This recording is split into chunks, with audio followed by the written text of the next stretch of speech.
Thanks so much for tuning in to another episode of Watch Stuff with us. I'm JD, and today we are going to be recapping season 1 of The Last of Us. So please hit that like button, hit the subscribe button, drop a comment below, and hit that notification bell so that you can be notified each and every time we go live in 2025.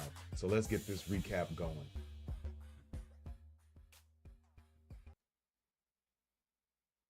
Forgettable twists. Before season 2, let's recap the moments you need to remember. The I am prologue of so the show excited is a for The fictionalized Last of TV Us interview season 2, from the man. late 1960s with scientists discussing the process of viral infection. This is the first hint at the potential threats to come. The series begins on September 26, 2003 in Austin, Texas. Joel Miller is played by Pedro Pascal. He's a single dad who loves his daughter, Sarah. First off, do you guys like Joel? As in Pedro Pascal playing Joel. I know I enjoy him. I think that he's a great actor. I think that he embodies the fatherly instinct that Joel has from the video games. Like, I am a avid fan of the video games too. So I am really excited to see what Joel is going to be able to bring, and especially for some of the major spoilers that end up happening in the second game. I don't know how much of that they're going to end up covering, but yeah, I can't wait to see if Pedro can pull off those crazy scenes. Sarah, Nico Parker, and is trying to make life work. The day is his birthday. That's when everything changes. What follows is the devastating cordyceps outbreak that turns humans into violent, mindless creatures. Joel arrives home with his brother Tommy, Gabriel Luna, in time to save Sarah from her infected neighbors. Together, the three of them attempt to escape Austin. The outbreak spirals into chaos. The Miller's vehicle is struck by debris from a falling aircraft, and Sarah is in. I love how this initial scene of the series is almost taken like scene for scene from the video game. Like, just like I said, I'm a huge fan of the games, and to see that opening scene be almost exactly like what we played, like it was a different level of what video game adaptations have been at this point. Like, a lot of times you get video game adaptations that have that are sort of loosely based on the actual game, but to see something like this be taken like scene for scene, beat for beat, was, yeah, it was awesome to see. Awesome to see. And it was done so well. So well. Injured in the incident. Joel and Tommy manage to get her out, and Joel, carrying Sarah, dodges, weaves, and runs for their lives, trying to escape the infected. As they continue, a soldier kills the infected that were hot on their heels. That same soldier then receives orders to shoot the two. Joel survives, but Sarah is fatally wounded, dying in his arms. This moment changes Joel forever. 20 Yeah, it was crazy to see that play out. And one thing that I was nervous about with this was, once I saw that they were going beat for beat, scene for scene with a lot of the different things that happened in the game, I was nervous that, being an avid player of the game, that knowing what was going to happen was going to sort of spoil things and cut down on the enjoyment of the series. And that was not the case at all. Like, it was cool to know kind of what was going to happen, and also to see it play out.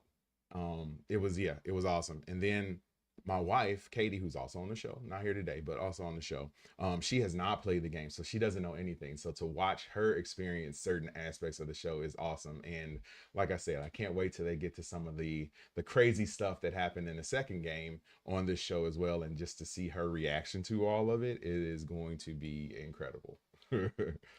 years later, remnants of humanity live under strict martial law in quarantine zones, controlled by Fedra. Some have joined the resistance group the Fireflies.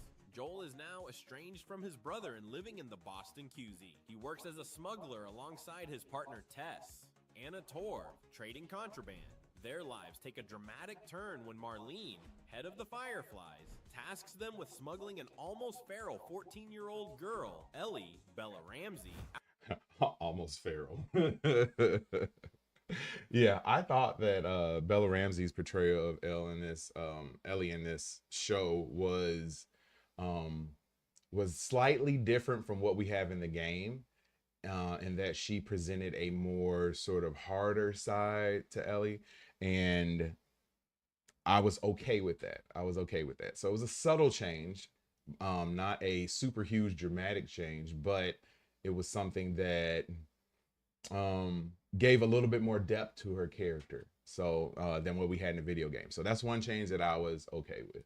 Out of the QZ, Marlene, who is played by Merle Dandridge, reprising her role from the game, states that Ellie is important, but gives very little reason as to why. All Joel and Tess have to do is get Ellie to the Capitol building in Boston, and the Fireflies will take over. Tess agrees, but Joel needs some convincing. Little do they know that Ellie is potentially the key to humanity's survival. After being attacked by an infected, she finds she's immune to the cordyceps, making her humanity's best hope. Marlene believes that getting Ellie to their doctors could lead to a vaccine. Their journey outside the QZ is a knowing that that was their mission in this show was something that in the games, at least, it made for a very tense scenario, that you have this person that you need to save, that you have to save, that you have to get to where they need to go to have her blood taken, and then hopefully be able to come up with some sort of cure for it,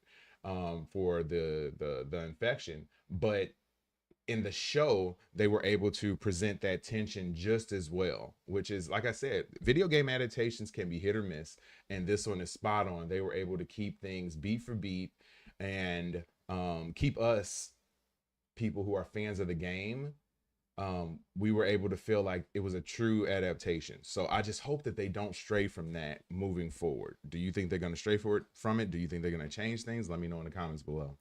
Immediately met with danger as they encounter Fedra soldiers. Fearing she'll be discovered as being bitten, Ellie attacks the guards, leaving Joel to step in. Ellie confesses about her immunity, and the team escapes, making their way into the unquarantined area of Boston, where infected are always close. Having to detour through a museum, some rooms cave in, alerting infected. The trio managed to escape, but not all is well. Arriving at the Capitol building, they discover that Marlene's team has died, taking their lives rather than succumbing to a cordyceps infection. Joel accidentally alerts. Now that's always interesting to me, that they decided to take their lives as opposed to being possessed by the infection. Is that the type of choice that you would make? That's a tough one for me.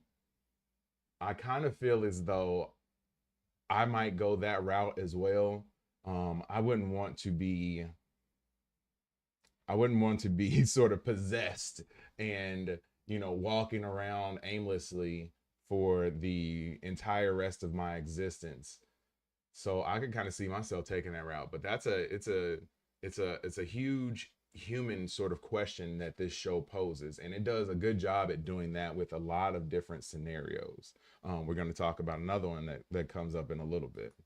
Every infected in Boston by stepping on a small hidden cordyceps vine connected to every living fungus. That's when Tess admits she was bitten. Knowing she's doomed, she urges Joel to complete the mission, to get to their friends Bill and Frank, get a car, and get Ellie to Tommy out in Wyoming. Tommy knows the Fireflies. He can help. Knowing he has no choice, he drags Ellie away, leaving Tess to sacrifice herself in a fiery explosion that also destroys the throng of infected. In a beautifully crafted episode. Yeah, one of the crazy parts was the scene with Tess and sort of almost like the kiss of death from the infected cordyceps guy. Like, that was so gross. Like, it makes my skin crawl just thinking of him like opening up his mouth and seeing like the cordyceps like wiggle out of his mouth and then go into hers. Like, oh my god, like, dude, that was so gross, so hard to see, so well done, but it was still disgusting. We meet Bill, Nick Offerman, a hardened survivalist living alone in his best episode of the series, I think. As a survivor, he has fortified it well. Over the years, he builds a life with Frank, Murray Bartlett. Frank is the reason Tess and Joel know Bill, and Bill is the reason Tess and Joel were able to smuggle such good products. Bill and Frank's love story provides a rare window of beauty, hope, and some respite from the harsh world around them. When Joel and Ellie arrive, they find a letter explaining the couple has passed away. Bill bequeaths his assets to Joel and encourages him to protect those he cares about. The pair clean up, stock up, great and head episode, out on the road in great Bill's truck. episode. Though Joel initially viewed Ellie as a burden, their bond slowly starts to form as they travel across post-apocalyptic America. Joel and Ellie's journey takes them through Kansas City, where a rebellion has overthrown Fedra. They are ambushed by locals, forcing the car off the road. Ellie saves Joel's life, and the two escape into the city. As they hide out, we see a glimpse of Joel's paternal side as he awkwardly tries to comfort Ellie. While they're hiding, they meet Henry and Sam, two brothers on the run from the revolution. Yeah, seeing Joel sort of become more of a father in this series is one of the best points of it. And you had to have an actor who was able to portray that side of Joel, and Pedro Pascal is a perfect choice for that. We see that he's been cast as Mr. Fantastic, Reed Richards in the Fantastic Four for Marvel Studios, and that totally fits as well because, like I said, that he's a father in that movie. He was a father on here, and he definitely is going to be able to show that sort of paternal instinct in that series of movies as well. Revolutionaries looking to get out of Kansas too. The group agree to pool their efforts and follow Henry's escape plan. While making their escape, Ellie grows close Another with great Sam, episode, and man. the two bond like Another siblings. great episode. As the group continue into the Missouri suburbs, they are tracked down by revolutionaries. What starts as a standoff becomes a fight for survival as a swath of infected emerge from underground, including a bloater, an infected that has swollen and evolved beyond all other infected. Sam is bitten but only tells Ellie. She cuts her hand and wipes the blood on his wound, hoping her immunity will transfer. It doesn't. Henry is forced to kill his own brother. Overcome with grief, he takes his own life. This horrific moment solidifies Ellie's determination to provide a vaccine to end the... Yeah, that was a tough episode to watch, and to go through all of that in one episode where you meet these boys and you see how close they are in their bond, and then to eventually see the younger brother like turn after Ellie had stayed up with him the whole night and thought that the way they shot the scene, like you thought that he was okay, and then you slowly figured out that like no, he's turned feral. So like, oh my God, man, it was heartbreaking to watch. And then to see his brother, have to shoot him, and then, being so heartbroken by that, that was totally destroyed his will to live, and he took his own life. So yeah, man, this show was just everything, man, everything, all the emotions, they all come flooding back just looking at this recap. Like I purposefully have avoided, like going into this recap because I wanted to do like a live sort of reaction on the video right now. So yeah, I'm sort of reliving all of this stuff now, and it just gets me so excited for season 2. The suffering. After an arduous trek across multiple states, the two finally make it into Wyoming.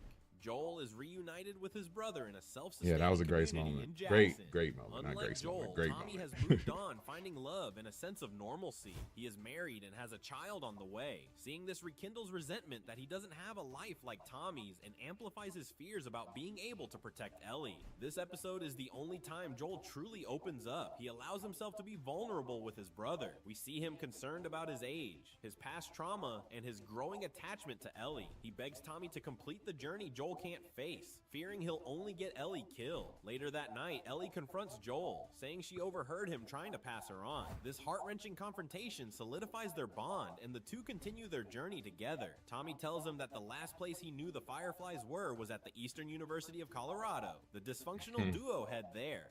When they get to Colorado, the Fireflies are gone, having moved to Salt Lake City. Joel and Ellie are about to head They that weren't way alone, when they though. are attacked by scavengers. Joel is gravely injured, but the two manage to escape. Ellie has to keep Joel alive and fend for herself. That was one of the only parts of the show that I thought that maybe they were going to change things up. Once he had gotten stabbed there, I was like, are they gonna take him out like now? But no. She encounters a seemingly kind man named David, who offers food in exchange for supplies. However, Ellie is captured, and David's true nature as a predator becomes evident. Meanwhile, Joel is recovering. He realizes... Yeah, when he had her trapped in that cage, man, I was like, dude, come on. come on. But the second I saw him, I knew that he was not a good person.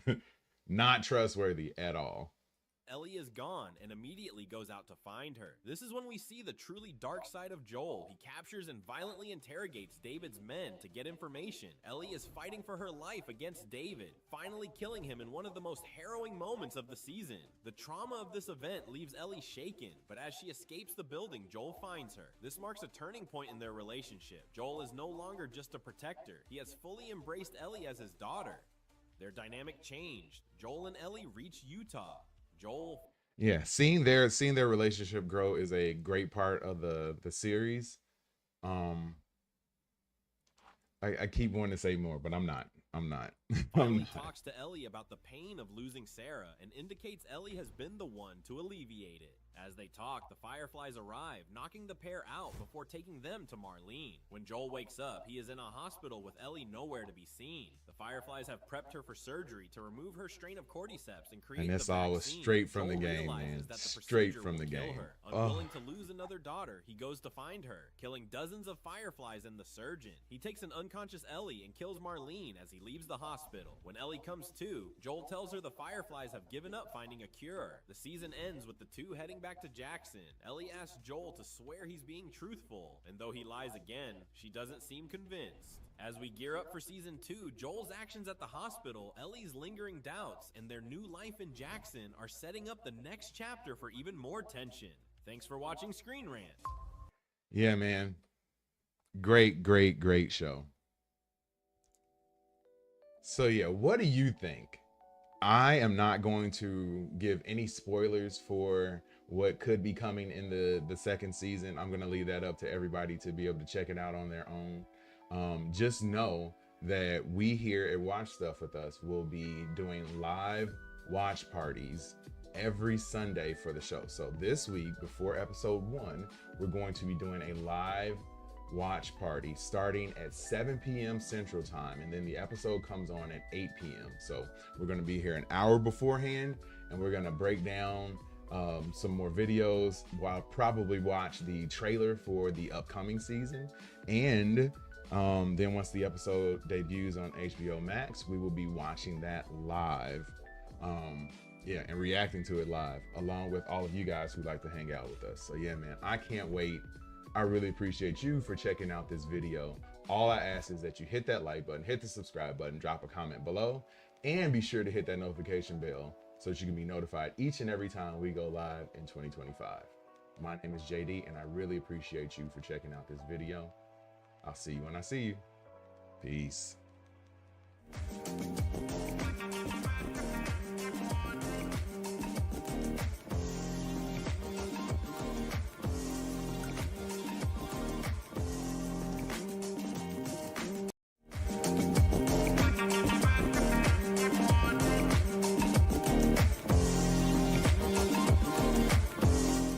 Thanks for checking out another episode of Watch Stuff with Us. I'm JD, and we are going to be breaking down my immediate reaction to episode 1 of season 2 of The Last of Us. Please hit that like button, hit the subscribe button, drop a comment below. Also hit that notification bell so you can be notified each and every time we go live in 2025. And we do live stream watch parties 1 or 30 minutes before the episode airs on HBO Max, and then we watch the episode together and hang out. So I would love to invite you and have you along for the ride. But let's get this review going. We start out with one Miss Abby, probably the most controversial character in the entire series. And she is hell-bent on revenge for Joel taking out a bunch of the Fireflies. You can see their graves here. Yeah, and it seems as though she is the others are upset about it still, and the others feel like they need to there needs to be justice, but she is beyond justice. She wants to take Joel out. So she's having one of the other people try to take, almost like talk her down a little bit. Like, I won't say talk her down, but try to make her be a little bit more rational. And like, she was not having it one bit. And yeah, basically says she's not going to stop until she's able to kill Joel. So yeah, I am really expecting that to go down. I don't know exactly how things are going to play out in the show, but I know that this is a major plot point in the second game, and I can't wait to see how it develops on this.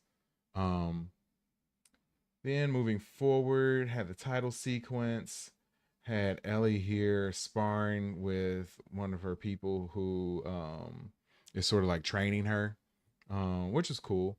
You kind of wondered what was going on in the beginning because they were going at it, like they were fighting hardcore. So um, yeah, just shows that Ellie has upped her strength. She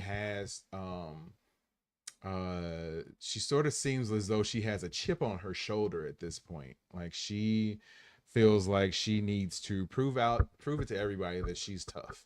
And she was obviously training here. And you have the young man.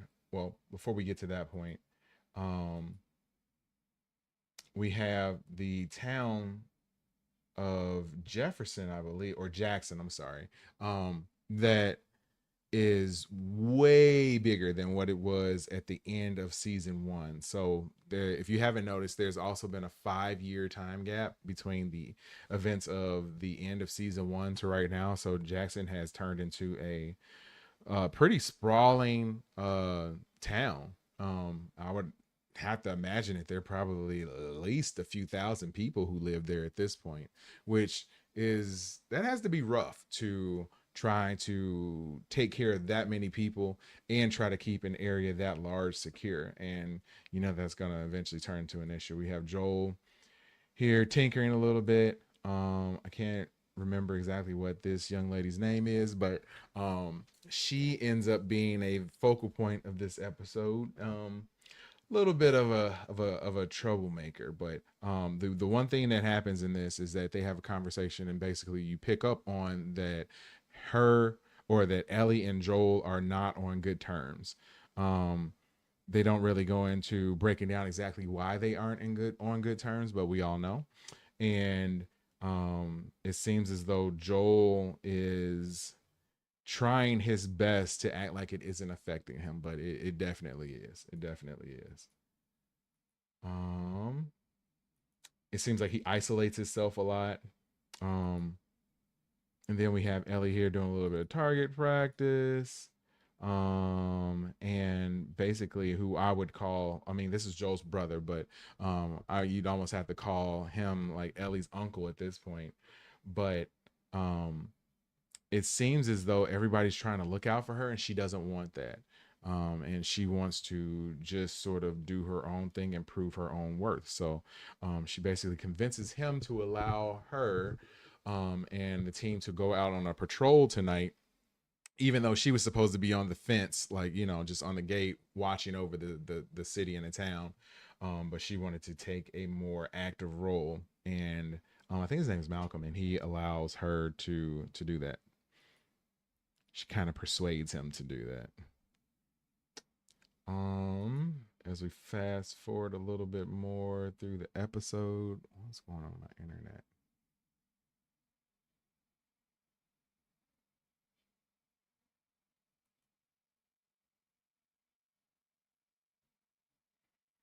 But yeah, as we move further into the episode, we had the scene with Joel speaking with his therapist, who is played by Catherine O'Hara. And obviously, Joel is at a point where he feels as though, um, well, as his therapist picks up that he has a lot of guilt in him and that he just needs to say what's wrong and needs to explain what's going on. So basically, her husband, Joel had to kill her husband. And I believe her husband was named Edgar. And I believe there's going to be an Edgar centric episode at some point later on in the season. But we learned that Joel had to kill him. And basically she was able to confess that she hates Joel, even though she knows that it needed to happen. She hates him, and she was willing to, be vulnerable and explain this and put this, out there. And she asked for Joel to do the same thing, and he's still, closed. He doesn't want to share. He doesn't want to discuss. And he eventually says that he hurt Ellie, and he did not get into that he lied to her. She kind of assumed that it was something physical, but that's definitely not it. And came out and said that he didn't exactly come out and say that he lied to her, but he alluded that he did that he did hurt her. So I think that's going to be a big part of his healing at some point, is that he's going to have to come clean to Ellie, about everything that happened so that he can even begin to forgive himself for lying to her to begin with. Um so yeah, this is just more of their conversation.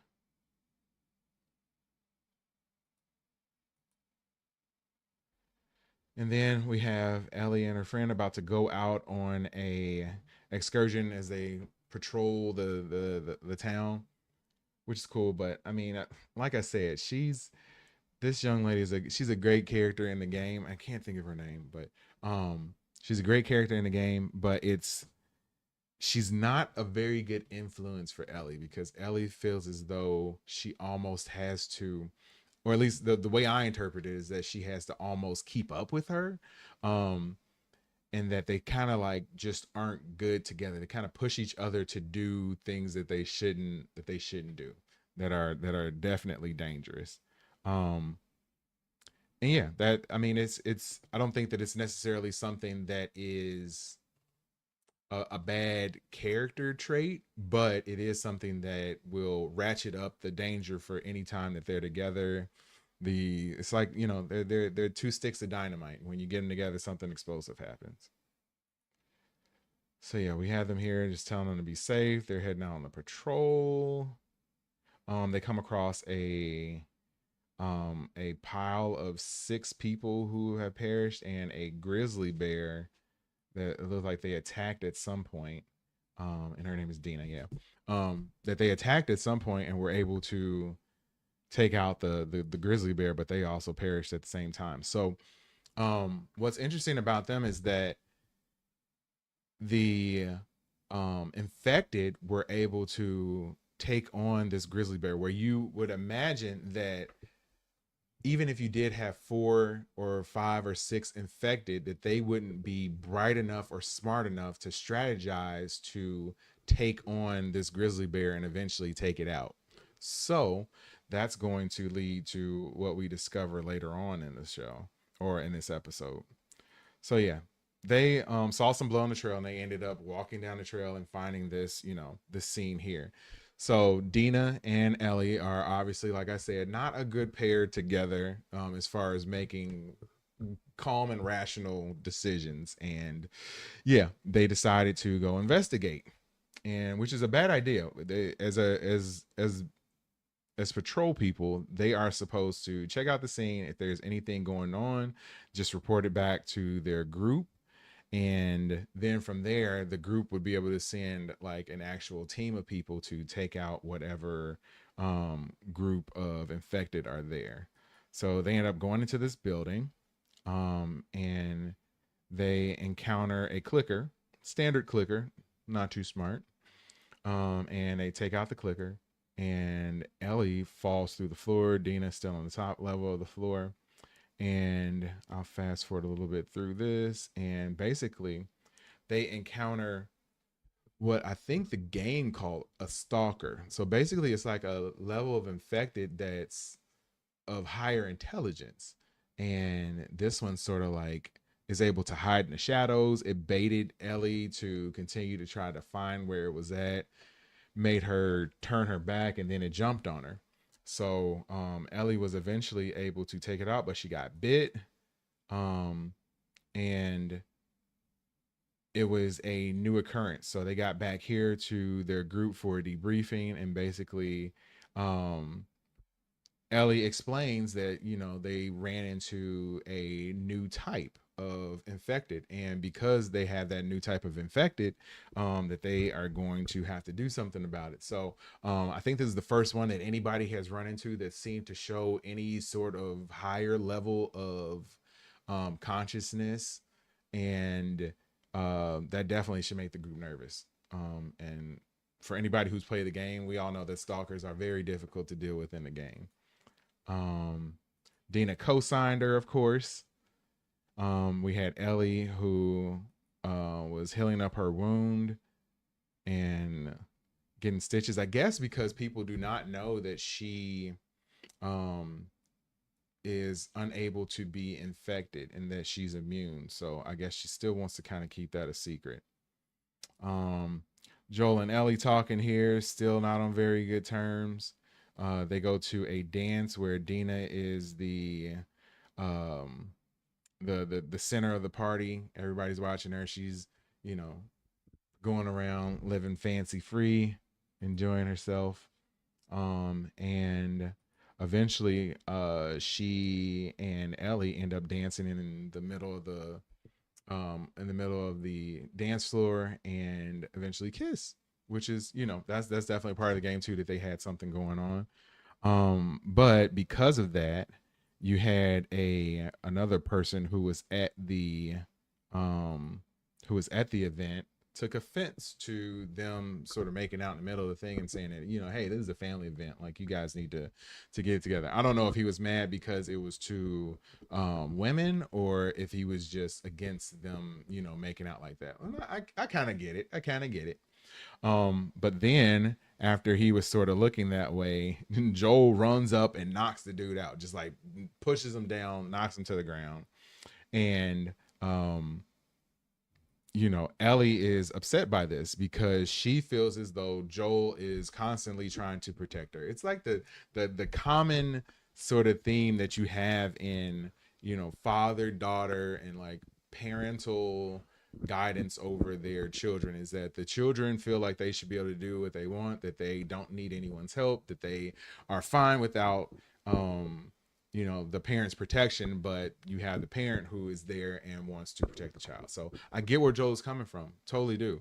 But I feel that Ellie has some trust issues with him now, and also she doesn't want to be coddled. So she wants to be her own woman, and I get that. You have to there's a fine line between being protective of your child and then being overprotected. I mean, I think that Joel is a little bit overprotective, but if I was in his position, I would be the exact same way. There's no reason to, you would want to do your best to protect your child. So yeah, pretty much everybody saw that. They got to the new year, everybody's enjoying, and then you come up to this pipe that they had found. And I guess it was a water pipe. I don't know if it was an old one. I'm guessing it was just some sort of old water pipe, but there were sparks flying next to the pipe, and you could see that there was some of the fungus growing inside of that pipe. So that's just telling us that that fungus is growing closer and closer to their town. And then we close the episode with a group of people walking up on the town, and it turns out, if I can get the last little screen, turns out it's none other than one Miss Abby. And I can't isolate the screenshot, but oh well. But yeah, ends up being Abby. She shows up.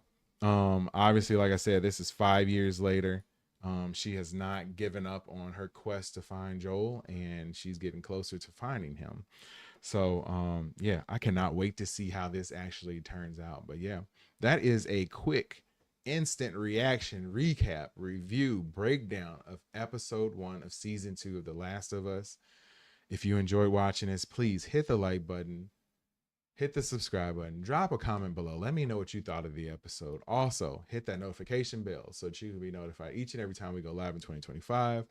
And we will be back next week for another live stream watch party starting at 7:30 p.m. Central Time, 8:30 p.m. Eastern Time. And then we'll hang around for the actual episode. And then after the episode airs, we will do another breakdown. And when the episode's on, we'll have a live stream watch party, and we'll talk and discuss the episode as it takes place. There are not very many people doing this on YouTube for this show, so I am one of the few. And if you have found this, man, you are in luck for some amazing content. So yeah, I really appreciate you for checking this out.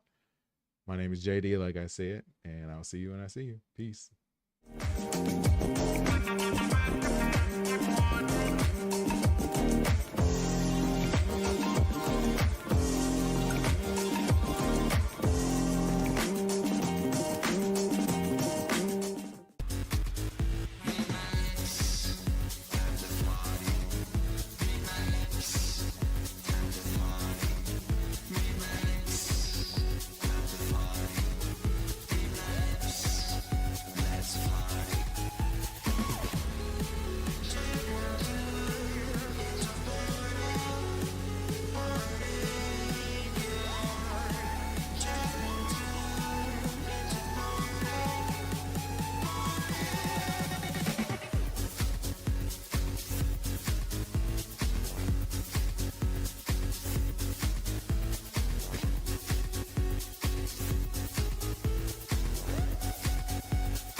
not be as good as I really wanted it to be, especially the ending. But that's a different story. That's a different story. You guys are here for um, The Last of Us season 2. So yeah, if anybody was able to check out the episode already, let me know what you think. No spoilers, please. No spoilers, because I haven't watched it yet. I stayed off of Twitter/X today, all of my social media, to avoid any sort of spoilers for the episode tonight. So I'm super excited to watch it. I really hope that it's good. I got a feeling that it's going to be good. I hope that they do some of the stuff that, or they continue their efforts to be accurate like the video game was, being faithful to that adaptation. So yeah, I'm really hoping that this is going to be good tonight. I'm excited to watch it. I'm excited to react to it with you guys. If you're watching right now, please hit that like button, hit the subscribe button, man. Drop a comment. As you can see, the comments are right above my shiny dome. Adriana, oh, what's going on? What's going on?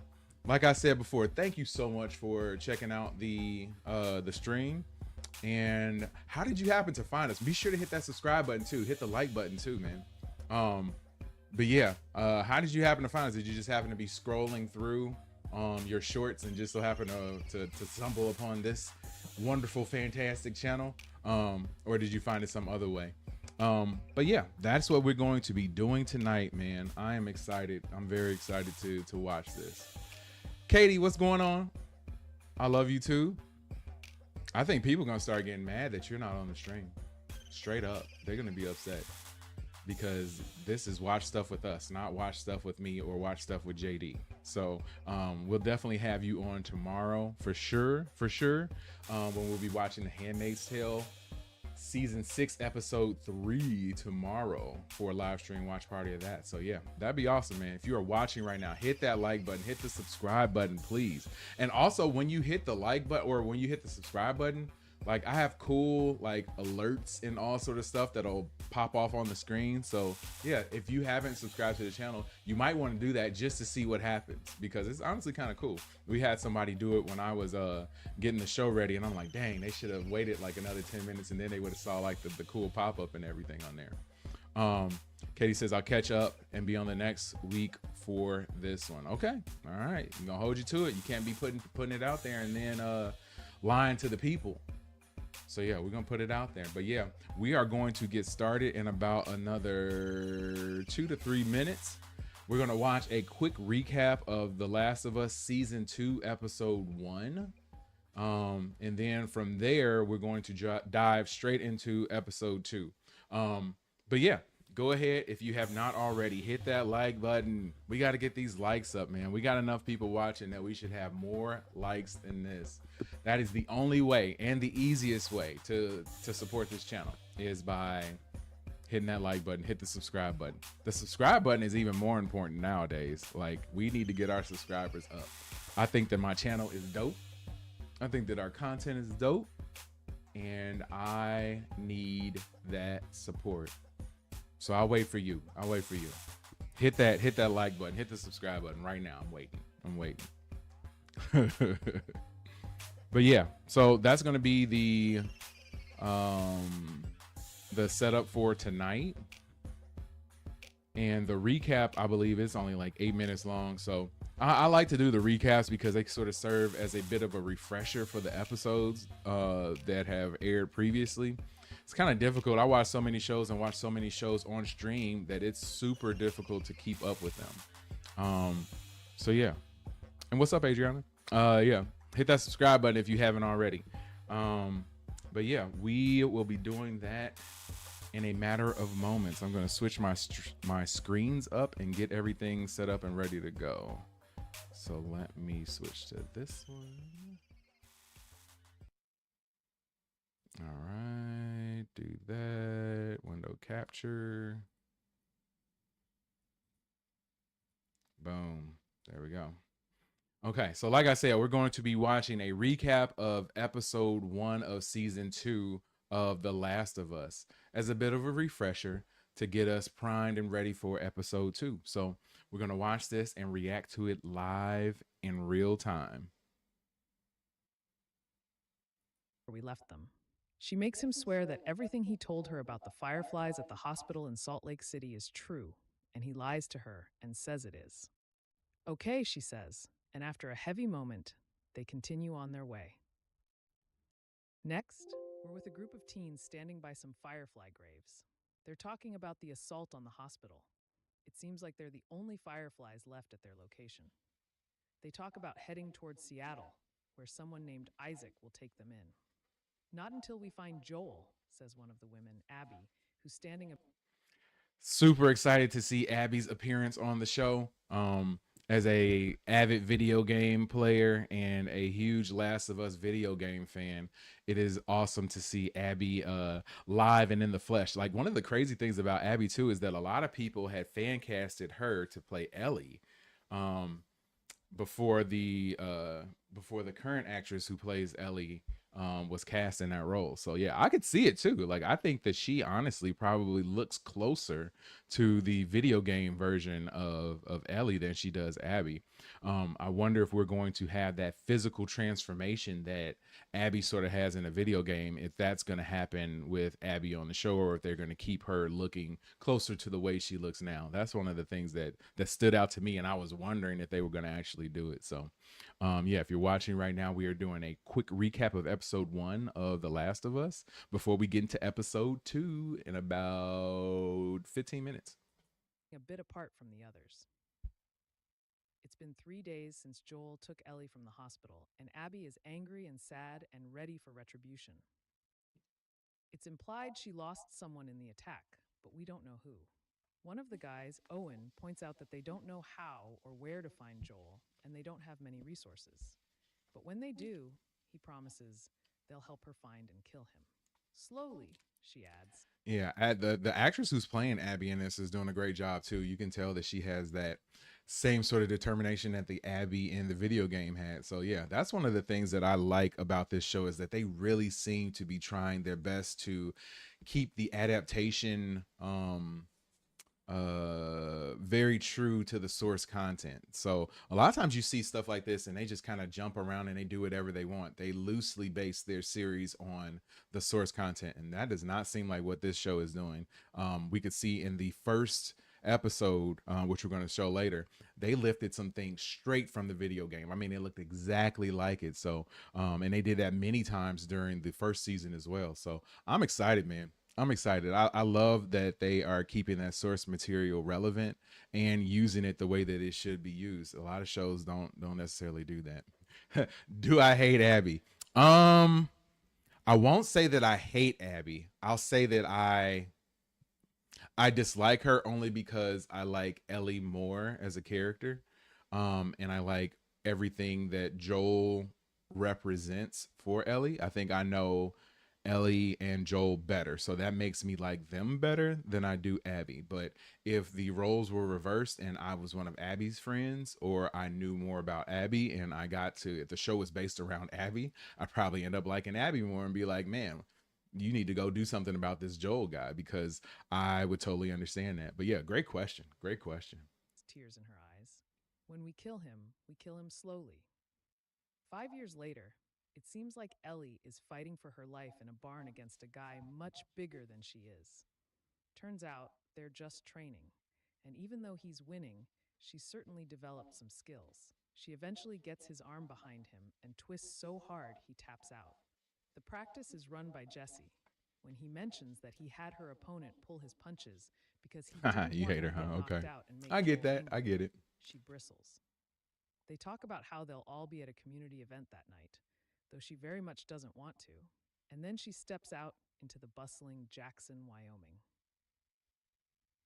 The place has Yeah, one of the cool things to see about Jackson is that it has gotten so much bigger than what we saw at the very beginning of the series. Like, in the beginning, it seemed as though it was like maybe a few blocks long and wide. Like, it was nowhere near the way it is expanded now.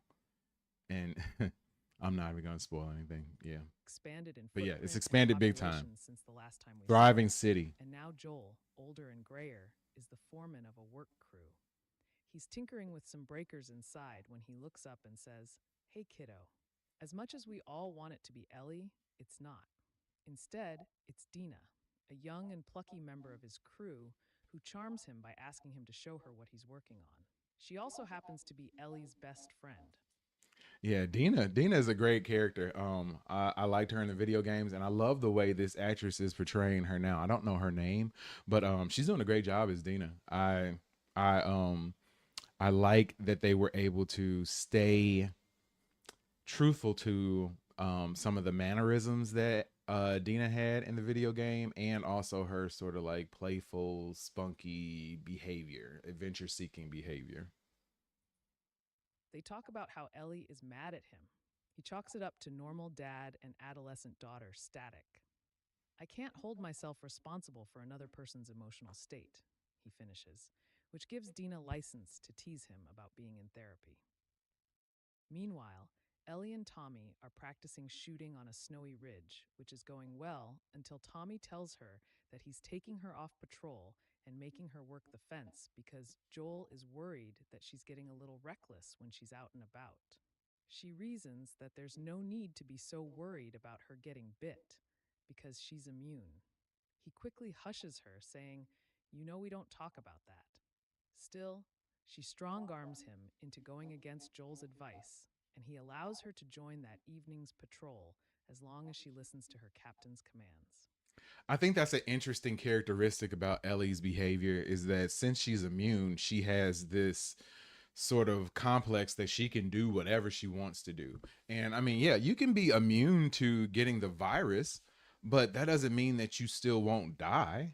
And I think that she's very reckless when it comes to feeling as though she can do whatever she wants. And I get that it's, she's a teenager and she feels as though she can do whatever she wants, but I think as a father myself, I would side much more closely with the way Joel feels in that he will do almost anything to keep her out of danger and out of trouble. So like I get it. Like as a dad myself, I can totally relate to that. And I think that if if if I was on this show and living in this world, I would probably be even more protective than Joel is of my kids and the people around me in general, the people that I care about. Joel and Maria are discussing city planning. They can't build quick enough to keep up with the population influx, and he grumbles that the town's council should stop letting everyone in. "You've got to look after your own first, or you're no good to anyone," he says. His grousing is interrupted by some very cute uncle moments with Maria and Tommy's son, Benji. Then Joel takes off just as Tommy gets back. "Joel," Maria says firmly but not meanly as he goes, "you were a refugee." Joel had to go, we learn, because he has an appointment with Gail, his psychotherapist. He pays her in marijuana, and they briefly discuss how it's I think that this was probably the most impactful part of the entire episode is learning a little bit about his therapist and then seeing how closed off Joel still is about everything, the guilt that he shows for keeping a secret from Ellie. Um it's very impactful to see, first off to see someone going through some stuff, and especially in a situation like this, and that there are still people who want to provide that sort of therapy and help people get through it. I also like how his therapist was very open about how Joel actually murdered her husband. And that was, for people who haven't played the video game, that was pretty shocking to see.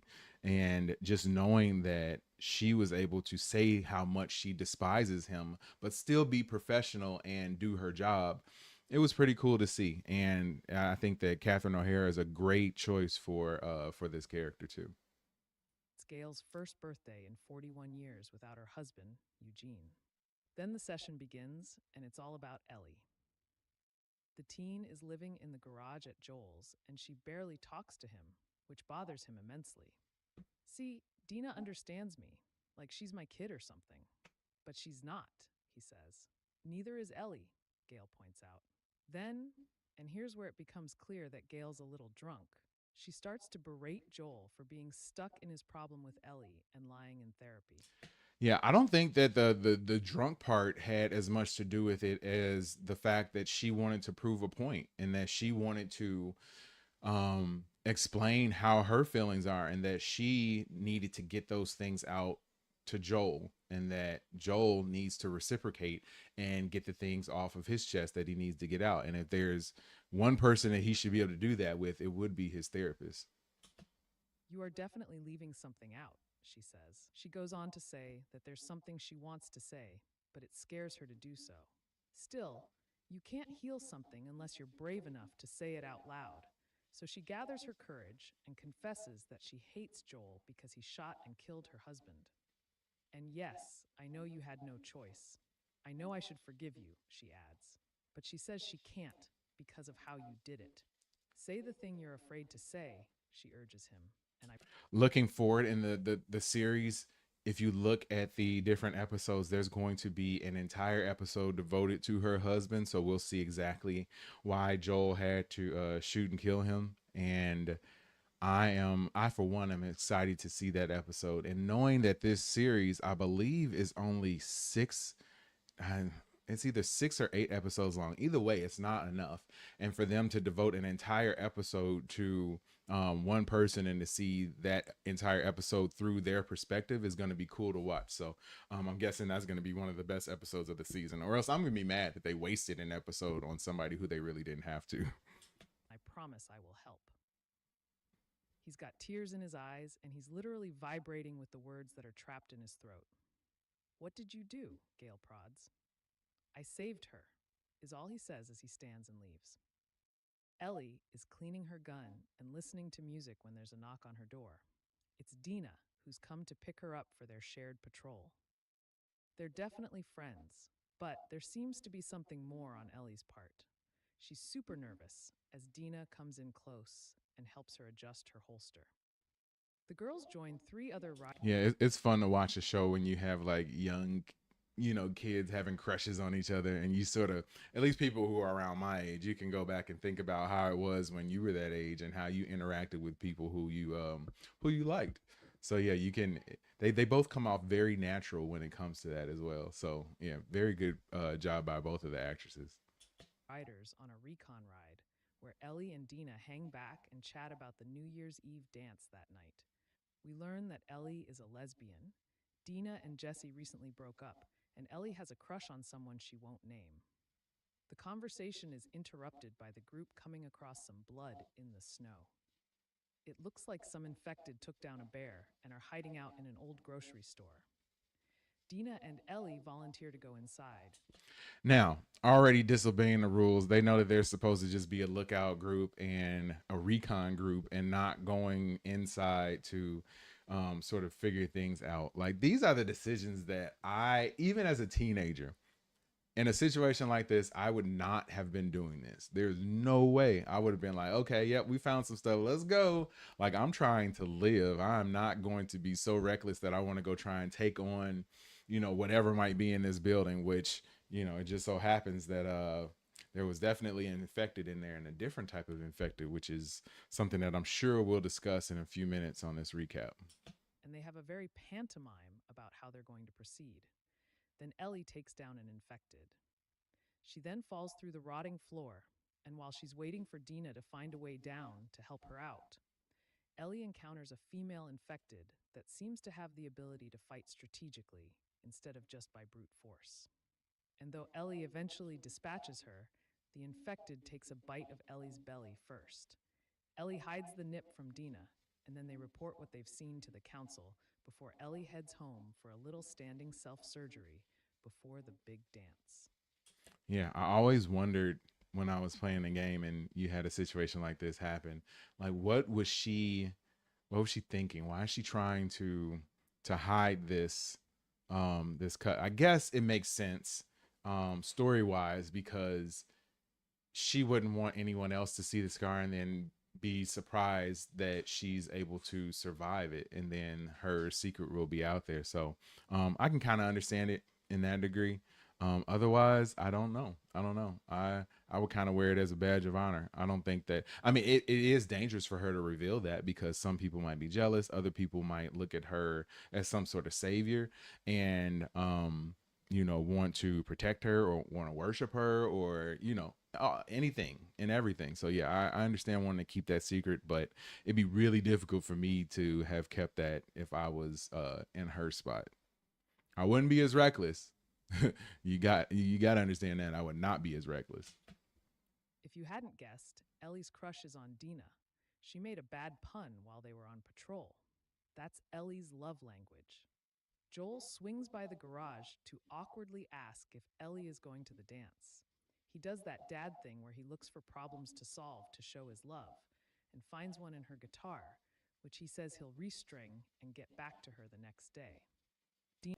That's cool. I mean, and I respect Joel for that. Like I'm the same way. I like to provide for my family. I like to give them things, especially when they earn them. I like to, some could say spoil them, but I feel like if they're doing what they're supposed to do, they should be rewarded for that. And I think that Joel has so much guilt inside for the secret that he's hiding from Ellie that he is willing to do whatever to try to repair their relationship and bring it back to where it was before Ellie had been taken to that hospital. Dina is wheeling around on the dance floor, high and happy, when Ellie gets there. She brings Ellie onto the floor just as a slow song is starting up. And though their interaction starts off jokey, pretty soon Dina is pulling Ellie closer to her. Ellie says that the guys in the room are staring at Dina, and Ellie says she's no threat. That face, man, that was great acting. She looks so scared. So scared. Oh, Ellie, Dina breathes. I think they should be terrified of you. And then the ladies kiss for the first time. Hey, some gruff voice behind them says, and I see it's Tucker. He's mad the girls are kissing. And yeah, this part is taken directly from the video game. Like it's like scene for scene, almost word for word, shot for shot from the video game. So I love that fact about this show. And he hurls a gay slur at them. Ellie rounds on him, ready for a fight, but she barely takes a step before Joel enters from the left and shoves Tucker to the ground. Joel turns. What's going on, Tommy? When does Abby die? Because not the biggest Abby fan over here either. And I'm assuming that you've played the games before, so I'm not going to. If you haven't, I'm not going to spoil it. If anybody else is watching, I'm not going to spoil anything other than what has happened on the episodes. But yeah, man, Abby's an interesting character. Let's just leave it like that. Turns to Ellie to see if she's okay. She's not, but not in the way he thinks. What is wrong with you? She yells, so angry. I'm not going to tell you, Tommy. I don't need your fucking help. It hurts him, but he just says, right, and leaves. When she comes home that night, he's sitting on the. Oh yeah, if you haven't played the game, you are in for a treat. Just keep watching, man. Meanwhile, in some of the pipes running under the town, new tendrils of. Yeah, that threw me off too with the pipes and having the the virus still be inside there that you can see there was like growing, like, so I guess it's underneath the entire town at this point, so it's only a matter of time before it's able to break out. And I guess that pipe that they have that is broken will now give it an opportunity to sort of escape the area that has kind of been confined to in that pipe. So yeah, I can't wait to see exactly what happens as far as that's concerned. Tommy says, I've seen the hate towards her character, etc. But Lord, please tell me she is mom. All right, Adriana's played the game. Cool. Yeah, no spoilers. Don't spoil it for anybody. Yeah, definitely the hive mind is getting stronger as the episodes are continuing. They're showing different traits and a different level of adaptability. They explain why in the game eventually, so I don't know if they're going to explain why on here, but if we get past the point where they had explained it in the game, I'll explain exactly what's going on here. Okay. I just finished watching season 2, episode 2 of The Last of Us. So you got to understand that this is going to be full spoilers for everything that occurred in the episode. So if you don't want to be spoiled, you need to click off of this video right now. Scroll up, do whatever you need to do. But we are going to go full spoilers from here on out. This is your final warning. I will be going through the episode full of spoilers. Man, I can't believe it. I can't believe they did it. Can't believe they did it. Like knowing what the video game was and knowing what was coming, I still, for whatever reason, didn't exactly think that they were going to go all the way.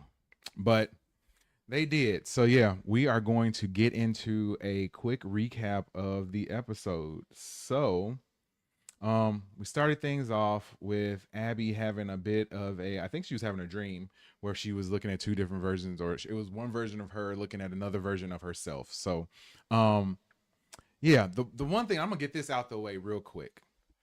The one thing I don't like about the format of doing this show is that you had a little you had a lot more time with Abby in the game, so you kind of understood more of what and why she, like, you understand why she did what she did, but you got a little bit deeper into the character of Abby and you understood where she was coming from.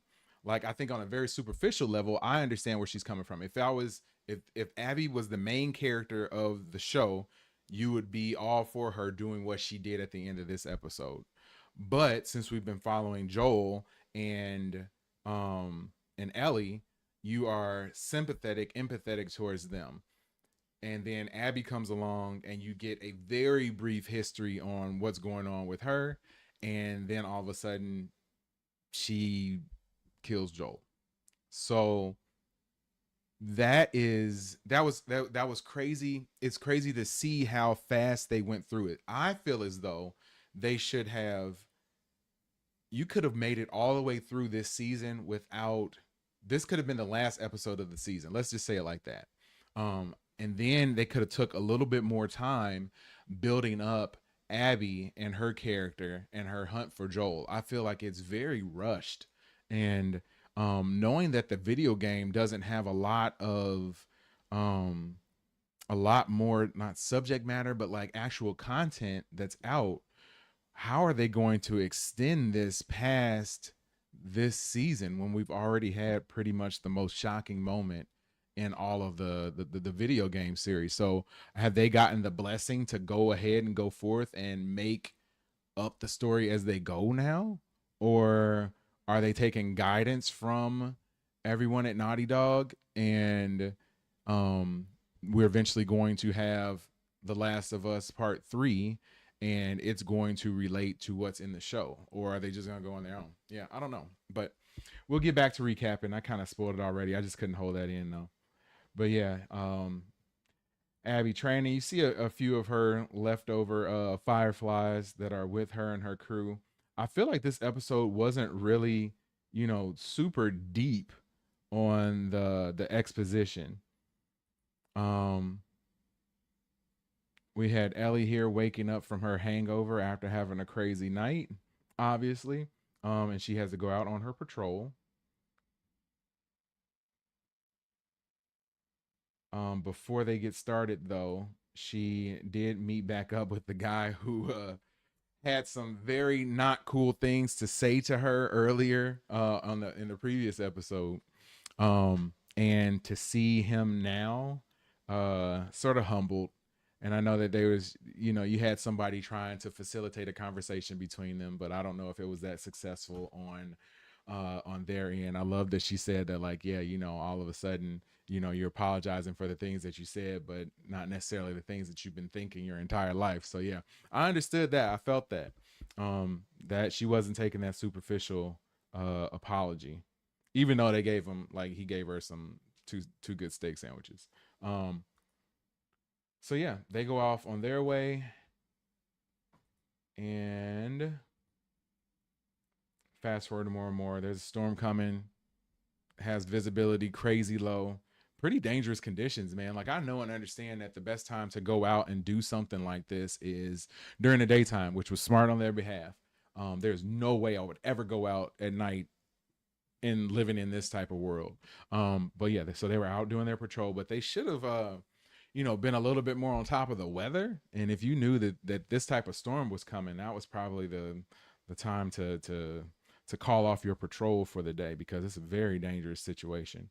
Abby is still on the stalk, trying to find or infiltrate the town, I should say.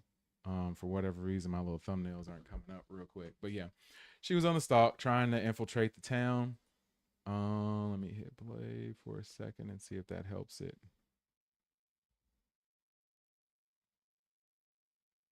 Yeah, for whatever reason, my screenshots aren't working. But yeah, they eventually get into the town, as you can see, and Abby is actually getting chased by a huge horde of the infected. Um, I love the scene with the fence breaking and seeing them like bend the fence, and Abby's, terrified. Like I couldn't, in a situation like this, I'd be just like her. I don't know how you get out of it. I don't know what you're supposed to do when you're facing off against that many infected. But she did have someone come up and save the day, and I don't know if it's gonna work or not. But eventually Joel ends up coming in and pretty much saving her life. No, exactly saving her life. So he was able to rescue her, and they ended up going inside and escaping the infected. They're having a lot of trouble getting in contact with everyone back at Jackson, but they are going to set off on horseback to try to head back. Meanwhile, everyone at Jackson is starting to prepare because they realize that this huge horde of infected is coming. As far as the whole the battle at Jackson, as I'll call it, I thought that they were about as prepared as you could be, considering the situation. You have probably 1,000 infected heading towards you. There isn't too much that you can do in a situation like that. They had defenses that were well set up. They knew exactly what they wanted to do. That's the only reason that any of them survived, is because they were so well prepared. But you still lost a ton of people in the process. It was cool. The special effects were very good with this episode. Reminded me a lot of some of the battles that you saw on Game of Thrones. I'm glad that HBO Max was able to put enough money into the series to adequately show this type of scene in the show. And it's another one that's lifted almost straight from the video game, which is really cool to see. So yeah, Joel ends up going back with the Firefly crew. Abby was able to convince them to go back. Fast forward a little bit more. I don't know why my screen isn't working, but oh yeah, we had facing off against the bloater, which was a cool scene. Eventually, the bloater does go down to the giant flamethrower, so that was awesome to see too. I like how the bloaters are obviously gigantic, but they are a little bit more intelligent than some of the other types of infected that we've seen. Not quite as not quite as intelligent as the first infected that we saw in the last episode, but these bloaters definitely do have a little bit of knowledge. I thought that he was going down. I thought that they were going to change things up a little bit and have him go down, but he ends up surviving. Fast forward a little bit more, and we had Abby basically revealing who she really was and saying that she was a former Firefly, and that basically Joel is responsible for killing her father. And because of that, she was going to kill him. And just knowing sort of what was coming, my anxiety started going up because I still wasn't sure if they were going to actually do it. But seeing Abby in this sort of position, and the anger that she had in her, the resentfulness that she had in her, the brutality that she showed by shooting him with the shotgun in the leg, so he couldn't go away. But then she didn't actually just go and take him out. She wanted to torture him, and she went through hitting him with a golf club, eventually breaking the golf club, and then going to her fists and severely beating Joel up. All the while, Dina has been given some sort of medication to make her go to sleep, they said, for an hour. Joel tries to reason with Abby a little bit right here, saying that he saved her life. But I think deep down, he knows what was coming. He knew what was going to happen. But yeah, just seeing Abby, man, just it really makes me hate her character. And like I said, it's not necessarily her fault. I think it's the fault of the people in the show, because you don't get to know her enough. I think you got to know her a little bit better in the game, because she actually became a playable character in the game, and you got to um spend a little bit more time with her and learn more about her motivations and why she does what she does and why she feels the way she feels, outside of the very surface feeling of just wanting revenge for her father being killed. um but yeah, that was, ooh, it was tough to watch, tough to watch. And then eventually, um we fast forward to her with the golf club, and then Ellie eventually was able to infiltrate the facility. Um, and of course, they took her down. And yeah, you see right here,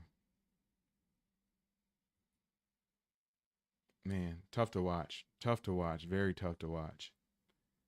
But yeah, they ended up holding Ellie down. So she basically ended up being witness to everything that happened to Joel. And eventually, Abby took the broken golf club and stabbed it directly into Joel's neck and killed him. So, um, yeah, just real tough to watch, man. I couldn't imagine being her and watching somebody that you care about being being hurt in that way. Just real tough to watch. Real tough to watch. I'm gonna switch my screens real quick.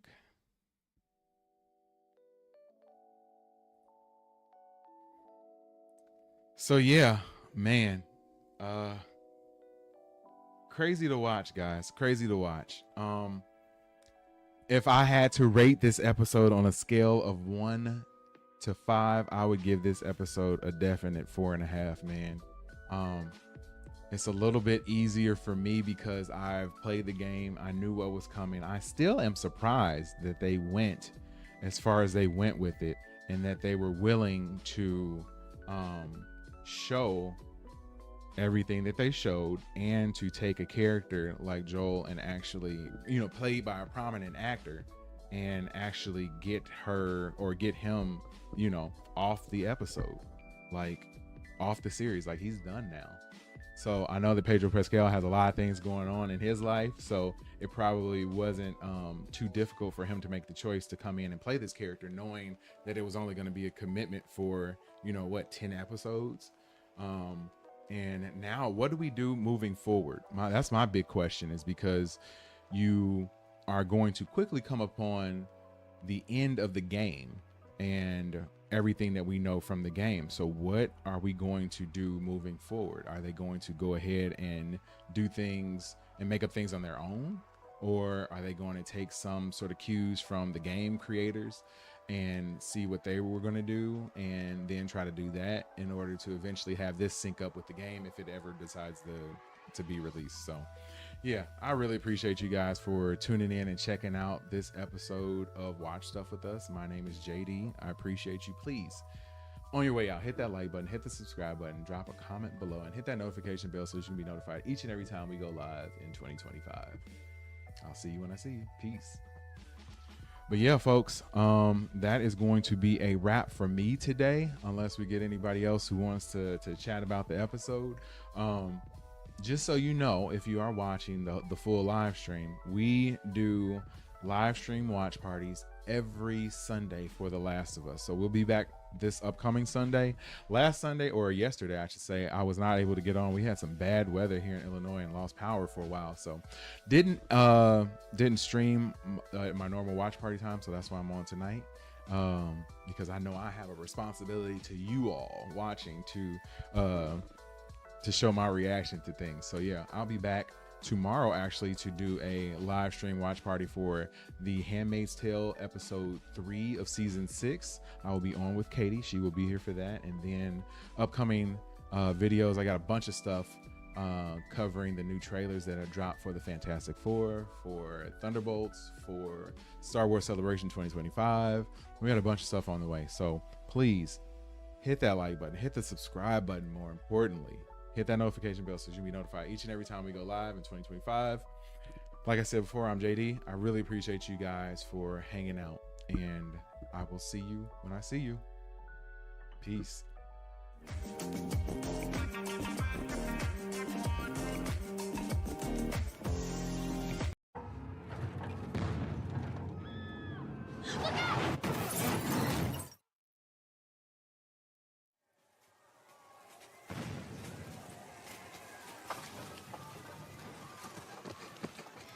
Daddy? Hey. Hey!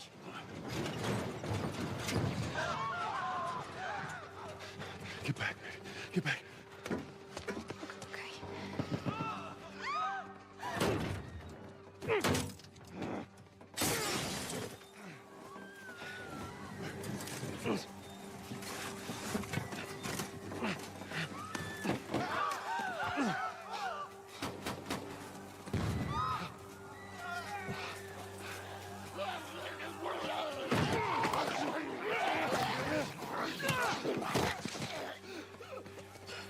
Dad? Come here, baby. Come here, come on, give me your hand.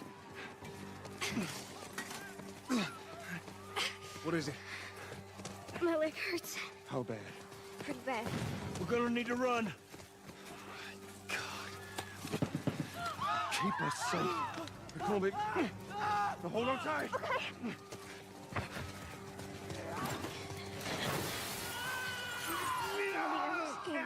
Just keep your eyes closed, honey.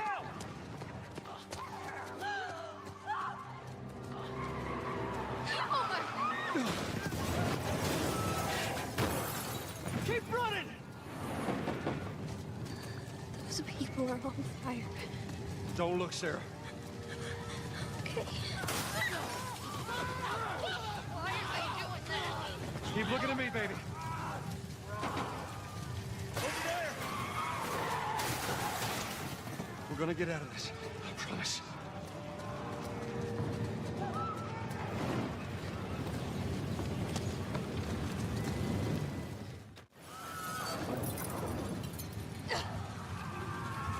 Get back! There's too many of them! This way! Through the alley!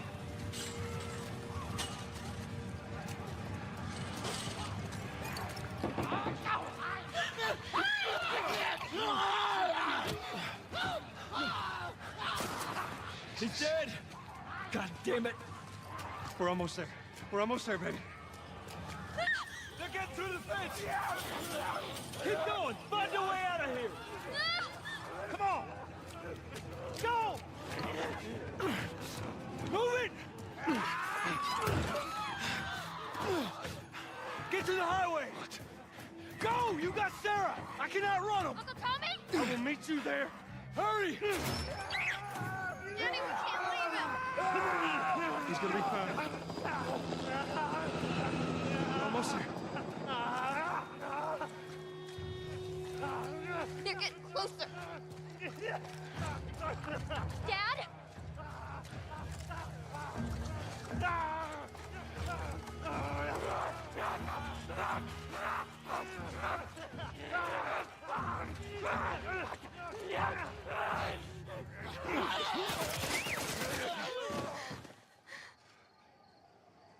It's okay, baby. We're safe.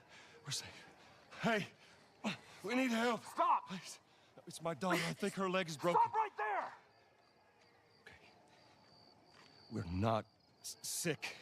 Got a couple of civilians in the outer perimeter. Please advise. Daddy, what about Uncle Tommy? We're gonna get you to safety and go back for him, okay? Sir, there's a little girl. But... Yes, sir. Somebody, we've just been through hell. Okay, we just need... Shit.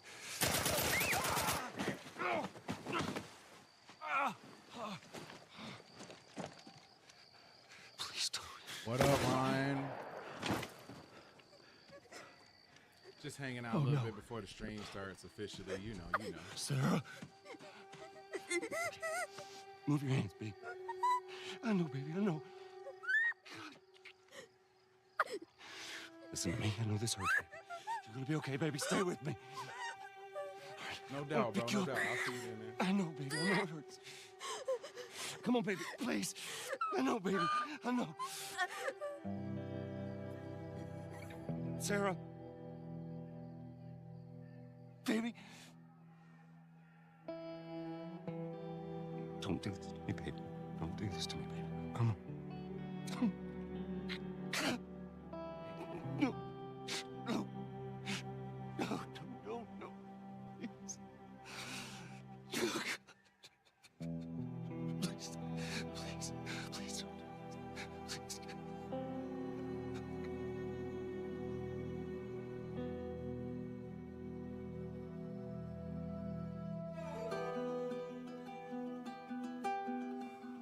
The number of confirmed deaths has passed 200.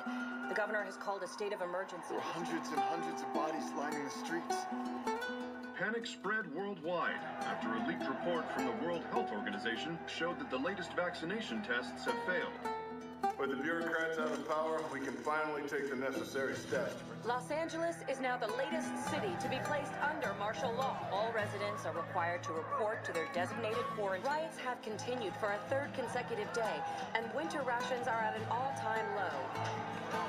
A group calling themselves the Fireflies have claimed responsibility for both attacks. Their public charter calls for the return of all branches of government. Demonstrations broke out following the execution of 6 more alleged Fireflies.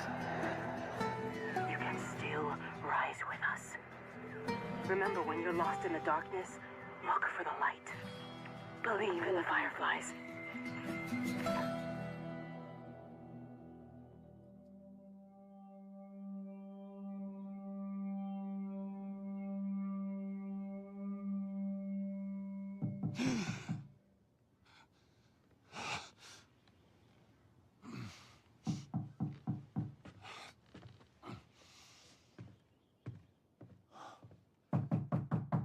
Make sure you like the stream. I'm coming.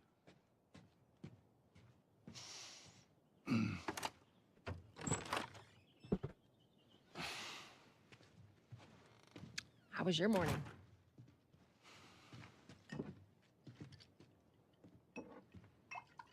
Want one? No, I don't want one. Well, I have some interesting news for you. Where were you, Tess? West End District. Hey, we had a drop to make. We had a drop to make. Well, you wanted to be left alone, remember? So I'll take one guess. The whole deal went south and the client made off with our pills. Is that about right? Deal went off without a hitch. Enough ration cards to last us a couple of months, easy. You want to explain this? I was on my way back here, and I got jumped by these 2 assholes, all right? And yeah, they got a few good hits in, but... Look, I managed. Give me that. Are these assholes still with us? That's funny. At least find out who they were. Yeah, look, they were a couple of nobodies. They don't matter. What matters is that Robert fucking sent them. Our Robert. He knows that we're after him. He figures he's gonna get us first. Son of a bitch, he's smart. No. He's not smart enough. I know where he's hiding. Like hell you do. Old warehouse in Area 5. Can't say for how long, though. Well, I'm ready now, yeah? Oh, I can do now.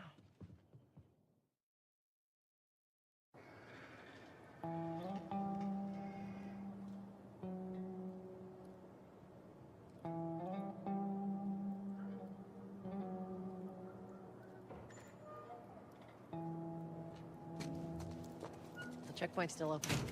Only got a few hours left until curfew. Well, we better hurry up then.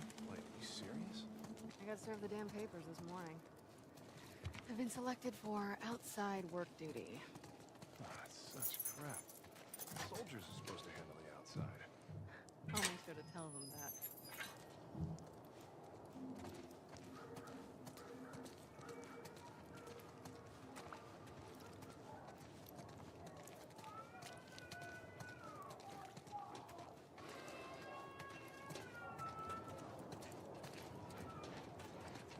Attention.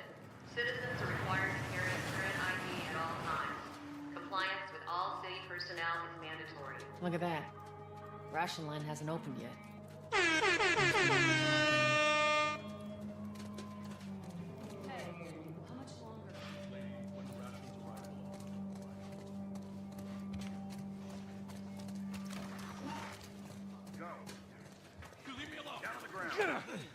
Next time I'm gonna put a bullet in your head, you hear me? Hands on your fucking head.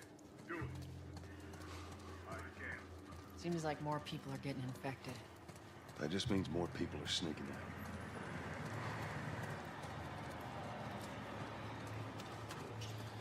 out. I got us all new papers. They shouldn't give us any static up there. Just play it cool. All right, drive on through. See your IDs. There you go. What's your business here? Got the day off. Visiting a friend.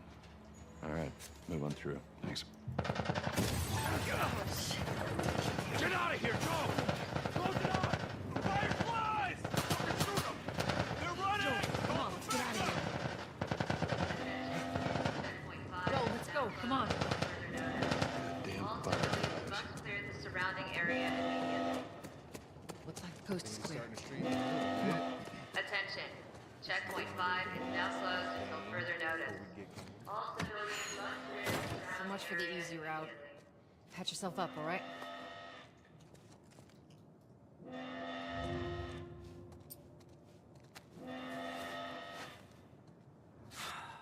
They're gonna close all the checkpoints.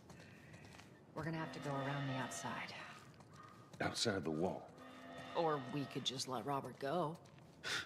Cute. Hey, Tess, you see that shit? I was there. Hey, how's the east tunnel looking? It's clear. I just used it. No patrols. And where are you off to? Gonna pay Robert a visit? You too? Who else is looking for him? Marlene. She's been asking around, trying to find him. Marlene? What do the Fireflies need with Robert? You think she'd tell me? Well, what did you tell her? The truth. I got no idea where he's hiding. Good man. Hey, you stay out of trouble, all right? Military's gonna be out in force soon. Yeah, see you around.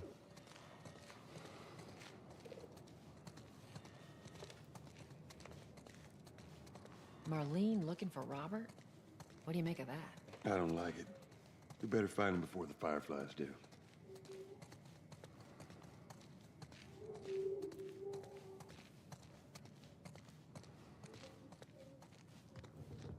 This is us.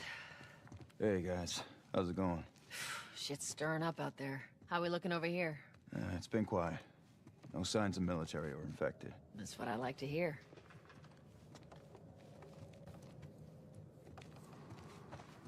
Joel, give me a hand with this.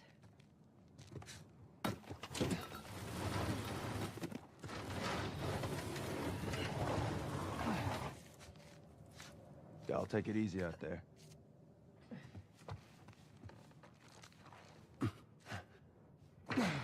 Let there be light. Oh, God, this place reeks. I need to watch what they throw away down here. Let's grab our gear. Our backpacks are still here from last time.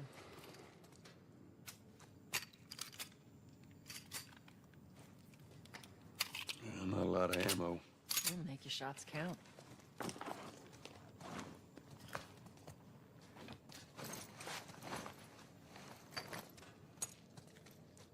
All right, Texas. Boost me up.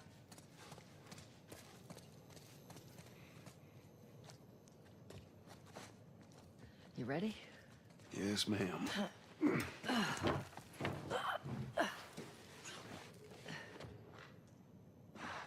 Come on.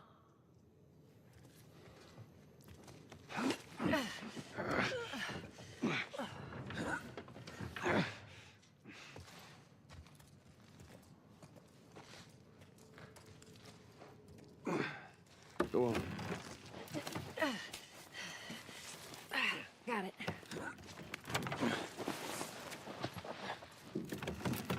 Be careful. When am I not? That a trick question?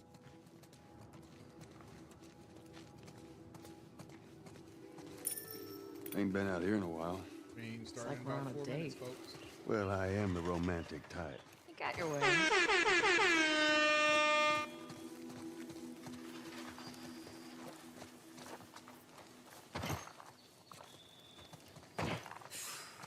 Where's the ladder? Well, it's got to be around here somewhere.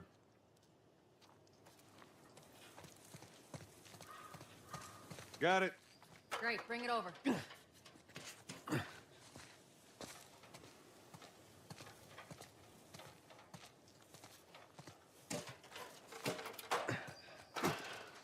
Ladies first. Lady, you must be thinking of someone else. It's all relative. This way.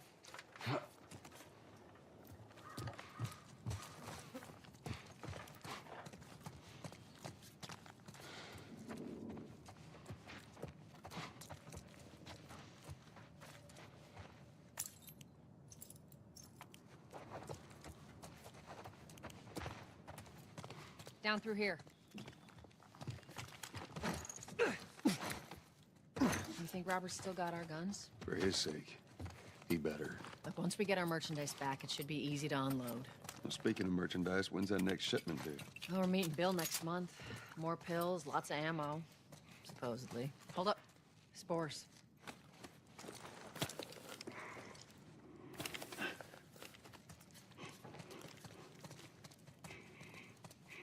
Where the hell are all these coming from? The place was clear last time. They're coming out of something. Stay alert.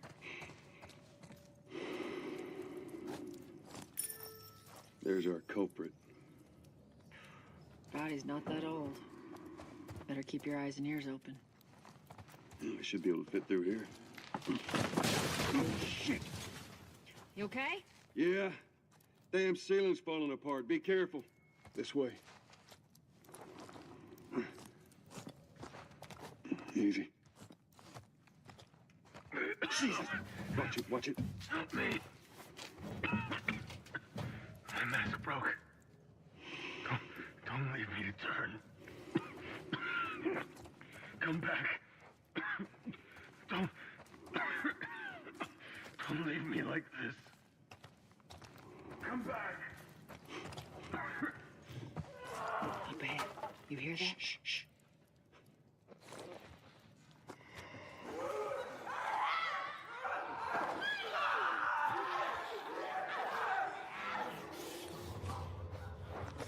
How you want to handle it?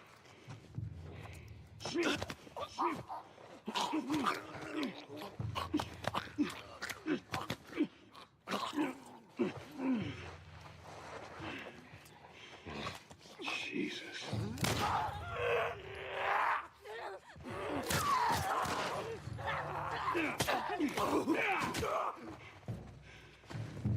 All right, that's all of them. Let's hope so. Let's head back into the city.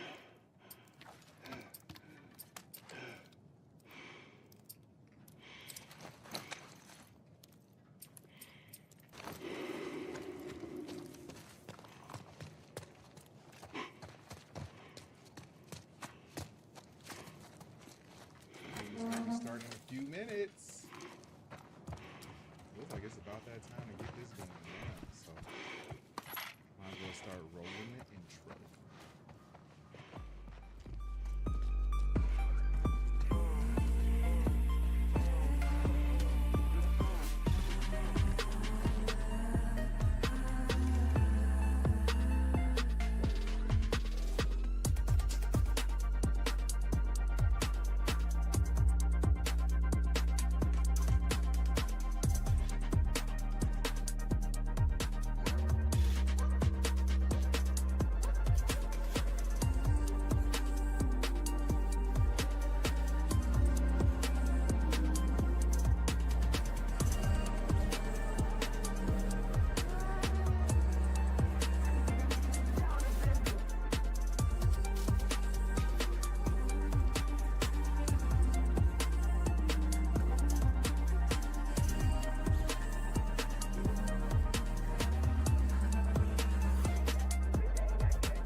What is good? What is good? What is good, folks?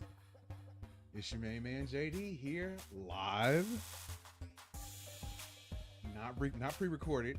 But yeah, we're about to get started with this, The Last of Us Season 2, Episode 3.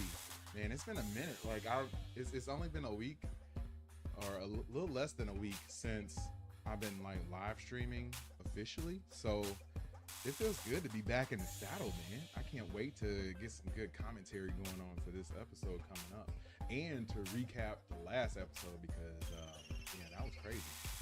That was crazy.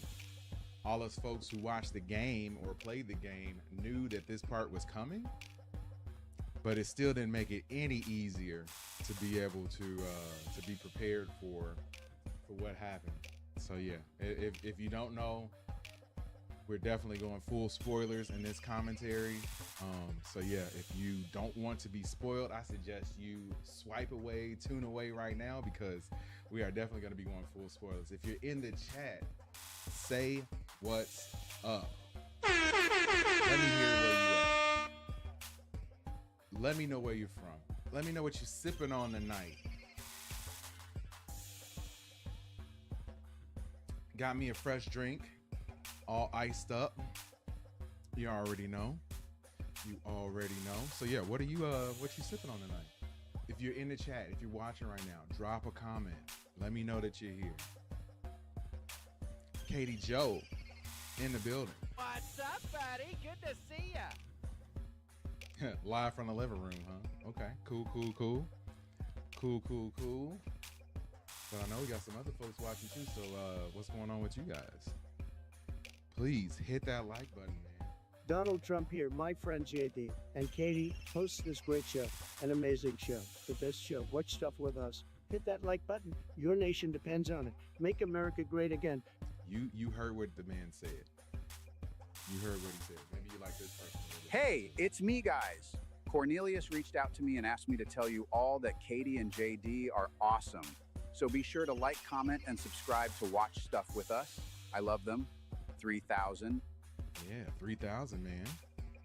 But yeah, we're going to be getting going in a little bit. If you would like to drop a comment, drop that comment now. Drop the comment. Let me know what you thought of the last episode, man. It was pretty shocking. We're going to do a little bit of a recap before we get into the episode 3 that drops tonight. So let me know what you thought. Were you shocked? Were you surprised? Are you a game player? If you're a game player, you probably expected what happened last night. I don't know if I expected it to happen so soon in the show, but they are progressing really fast through all the content that is in the game. So I'm kind of wondering, like, what are they going to do moving forward, man? It's kind of crazy that they're going so fast with everything. So yeah, if you're watching, please let me know what you think. Let me know.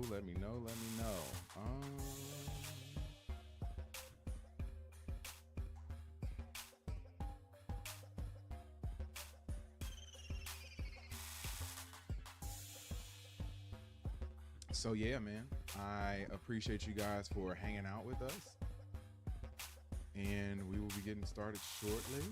I'll give it another 5 minutes before we get going. But yeah, I was super excited to come on tonight to discuss everything that went down in the last episode, and whether or not we should really care about this version of Abby that we have in the show. Personally, I play the game. This version of Abby is not the same version that I am familiar with because I feel as though they kind of skip over a lot of the stuff with Abby, and it makes it difficult to care for her. It makes it difficult to understand why she did what she did. It makes it tough to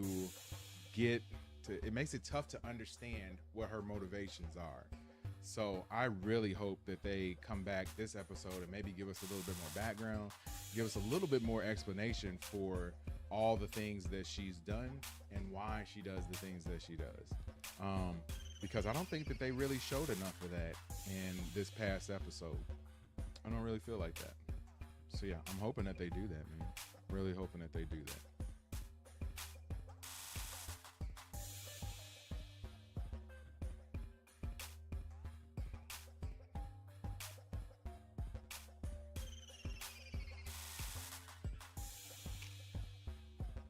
Yes. So yeah, if you are watching right now, we are about to jump into a recap of episode 2.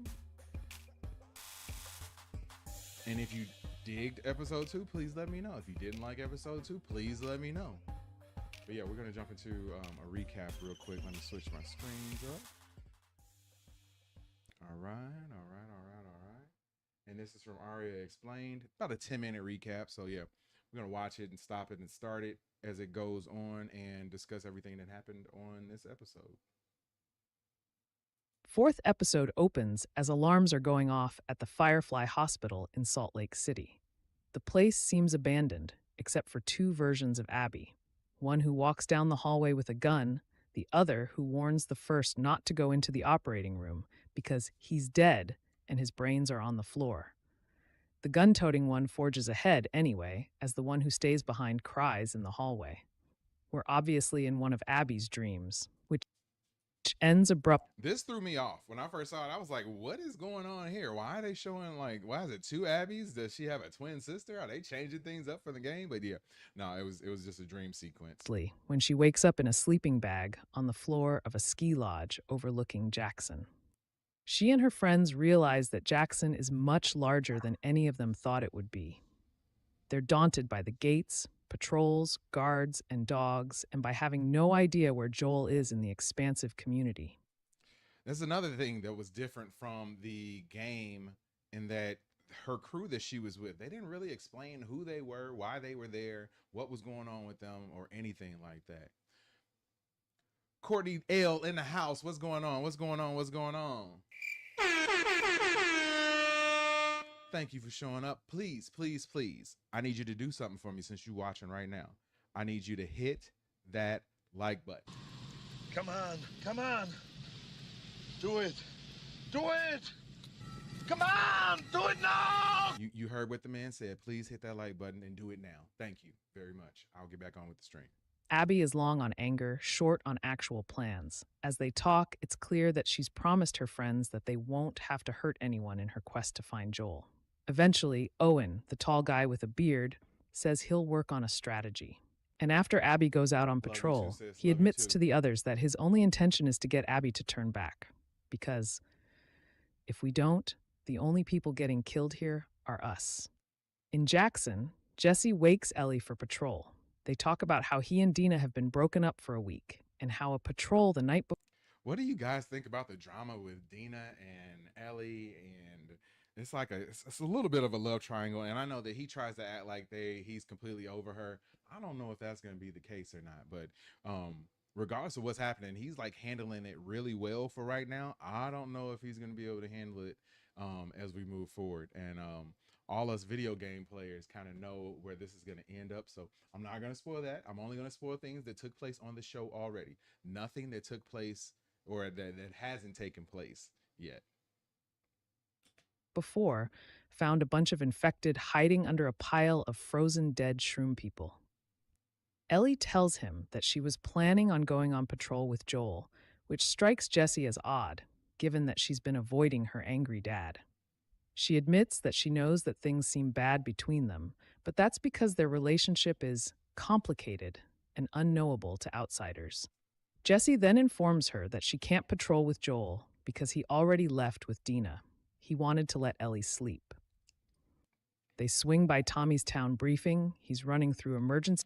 I can't wait to see the fallout of all that, because you know that they were supposed to have been together, and if that had happened, none of this other stuff that happened with Joel would have happened, because they would have been together, they would have made a different choice, and it would have ended differently. So you know that Ellie is going to be blaming herself a ton for everything that took place and everything that happened. So I hope that by her losing Joel, that this is sort of a wake-up call for her, that she's going to have to stop being this 18, 19, 20-year-old kid and be an adult and start valuing these relationships that she has with people before she loses them. Stop being so immature and bratty, because that's 100% what she is right now. So yeah, we're going to hope that this changes her attitude up at least a little bit.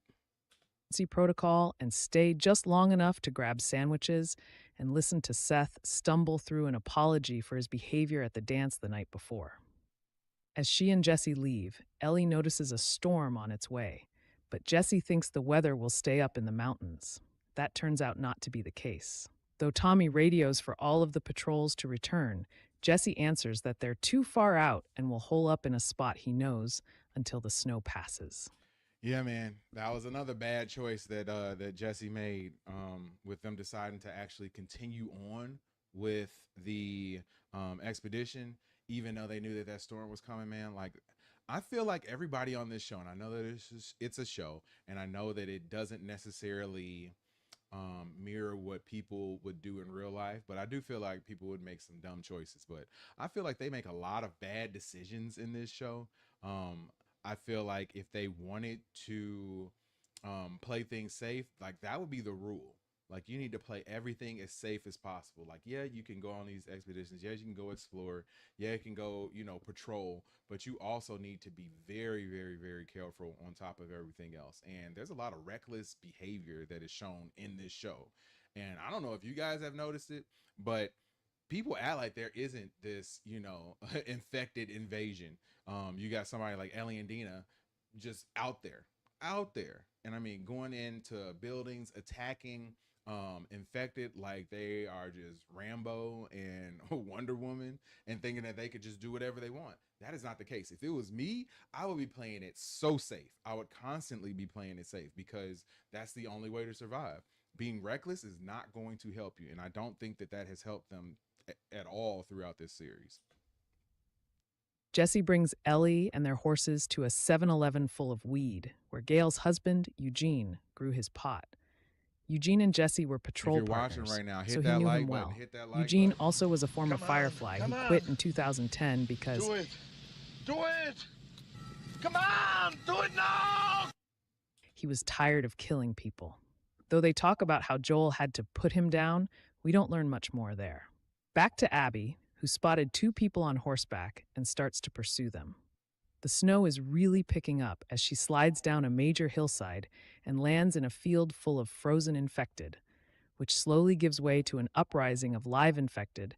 Yeah, initially I thought that they were like frozen but still able to exist and they were still somewhat conscious, because that one clicker that they just showed like started turning a little bit in the snow. I was like, man, are they like thawing or something like that? But yeah, that was creepy, man. That was creepy that they're using the dead infected as a way to sort of like insulate themselves from the live infected that are below them. It's really smart on their behalf, man. Showing a lot of advanced intelligence these last few episodes. That pop up from underground and en masse chase her.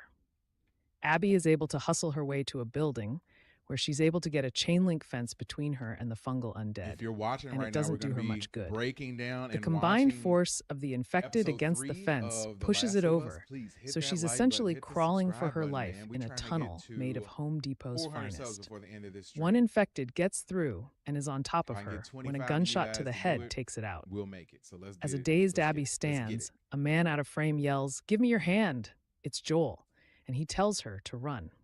How ironic that of all people that ends up saving her life, it's Joel. Does anybody think that should have played some sort of role into what Abby does later on? Should she have maybe showed Joel a little bit of mercy because he ended up saving her? I don't know. Those are the things that I pondered while I was watching this episode. As Dina approaches and calls for Joel, Abby realizes that the man she's been hunting just saved her life. But the danger isn't over. There are still a lot of infected very nearby. And when Joel and Dina struggle to form a plan, Abby suggests that they all go to her friends at the house halfway up the mountain. So they do. Right around then, Ellie overhears Tommy freaking out a little on the radio, wondering why his brother and Dina are the only patrol that hasn't checked in. Yeah, I see that. This is why are you freaking out now? Why are you freaking out now? This was a bad choice, a series of bad choices that led to someone losing their life. There was bad choice after bad choice after bad choice after bad choice. And I know that this is a show. I know that it is a video game adaptation, and these same decisions were made in the game. I would just hope that if there was a person who was actually doing this in real life, that they would be making these bad choices like this over and over and over again. Be a little cautious. Try to stay alive. She instantly assumes the worst and runs out into the snow, Jesse close behind her. The tendrils of cordyceps that have snaked their way into the pipes under. I don't know about y'all, but the cordyceps, every time I see them, they make my skin crawl. Just seeing the tendrils, as they call them, like, it's so gross. So gross to me. Especially when you see it like sticking out of the infected as they walk around or they get ready to infect somebody else. Like, that is so gross to me. It makes my skin crawl every time. Underneath Jackson would like a word. When a worker on a crew within the town's walls breaks open a pipe, he realizes that there are live. See? So gross. And they just wiggle and vines inside. Out where Joel, Dina, and Abby are riding for their lives, even more infected surface from underground. Without warning, and like lemmings, the undead break away from chasing the trio and redirect themselves toward Jackson. Yep.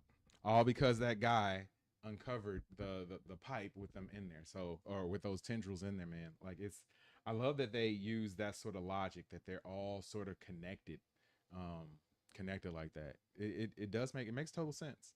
It's still gross, but it makes total sense. The lookout on the wall sees a sea of infected careening toward the gates. He sounds the alarm, which throws everyone into action. Tommy and Maria share a kiss before he rides out onto the main street, yelling for everyone to head for the roofs. Then he presides over the counterattack, which involves dousing the infected horde with flammable liquid, then setting them on fire. Eventually, a growling bloater breaks through the wall, clearing a path for a mass entrance. Tommy CGI on the bloaters is pretty good. I won't say that it's the best, but it's pretty good.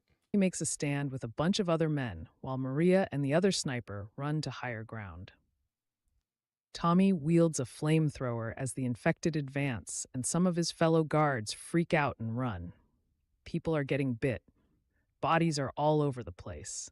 It's carnage, and it looks like it's going to get even worse when Tommy lures the bloater into a blocked-off alley and then realizes that his gas tank is getting lower. I love that that's true to the game, too, because that is the only way to take down those bloaters, at least early on. That's the only way that you can take them down is by using fire. So I'm glad that they were able to stay true to the game with that.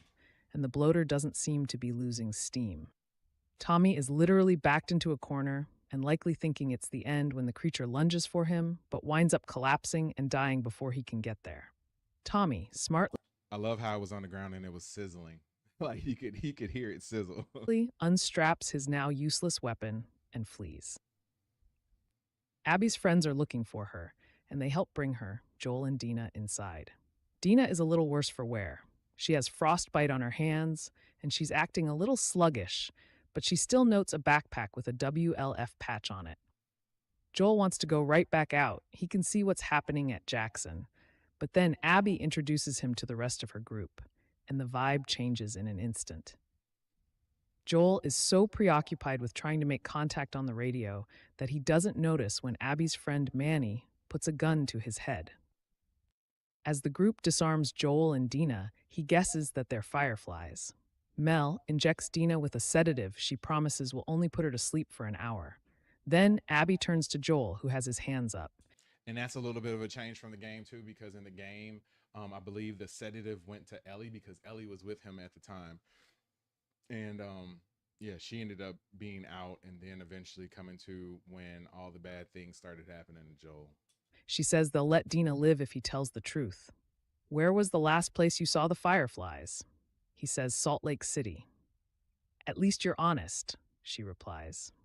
But Jackson is on fire and Joel is watching it happen, and he has no patience for any of this. I saved your life, he says gruffly. What life? She asks, shooting him in the leg. Seattle Ryan in the building. What's up, buddy? Good to see ya. Seattle Ryan says, so far, season has had 2 great episodes. Will they maintain? Yeah, I think so, man.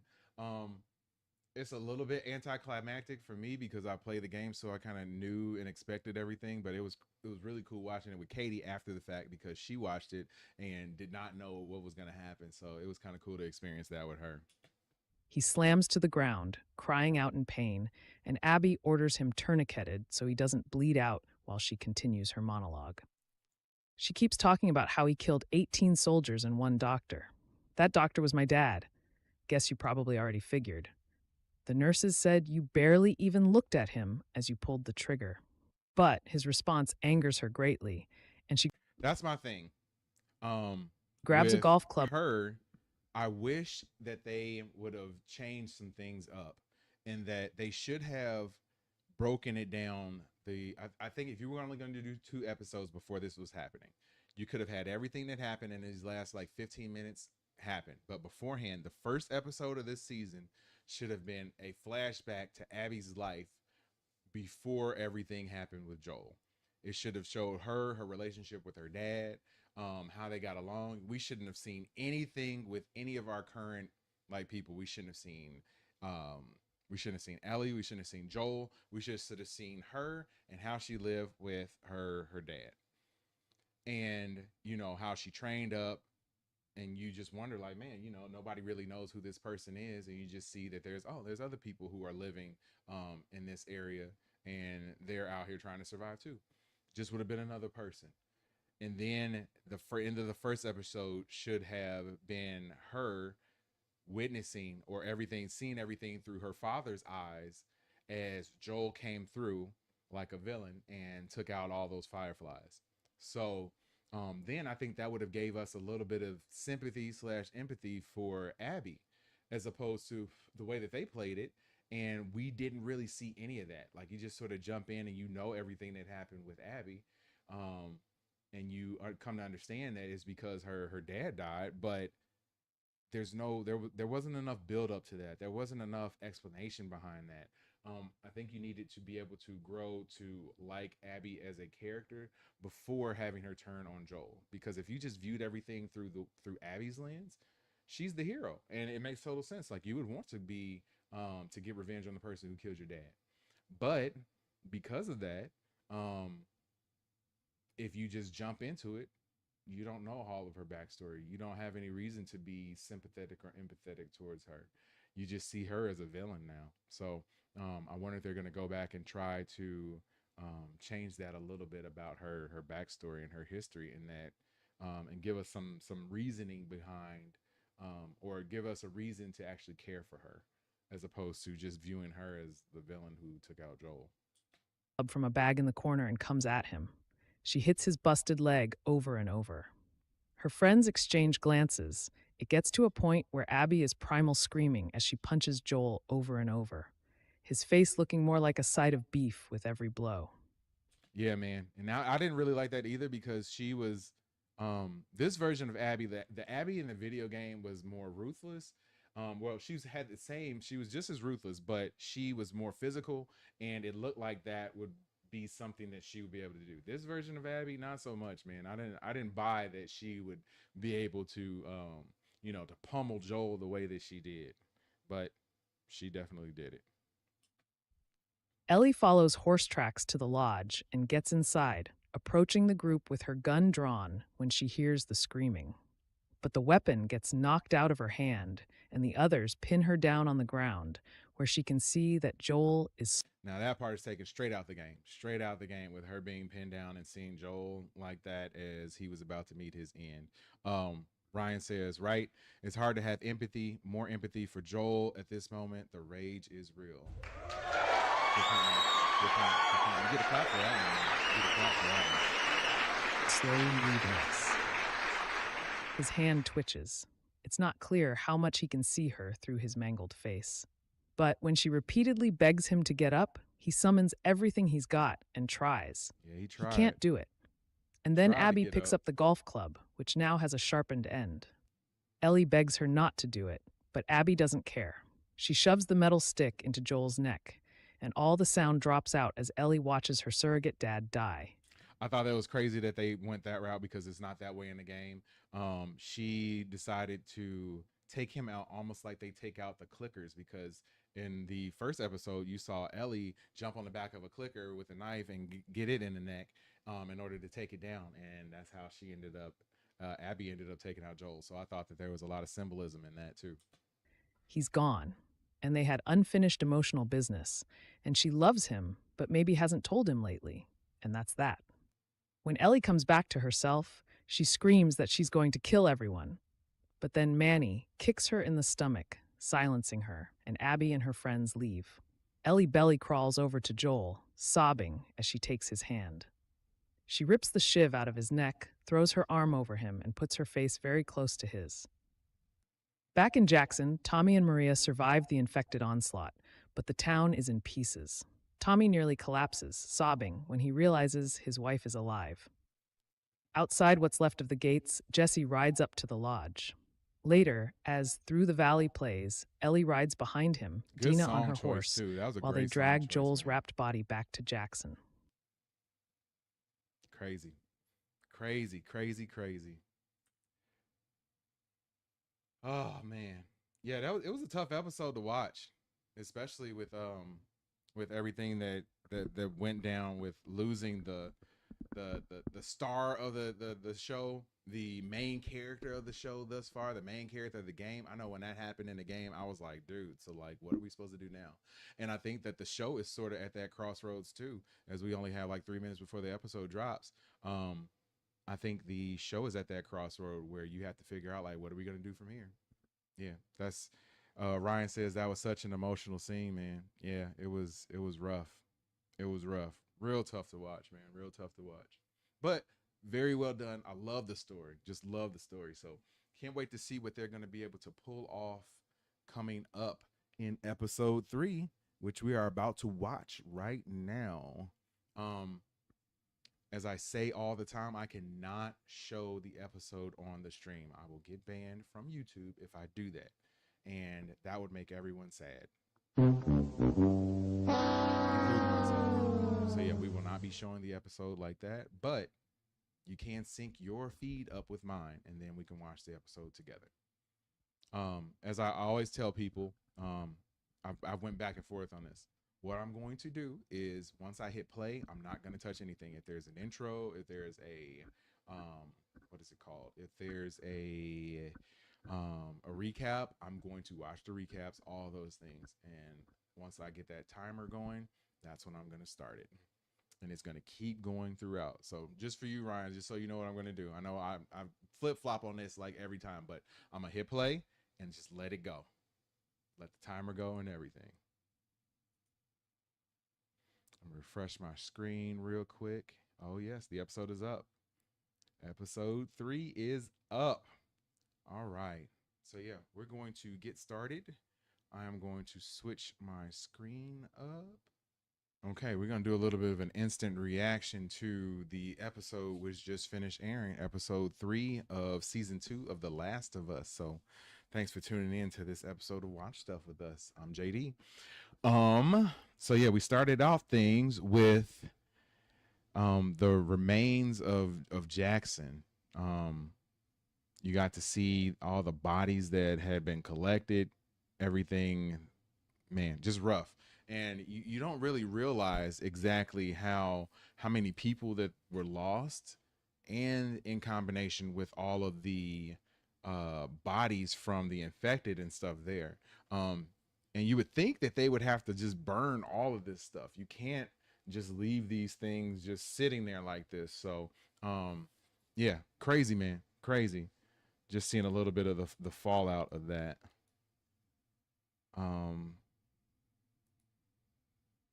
Yeah, we got to see one last look at Joel and his brother, mourning him, man. It was kind of tough. Like I didn't get choked up or anything like that, but just seeing and knowing that was Joel right there, man, that's tough. That's rough to look at, and to know everything that he meant to the people there, everything that he meant to the show.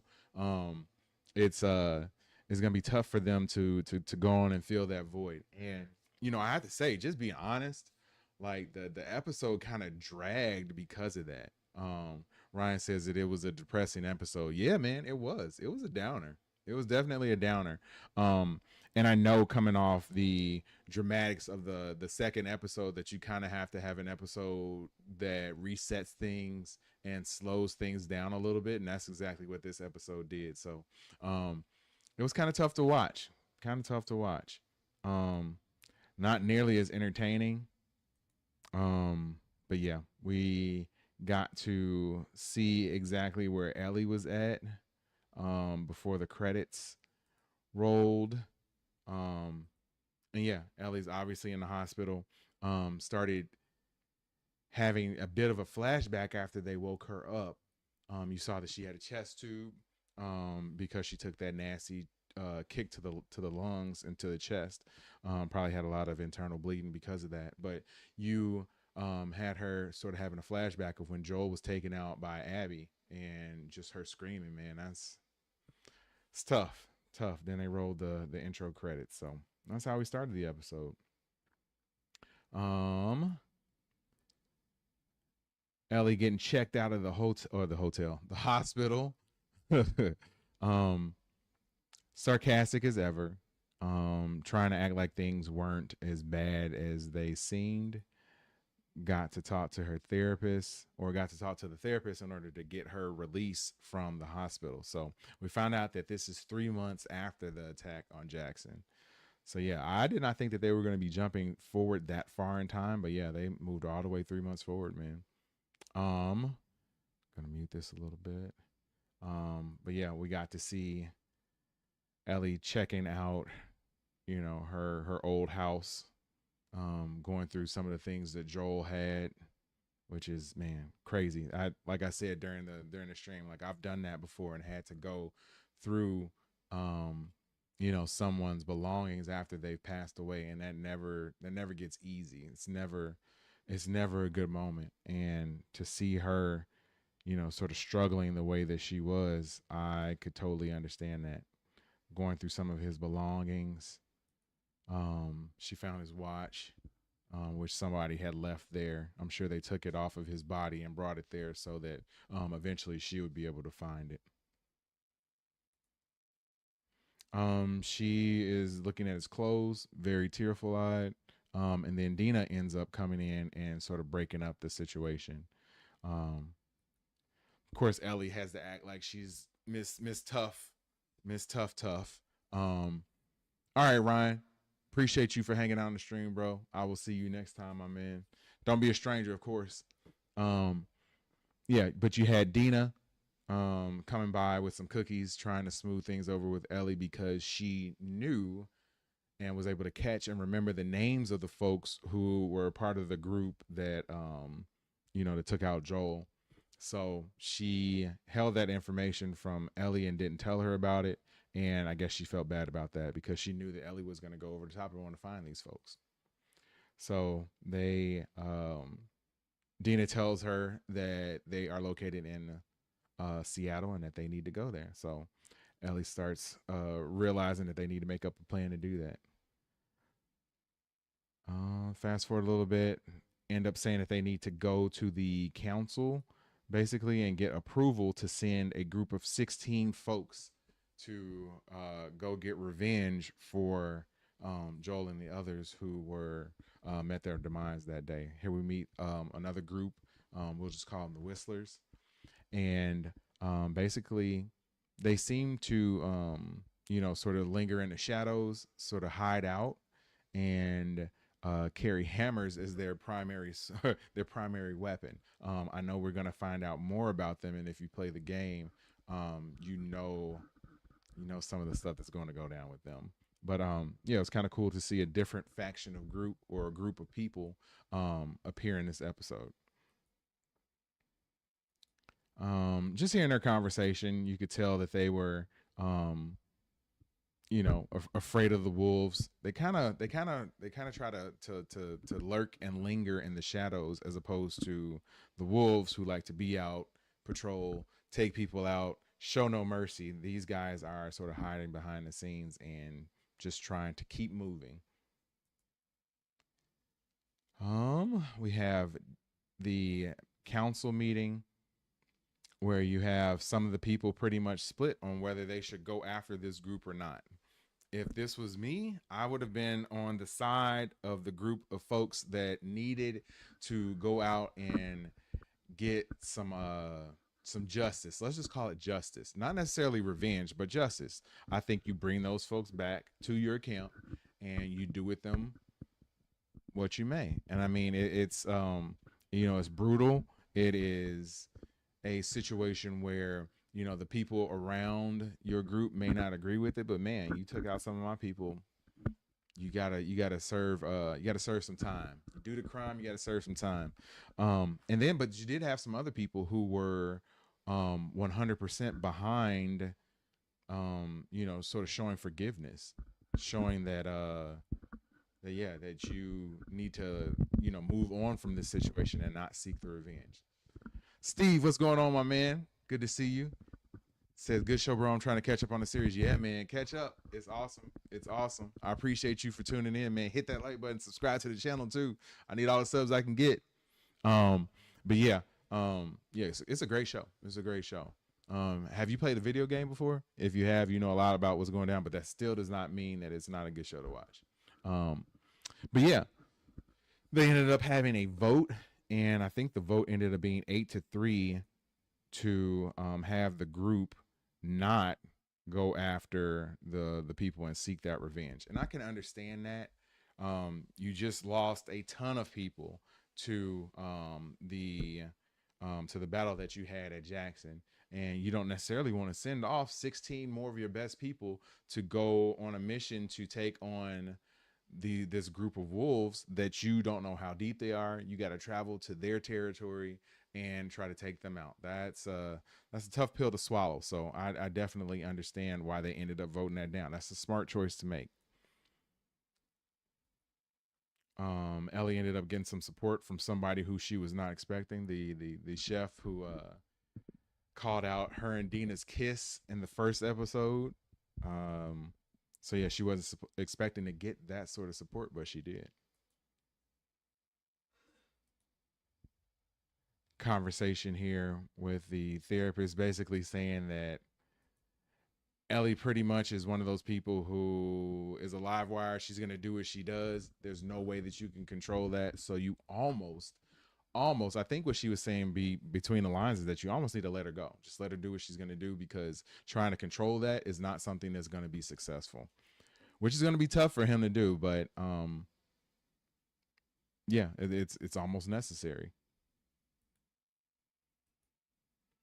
We have Ellie here getting her stash together because she's going to go and head to Seattle, I guess, alone, and is willing to do whatever to go get her revenge on Joel. So yeah, in her initial conversation that she had in front of the council, she was more so, she tried to play it as though she was not looking for revenge. She was just looking for justice. And you can tell that plea did not, it didn't win the folks over. Let's just put it like that. And it'd be hard to believe, especially knowing Ellie and her demeanor and the way she carries herself and the way she's thought and acted throughout the show. She would not be one that would be going for justice. She would definitely be out for revenge, which is exactly what she was doing. And then Dina shows up at the door. Dina ends up coming or agreeing to come on the mission with her, because of course Ellie should not be going out alone. So Dina is going to set out. So when I'm watching the episode, the first thing I think is that, man, like, these two young ladies going out here trying to take on this revenge mission. There's no way that I would do it. There's no way that I would feel comfortable if I was them. It's not like they, not to say that they can't be successful in their mission or that they're not tough enough, but they wouldn't strike very much fear in me. So they'd have to be on top of things, like really, really, really on top of things, in order to get the jump on a large group of people in order to take them out. And I just would not have confidence that they would be able to do that.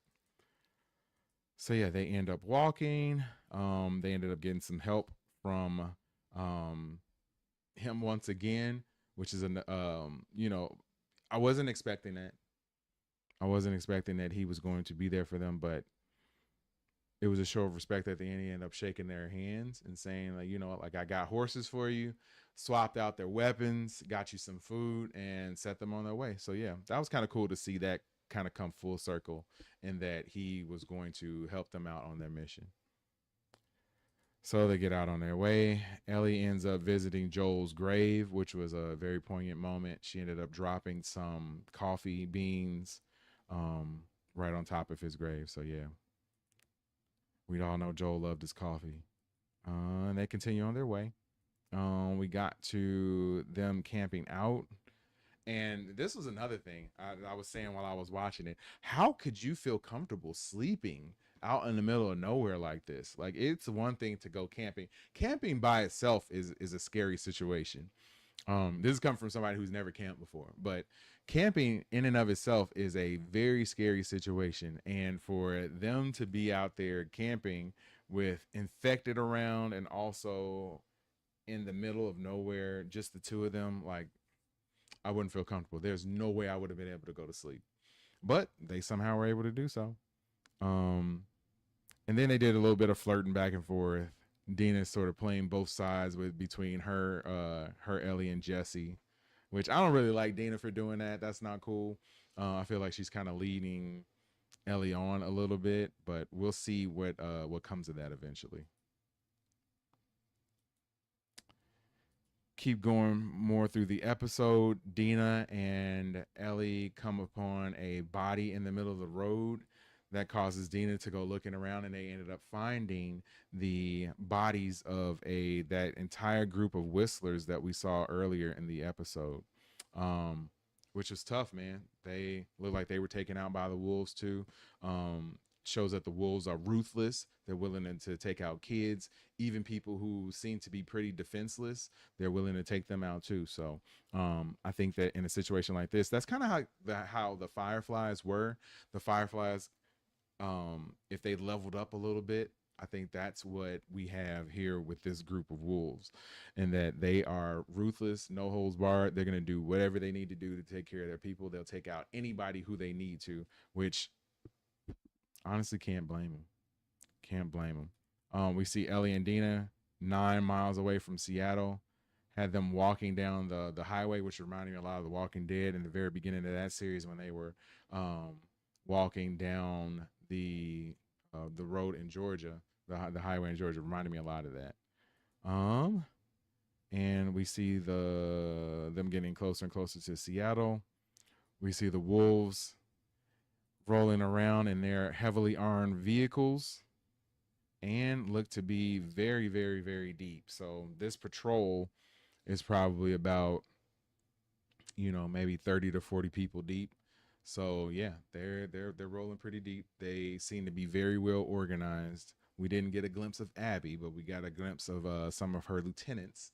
And yeah, so that ended up concluding the episode. Oh man, I would not say that this was my favorite episode of the series. I get why this episode had to be kind of slow. Like, I get it, because you're coming off of an incredible, very, very fast-paced episode where you had a ton of things happen. So you need to sort of reset and bring things down a notch. And I get that. And this episode did a good job of that. However, it wasn't as entertaining at all. I would say of all the episodes that we've watched so far through all three, this one is the weakest of them so far, but it's understandably weak. So I kind of get that. If I had to rate it on a scale of 1 to 5, as we do on this channel, I would give it a rating of probably a 3.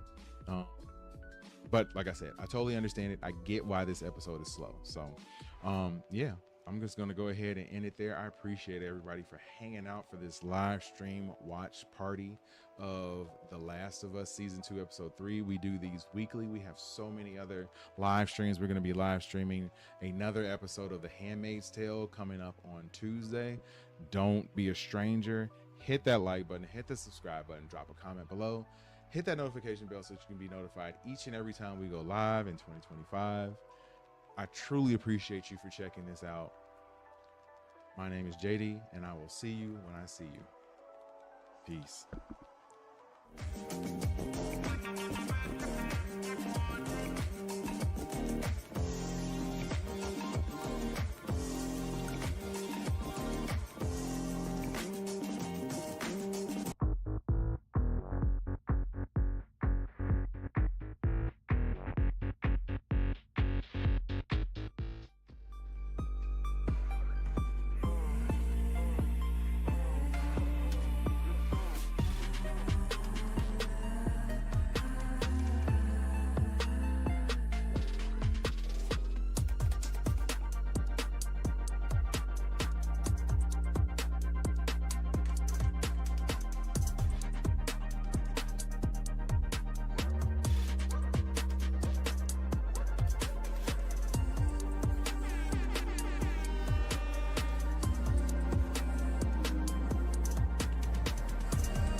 So yeah, we're gonna wait till the episode shows up on HBO Max, and then we will get going watching that.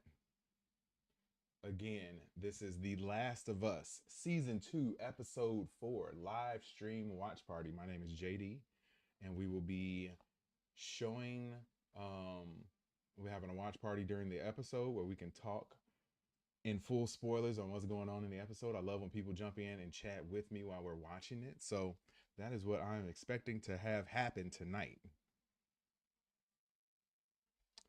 But yeah, in about 5 minutes or so, we're going to watch a quick recap of the last episode, which would be episode 3, as a way to get us primed and ready for the new episode, which should debut in about 20 minutes.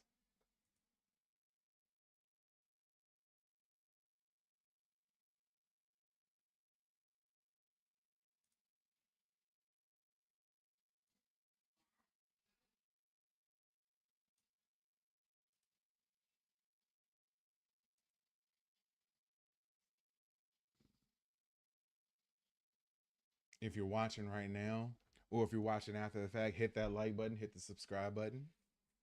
I would appreciate it. It helps out the channel a ton.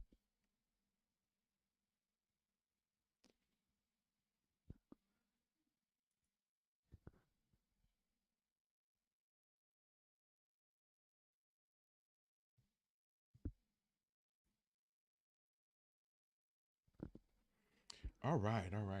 So let's get into the recap that we're going to watch of episode 3 and get some discussion going around that episode. I think it was a bit of a letdown because we're coming off the crazy events that happened in episode 2. So coming into episode 3, you expected a little bit more action, but there was absolutely, well, I won't say absolutely none, but there wasn't a ton of action that went down in the episode. But I think you kind of did need that coming off of what was a crazy and chaotic episode 2. So I'm very interested to see what they end up going with as far as episode 4 goes and the rest of the season, because we have gotten to the point now where I have a feeling that they're going to finish the entire second game during this season of the show. So what are we going to do for season 3? Is the show just going to be over? Those are questions that I do not have answers to, and I haven't heard anybody else speak on that either. So I'm really interested to see what happens with that, and if we end up having more of if the show continues and goes ahead of the games. Once the games come out, are they going to reuse some of the events that happened in the series in the actual game and let you play them out? I guess if it worked the opposite way with the show now, it would be okay if we saw what was going to happen and then you got to sort of play it out in the game, which would be interesting sort of flip on the way things are currently. But I don't know if I necessarily want it to be like that or not. But they're running out of a story to tell on the show, at least. So we're going to have them end up bringing a whole bunch more into the world, or they're just going to divert and do their own thing, which is kind of what they did with Game of Thrones, because they did not have the end of the Game of Thrones show, which they were taking inspiration from the books. They did not have the final book written, so they didn't. The final book still isn't written, so they didn't have that guide to go for as far as the rest of the show is concerned. So that last season was kind of rudderless, and it showed, especially the ending of it all. It really showed, and I don't want to see that happen with The Last of Us. So I hope that if they end up producing more content as far as the show goes, that they'll have some very direct guidance from the people who are going to be making the third game, if that third game is even going to come out. So yeah, a lot of questions surrounding that. A lot of questions.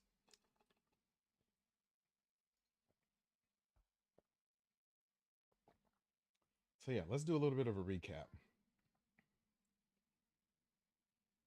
Third episode starts outside Jackson's walls. The bodies of the infected horde are still smoldering. Inside, a woman is preparing Joel's body for burial when Tommy enters the room and takes over. He lifts the sheet over the body to see Joel's face. The angle doesn't show us anything, and then gets to work cleaning his brother's body with a rag. Yeah, that was a tough scene, man. Seeing him look at his brother like that, knowing that he was gone, knowing that he's not going to be back. Just brought some finality to it all. Seeing the watch in his hands, like, man, that was rough. That was rough. Heck of an episode. And I can only imagine how those people who haven't seen the game felt when everything that went down in that second episode went down. Pauses when he sees the broken watch. "Give Sarah my love," Tommy whispers. As the camera pulls back, we see a lot more bodies laid out in the morgue. At the overrun hospital, Ellie comes back to consciousness, remembers what happened, and screams as she sobs. The staff sedates her. 3 months later, Jackson is rebuilding. Yeah, I wasn't necessarily expecting that 3-month jump. And the fact that Ellie had been in the hospital that long was crazy too. So I was not expecting that. If you're liking the content on this channel, hit that like button, hit the subscribe button. We're going to be watching the episode shortly. Ellie is physically healed, but the hospital won't release her until she talks to Gale. "Yeah, I miss him. He meant a lot to me," the teen says. It's the truth, but she says it too quickly and easily, and Gale knows she's just repeating what's necessary in order to be discharged. Ellie says she didn't talk to Joel when she saw him on the porch after their New Year's fight. But she asserts that your final moment with someone doesn't define your whole relationship. She also pretends not to know what Joel meant when Gale mentions his "I saved her" comment from therapy. "Man, I wish I could have let him off the hook for whatever it was he was talking about," she says. Gale gives her some major side-eye, but authorizes her release anyway. At Joel and Ellie's house, mourners have left notes and flowers at the fence. The house feels so empty as Ellie roams around it. She takes... Yeah, to me, that was the most emotional part of the entire episode, man. Like, I could only imagine having pretty much only one person left on the planet that you have a very close emotional tie with, and to have that person be gone, and then to be in the house that that person lived in, and to look through their clothes and see their old possessions. Like, man, that was rough. That was rough. That would bring anybody to tears and to really going into a deep depression. And you can kind of tell that she is battling through that as best she can. She tries to put up a very tough exterior, but we know on the inside that she is completely broken, man.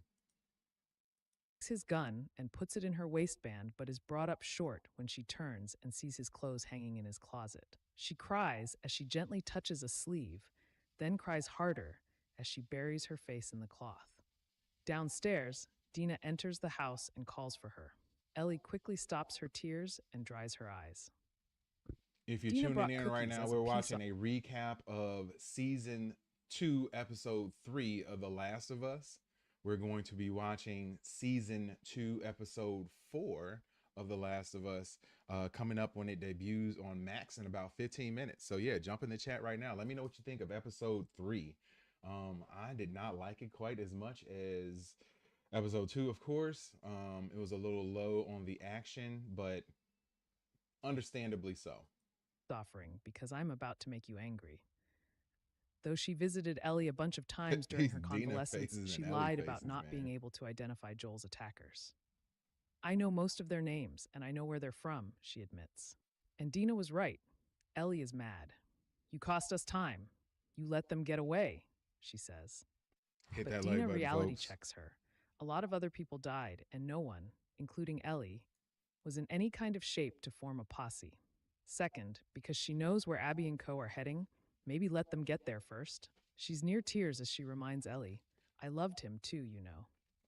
Ellie softens and takes a bite of a cookie, a sign of a truce. So, here's what Dina knows. In addition to Abby, there's Manny, Owen, Nora, and another woman, whom we know as Mel. One of them had a patch on their backpack that said WLF, which reminds Dina of a group Eugene once told her about, the Seattle-based Washington Liberation Front, a regional group fighting Fedra. I can't wait till we get to the episode that's going to be the Eugene-focused and centric episode. Yeah, can't wait for that one. I don't know exactly when that's going to come in the season, but if they're going to be devoting an entire episode to Eugene and his character, I know that it's going to have to be a good one. I'm guessing that one is coming up either this week. I haven't looked at any previews and stuff, so I don't know. So I'm guessing it's either this week or next week where we get that Eugene sort of centric episode, but I know that one's going to be good. Dina hasn't mentioned any of this to anyone else. So, she asks her friend, now what? They share the intel with Tommy, who, surprisingly to Ellie, hesitates. She argues that if the situation were reversed, Joel would be halfway to Seattle before the sun came up. He agrees that would be the case, if Tommy needed saving. But when we lost people, no, it would just break him like it was his fault. I saw that time and time again. He counsels Ellie to bring the matter to the town council, and he promises he'll back her. Come here, he says, pulling Ellie to him in a hug. She obliges him, but after a moment puts her arm around him and squeezes back. Then he lets her know that they buried everyone 10 miles south out of town. If you want to visit him. She nods. When we're on our way to Seattle, she says. Somewhere else in the woods. I still don't know about them traveling together. I know they end up going, and this is part of the game too, but I know that they end up traveling and going to Seattle by the end of the episode, but like their viability of just the two of them rolling out there and the fact that they didn't encounter anyone, they didn't run into any sort of hostility until they got all the way to Seattle is crazy to me. There's a part where they end up like camping and stuff. There is no way I could be out there camping during this sort of zombie overrun state of the world. Like, how could you ever sleep? How could you ever relax enough if you don't have to worry about people actually coming over there to take you, to take your belongings, to take pieces of you? You have to worry about the infected being there also. So man, there's no way. There's no way that I'd be able to rest. No way I'd be able to relax. Woods. A group of people are traveling on foot. All the men have shaved heads and all the women's hair is braided. They all wear clothing with a rudimentary fish symbol drawn on it and carry hammers.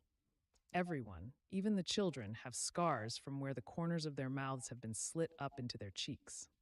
One of the men walks alongside his young daughter, who wonders why she can't just keep them safe. The prophet? She's been dead 10 years, he says. He adds that the distance they're putting between themselves and war is going to keep her safer. Then, we're watching someone at the head of the The group Last whistles of an Us, alarm that has season everyone 2, diving into episode the brush 3, to take before cover. we jump into season Demons, 2, episode 4 coming the little up girl at the whispers top as of they the hide. hour. Wolves, her father replies. On the day of the town meeting, the council and the rest of Jackson considers Ellie's request to send a 16-person team to take down Abby. One woman argues that we are too hurt and it is too soon. Another says that they need to have mercy to separate themselves from the raiders and murderers, a sentiment that angers. I was gonna say, if you guys are just tuning in right now, my beautiful wife Katie is coming on stream with us right now. She's about to go to work and do some stuff for a little bit, so we're only gonna get her for a few seconds. But unfortunately, I have to go to work like right when this airs. Yeah, always is the case. Not and my I know choice. This channel is called Watch Stuff with Us, and the us part of it has not been on here nearly enough. You know so what? It's been a whole bunch of Watch Stuff with JD as of late. Calling me out, I'm doing my best. Every time you come on here and you're not sitting in that seat and sitting down for the entire episode, you're gonna get called out. I'm busy being a hustler. I'm doing my best. No, you are. I appreciate you. Thank you so much for at least coming in and hanging out for a second. You're welcome. I just want people to know I'm still alive. Yes, definitely still alive. But yeah, we're doing a recap of episode 3 right now. That you haven't seen. Yep, I know you so need to catch up. Good thing I'm not on tonight. Need to catch up. I will be on next week. Yep. There's going to be one next week, right? We're still doing this. Of course. Okay. Of I course. just didn't know if they were. No, it's cut off on releasing or how many episodes. No, it's always going to be going down. Always going to be going down. No, I just mean for the show itself. Oh yeah, no, definitely. For The Last of Us, I didn't know how many they got. No, definitely. Definitely. So yeah, I appreciate you for hanging out with us for a second, but yeah, we're just going to jump back into this. Okay. See you soon. All right, love you. Be safe. Bye, I love guys. you too. Take care. Here's Seth. Grow up, you idiots, he roars as Ellie looks on, surprised but pleased. They will come back. They'll come back because we didn't make them pay. And when they come back, they will be laughing, and you'll all deserve it, bunch of goddamn victims. Ellie is the last person to make her case. Per Jessie's advice, she wrote her thoughts down ahead of time, so she reads them to the crowd. She swears her motive is not revenge, but justice. I am asking you, please, do it for us, she says, tears in her eyes. It's moving, but not enough to sway the council, which votes 8-3 against going. But does Ellie care? She does not. She's preparing to head out on her own. Yeah, and I know that, I mean, everybody could figure when this was going down that regardless of what their decision was going to be, that Ellie was going to go off and do her own thing. It would have been nice for them to have gotten a little bit more support, but I also understand the way that the rest of the town feels at this point, that they've already lost a huge number of people a few months ago. And for them to send out, I believe the number was 16 people to go out there again and risk their lives to basically do a revenge mission, they're not really down with that. So I can understand why they want to hold on to the people that they do have. When Dina knocks on the garage door later that night, I'm just going to bed, Ellie calls out. No, I don't think that is where you're going, her friend Riley notes. Once Ellie lets her in, Dina pokes quick and efficient holes in her plan to get Abby. No clear route, no medical supplies, etc. Thankfully, Dina has made a sound plan and enlisted the help of someone who can get them supplies. That guy turns out to be Seth, who even trades his gun for Ellie's before Yeah, was not expecting Seth to be the one to come in and try to help them out, but he's trying to not revenge. He's trying to gain the favor and right a wrong that he made by calling them out at the dance and being rude to them. So he's trying to show that, like, hey, you know, I made a mistake and now I'm trying to help you guys out. So that was pretty cool on his behalf. I wasn't expecting him to be one of the ones that would help him, but it did make total sense. Seeing the ladies on their way. At sunrise, Ellie stops at Joel's grave and puts some coffee beans on it. Doing a recap of episode 3 right now. Episode 4 is coming up in about 5 minutes. Shimmer, as they continue towards Seattle. One night, they make camp. Seattle Ryan in the building. Yes, you have arrived, man. I was panicking. They're about to go to sleep when Dina brings up their kiss at the dance. Welcome back, bro. Ellie quickly says it didn't mean anything, given how high Dina was at the time, but Dina wants her to rate it anyway. Ellie gives it a 6 out of 10. We learn that Dina and Jesse have already gotten back together, and things are a little awkward as Dina turns off the light. That whole rating thing, that was so goofy. And I guess it's like, you know, young kids sort of thing that they would go about doing. But yeah, Dina's drama. Dina's drama. But then she adds, Ellie, I wasn't that high, before she falls asleep. Oh man, you turn a big 42 tomorrow? And they're on Happy a trail early about birthday, 10 miles bro. outside Happy of early Seattle. birthday, my man. Hold on, I got something for you. I got something for you. Yes! Yes! Yes! Yes! Yes! Yes!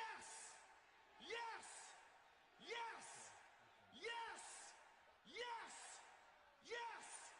Yes! Happy birthday, bro. Happy birthday. Oh, I forgot to give you this too, man. What's up, buddy? Good to see ya. Yeah, good to see you, my man. Turning 42. I am 43 myself, and I'll be turning 44 coming up in October. So just a little bit older than you, man. Just a little bit older. But yeah, cool. Nice to see some people of a like age, you know, a nice maturity level on this channel. So I'm glad that you're here, my man. Across a dead member of the group we saw earlier. He's wearing the fish coat and has gunshots in his back. Dina investigates a little deeper into the trees, runs back, and then throws up. Ellie goes to see what made Dina so ill and finds the entire group we saw earlier dead and rotting, even the kids. Ellie immediately suspects Abby and her crew are behind the violence. As they approach the city, Dina and Ellie guess that there probably aren't that many members of the WLF, or Wolves. Otherwise, wouldn't people be shooting at them as they get closer to Seattle? I mean, that was a good observation on her behalf. And yeah, you would think that there would be more people that would be sort of shooting at them if they were getting close to that area. But yeah, either way though, you're walking into their territory, man. I don't know if that was the smartest plan, especially when it's just two of them. And it's not like they're Abby from the game either. Like they're not big strapping women or anything like that. So a little nervous for their for their futures as we move forward in the show. And if anything that this show and game series has shown, that like nobody's safe, man. Anybody could go down at any time. But they don't know what we do. The Wolves are a highly militarized group with lookouts, tanks, and a large infantry that's marching through the city. Ellie and Dina are outnumbered in the extreme. Yeah, outnumbered in the extreme is correct, man. That's crazy. They got a lot to deal with, a whole bunch to deal with. So we will see if they're able to deal with that. Yeah, we're about 4 minutes away from the episode hopefully being up on Max. But yeah, we're going to do a full-on live watch party for the episode. So if you're watching right now, hit the subscribe button, man. I do this every week for this show. So don't think that this is just some one-off that you happen to scroll through on YouTube and find. Like, no, I'm here every week. If you subscribe to the channel and hit that notification bell, you'll get notified every time I go live. This isn't the only show that we do. We do The Handmaid's Tale. We have done many other shows. All the Marvel shows that come out, we do those. I cover all the Marvel content. I just did a live stream earlier today talking about Thunderbolts. Full spoilers on that if you want to go back and check out that live stream. We do trailer reactions. We react to all sorts of shows, movies, everything. So yeah, if you like that kind of stuff, hit that subscribe button. And the cool part about it too is if you hit that subscribe button, there's like a cool little pop-up that happens on the screen. So I've been waiting for somebody to do that. I haven't really seen anybody do it exactly on time when I'm on the stream so that it will pop up, but kind of hoping that somebody does it at some point relatively soon. But yeah, so yeah, we're going to be starting in about 3 minutes. Thunderbolts was good, man. It was good. It was a solid movie. I give it a solid, I'm torn between 3.5 and 4 stars out of 5. But yeah, it was good. It was good. Oh, you got the Regal Unlimited pass. Not bad, man. Not bad. I need something like that. I got a deep family though, so I'll be spending way too much money if I ended up having to get the pass for all of us. But yeah, that is pretty good, man. That is a pretty good thing. Yeah, I thought it was a good movie. Love the Sentry. Love his alter ego as well. I can't wait till we get more of that. They are going to have to nerf him before Doomsday somehow, but I guess he's already sort of nerfed himself at the end of the movie. So, but yeah, that's not what you're here for. You're here for The Last of Us, and we're going to end up watching that episode shortly. So I am going to switch my screens up real quick. Close that one out. And switch to my, yeah, that was interesting. That was interesting. No, it doesn't look like anybody has their stuff up yet. I'm guessing it'll be up shortly though. I'm guessing it will. Yeah, it's kind of hard, at least watching this, it's kind of hard to fake sort of excitement for everything as far as this show is concerned.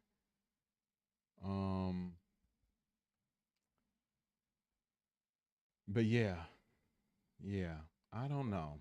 Let me unmute my desktop audio. But bloody body, man, I forgot to hit my button for you. What's up, buddy? Good to see ya.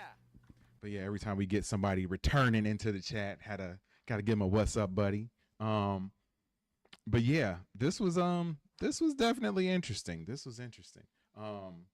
By the way, I would like to try to go one-on-one with Bella Ramsey. I think I would have a lot. Yeah, man. I get like in the video game, the portrayal of Ellie was, she was her look and stuff, I think is spot on as far as her physical characteristics. Like she was a smaller girl. I think that, from what I understand, the character on the show, or the actress on the show who plays Abby, was actually, a lot of people fan casted for her to play Ellie. So yeah, I think that would be that would have been pretty cool to actually have seen that. I think she would fit more as Ellie as opposed to Dina. Oh, Ryan, you out of here, my man? Dude, I appreciate you for hanging out tonight. Please don't be a stranger. As always, man, you like one of my aces. I really appreciate you for coming back, man. And yeah, have a great week, bro. Have a great week. But yeah, so yeah, they were going to have that actress, or a lot of people wanted that actress to play Ellie. And I would think that you need almost a bigger, more physically imposing person to play Abby, because that she was physically, imposing in the game, and the actress that they have playing her now does not appear that way at all. But getting back into this actual episode that we just finished, man, I don't know. I don't know. I don't know. I don't know. I don't know. It does kind of feel like some agendas are being forced a little bit out there, but it's part of the game. I think the show has trouble right now trying to make, and the game did the same thing. Once Joel was gone, it was hard to have somebody that you really cared about in the show. And I think the way that they're building up Ellie at this point does not make you want to care about her character. She isn't someone like, she's someone that you feel sorry for, in that she's had to deal with all the loss that she's had to deal with. But as far as a character, as far as a person, she isn't someone that I'm like, man, I don't want anything to happen to her. This is just more so like, she's our girl, but I don't know. I don't know. Bloody says the actress who plays Abby was supposed to play Ellie in the cancel all the Last of Us movie, but years passed and plans changed and they decided to cast this cute. I'm not gonna call her that. I'm not gonna call her that. I think that she's a great actress. I can roll with that. I think that you have to kind of and I think they're staying very close to the source material, but the source material was also flawed. The source material also had us, if playing the game, the same feelings that I have now with the show are the same feelings that I felt during the game as well, where you're like, like it's cool, Ellie is cool, but like, do I really care about her? I think Joel was really the heart of the show and the heart of the game, and then once you rip that out from everybody, like, where do you go from here? It would have been cool to see what they could have possibly come up with if they would have kept him alive. But yeah, I mean, they stayed true to the source material, and like I said, I understand that, I get that, but yeah, not exactly feeling the show, man. It's a good show, same way I felt during the game.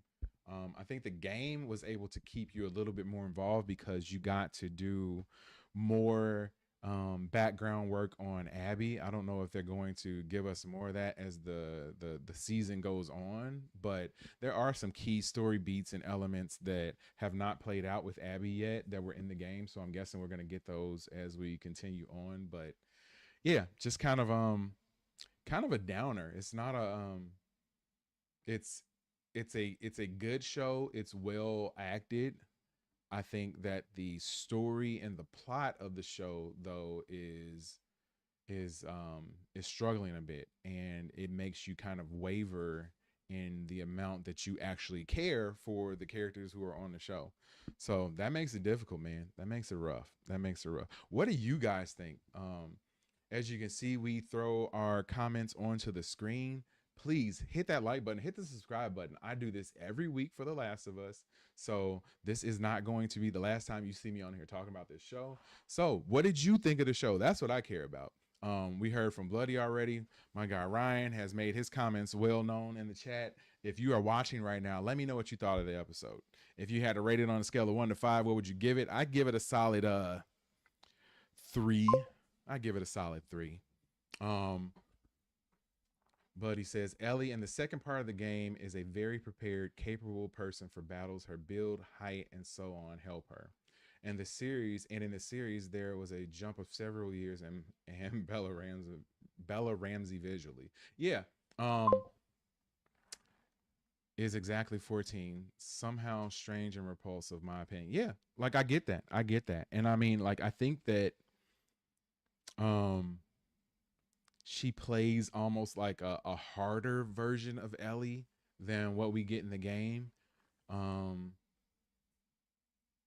Ellie always sort of comes across in the show, at least, as just some, as for lack of better words, young punk, somebody who is, almost like a spoiled brat.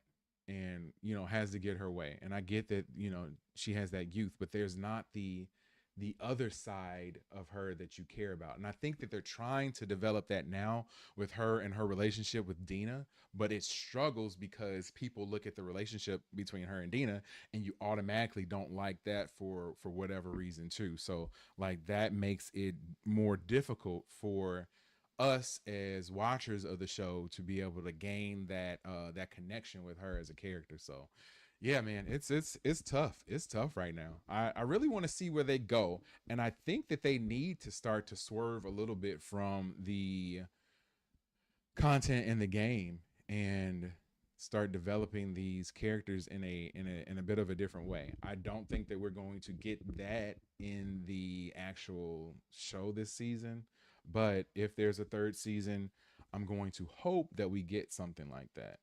I'm going to refresh my screen real quick and see if we got any more recaps up yet. Yes, we do.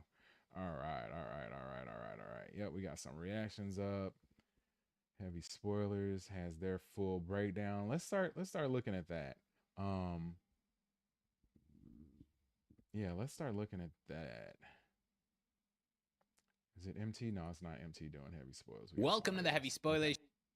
So yeah, we're going to watch this Heavy Spoilers review and use that to talk a little bit about everything that happened on this episode tonight. So yeah.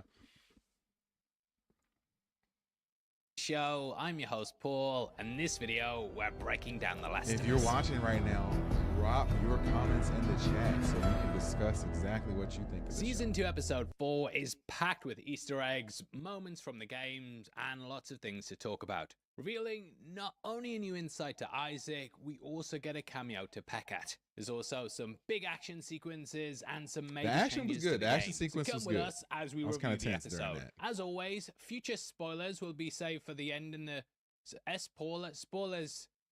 Yeah, we're not going to do into the section, spoilers, which will give you a heads up before we hit. But at the beginning, though, we start off with a flashback to 2018. In our world, we had the release of Infinity War and Black Panther, with your boy walking out the cinema to all the stars. Here, they had the Cordyceps apocalypse and Fedra getting overthrown by rebels. Yay! One of my favorite parts of the show, though, is definitely these flashbacks. The first episode of Season 1 had a flashback to the 1960s, and this set up the Cordyceps jumping from insects to humans. Episode 2 saw the start of the outbreak and explained why Joel pretending to be an Atkins saved his life. After that, we got a couple after the outbreak, including the evacuation program in the area that Bill lived in. That was carried out by Fedra, who people are rightly getting Fedra up of. In the game, you constantly see the aftermath of their oppression and also how people rose up to fight them. There's groups like the Fireflies, whose attacks we saw in the game at the Boston QZ. Turns out Seattle had I think that was one good thing about the games too, is that when you had the you kind of started out the game with Fedra being the main enemy, and you saw the Fireflies as a group of, like, you know, folks that are rebelling against them and their oppression. So like that was kind of cool to see, and you understood where they were coming from. But as the game goes along, you start realizing that, man, like all the factions are, you know, bad in some sort of way. WLF, which stands for the Washington Liberation Front. We've actually just done a big video on the history of the Scars that also recounts their war against Fedra. I'll not go through all that again, but it's interesting to see how the roles reverse. Isaac left the group because he didn't align with their values and saw them as being overly oppressive. Fedra didn't understand why. And they did give you a little bit of glimpse of that when Isaac was talking to the guy and that was also part of the group, and he knew the actual history as to why they were calling the folks voters. So yeah, that was kind of a little tip off that you know, Isaac wasn't exactly who he seemed to be and being part of the Fedra group, but he wasn't really a part of them. Why people were leaving them, because they provided military protection. The wolves were out in the wild and didn't have an army backing them up. However, Fedra took away their rights and basically rationed out their food. In the game, you can even find some Fedra officers dead in a ration truck, much like the one we see in the episode. Due to all the soldiers who got killed in it, I did wonder if this was a nod to that moment. Either way, the truck in the game has fascist spray painted on the side, so you can get how the people felt about Fedra. They were fed up because they never Fedya. Anyway, on the flip side of this, we see Isaac's now wondering why people are leaving the WLF to go live with the Scars. They're seen as savages, all part of a religious cult, and he just doesn't get why. Why? But we will talk about it. The Wolves and the Scars, though, they basically parallel Ellie and Abby and show how a constant cycle of revenge just leads to absolutely nowhere. Throughout the game, you collect lots of different notes and see the environmental storytelling that fills in the story of ruined Seattle. This includes the slow reveal of how the Wolves overthrew the gang. Yeah, they've sort of blended a lot of these notes together. In an all-time surprise cameo that I had no idea was in the show, Josh Peck is playing a Fedra soldier, telling the rest of the truck how he's easy on the voters. It's a cruel joke, as the citizens of the QZ have lost all their rights, including the right to vote. So Fedra goons call them voters to belittle them. Isaac then explains the name and why it's an insult. In the present, though, he calls the Seraphites the Scars, which in itself's insulting. Obviously, they're called that because of their Glasgow-style scars, which each soldier is given as part of an initiation. This is carried out to remind them that the world is imperfect and filled with ugliness amongst the beauty. Scars is a name that the Seraphites dislike, though, which is something we see in the game with Lev. You think we're gonna see a lot of Scars? Seraphites. Where are the Scars attacking next? The soldier also says how he caught people dishing out pamphlets. We know what it was covered. Initially, another soldier asks if they're WLF. This is a wildly deep cut Easter egg, as in the game you discover an early WF base of operations. This is hidden inside a pet store called Barco's. Like wolves. They run their operations from there and you find lots of their paraphernalia. Last week, Dino also said how Eugene knew there were multiple groups across the US fighting against the corrupt federal rule. When you find the flyers for the WLF, she mentions how when she was in New Mexico, they had a similar group called the Ravens. So in the game, there's definitely that feeling of dissent, and amongst this, you find out they attacked a Fedra checkpoint. There is an office in there, and also a note. It alludes to a turncoat and a spy in the Federal ranks who ended up helping Isaac. This note actually may have inspired the storyline here, as we don't really learn all that much about Isaac. At this point though, Fedra are clearly in power and filled with bravado, confidence, and acting like they're untouchable. It's a fantastic scene, and the new Fedra agent, he looks slightly uncomfortable. He's clearly wet behind the ears and also not in the joke. Hell, it might even be his first day, which is why Isaac chooses him to get out the truck. Played by Ben Alaz, you might recognize him from The Gilded Age. Is it Alaz or Alaz? Anyway, moving on. I think it's such a smart move to have Peck as a cameo because all your attention's on him. Then my jaw dropped when I heard that trademark deep voice and saw Jeffrey Wright playing Isaac. Even though obviously I knew he was in the show as he's in the game, it was brilliant seeing him. In the past, we've had several actors from the game pop up in different roles. For example, Troy Baker was at David's settlement and Ashley Johnson was Ellie's mum. I always felt Isaac was underused in the game though, and even theorized they got him just to use him in the show. It would be a total waste to not have him pop up, and it's great seeing this character expanded upon. The caravan is then held up by a school bus, which I feel like is kind of a symbol of innocence that's now juxtaposed by all the violence that's about to happen. Isaac goes out to calm it down, and we can see his name badge. This covers up his surname Dixon, which is what you learn from a note. We also know from the lore that the WLF was initially led by people named Jason and Emma. Their wanted posters line Seattle, and it's possible that this just finished watching episode 4 of The Last of Us, so we're doing a little bit of recap right now. 9826 on our trailer video for also pointing out she's played by Alana Ubak. And I apologize, I'm butchering everyone's name today. I'm really sorry. Do you watch the videos for pronunciations or crap Easter eggs? You decide. I initially thought of the phrase hearts in mind though upon seeing this, and that's actually a counterinsurgency tactic used by the military to get the occupied on the occupier's side and stop any insurgency. It was used during the Second Iraq War, but also heavily in Vietnam. Due to the time frame the show started in, which is 2003, you can kind of make that parallel. Druckmann also made it clear that the game's idea of cycles of violence stems from living in the West Bank before moving out to Israel. His experiences there kind of stem out into the story, and if Dino you're watching was right now, hit that originally Jewish in the game, button, man. and We you need all even the subs we explored can a synagogue at one point. They seem to remove that from the show, but they might address it later on. There is a line about how they don't really know what started things, though they're just kind of locked into this war. You can draw lots of parallels to real life things, and even the characters fall victim to doing things they once hated. The opening is a complete haymaker though, and it kind of speaks to strength in numbers. All the wolves seem like they're unarmed, and I'm guessing even the new guy could potentially kill them. However, they have ideals that people like Isaac gravitate towards. Though little is known about him, we do know he was a former Marine. The military then got shifted to Fedra, and he was basically forced to follow orders he didn't agree with. 15 years has taken its toll, and now he's ready to stand with the people. I love Wright's expression as he tosses the grenades in and then shuts the doors completely blasé. He's now left a corrupt and authoritarian regime to stand up and fight against it. So you could easily tell this story where you see that he's the hero. However, as we keep saying in the Last of Us world, no such things as heroes and villains. No good or bad, just all morally shades of grey.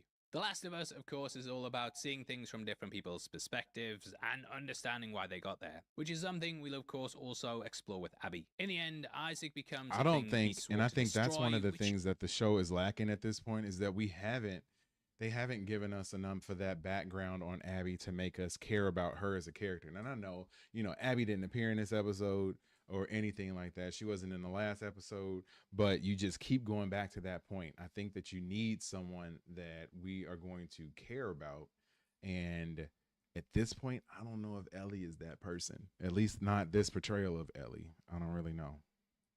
You could also kind of apply to the path that Ellie's on. Now, we do know from the journals that eventually the Wolves overran Seattle and Fedra decided to leave. Their leader, Lieutenant Torres, was then killed in the final attack, with the rest of his team massacred at the courthouse. You find the remnants of this in the game, and it happening there has a very symbolic meaning. All the rights and rules they once stripped away have now backfired at the place of judgment. Isaac offers the rookie a choice, but in the end, he doesn't really have one. Just in the same way Isaac had to survive by signing up with Fedra, this rookie's now got to do the same thing. It's something that probably happened with a lot of the Wolves, which is why there's been so much dissent. In the end...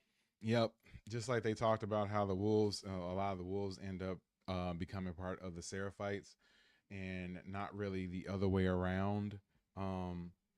I think the Wolves is sort of a situation, as we used to say, either get down or lay down. So like, you need to be a part of our crew, or else we are going to, tear you apart, and, you're not going to have any other choice. So yeah, it kind of sucks, man. It kind of sucks that you have to do all of this by force, but that's how they were able to get their numbers up.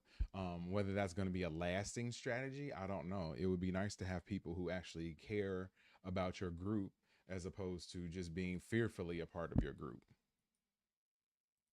It's a chilling way to start things that once more takes us to the titles. Last week, we ended with Ellie silhouette just there by herself, and I do wonder if at some point the Joel stand. Do I play Marvel Snap? I sure do, man. We'll talk about I sure do. That's crazy, yeah. But firstly, just I haven't played in a while. It's been like a few weeks now. The last time I played was when they were doing the what was it, the Voltage episodes every other Friday, sort of like and it covers mini movies, game comic for books, like a week. That was the last time I played. DC I haven't played in a while though. Whether it's all the updates on Superman from James Gunn, or just the ins and outs of the latest comics, this podcast has got you covered. Hosted by Frankie Smith and Tyler Coates, with comic correspondent Coy from Eugene's Bunker, have kind of been spread across the season. I did wonder if the meds as well, if they were playing on supplements which you used to upgrade your character. Like a lot of areas in the game though, it's been picked clean and you're just left with the dregs. There's some meds though, including one for a yeast infection. I wondered if that was because, yeast carried cordyceps, and people might have just thought it's not worth the risk. The first season saw a scientist examine an outbreak at a flower and grain plant in Jakarta. If you're watching right now, we just finished watching The Last of Us Season 2, Episode 4, and we're watching a recap right now, discussing the episode. So yeah, let me know what you thought of the episode. Drop your comments. They will be shown on the screen, and we can talk about them. Through yeast, and she later gets bit, but doesn't die today. So maybe it's like a little bit of clever writing, or maybe I'm just reading too far into it. Have Screen Crush uploaded yet? Go watch them instead. Tina then finds something which we later learn are the pregnancy tests. She was sick last week and is again later on in this episode. But the question is, will these 26-year-old pregnancy tests even be accurate? They usually last about 1 to 3 years. I don't know. Well, I do know, because, yeah. 26-year-old. See, now that's something I totally didn't even think about, is that, are these tests going to actually be accurate because they are so old?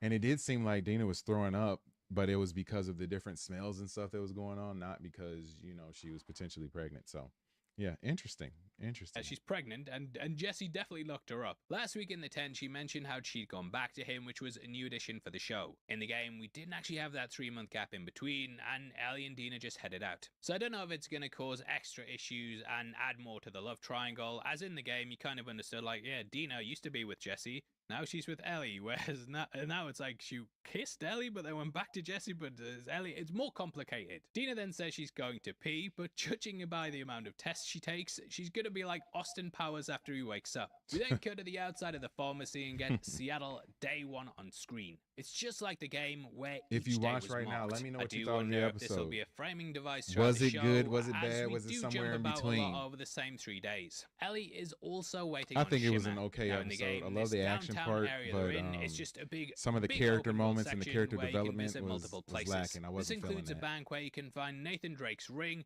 a WLF base we mentioned earlier, the courthouse, synagogue, and also the music store that pops up later. You also discover the playing card for Dr. Uckman, which was a play on the game's creator. It's a shame that a lot of this was cut, as there are a number of memorable moments. It's pretty much just a side quest though, where you get fuel to open a gate, so watching it, I can totally understand why cutting it was necessary. Give us a 20-minute council scene instead. I need more therapy sessions where they lie to the therapist. Yeah.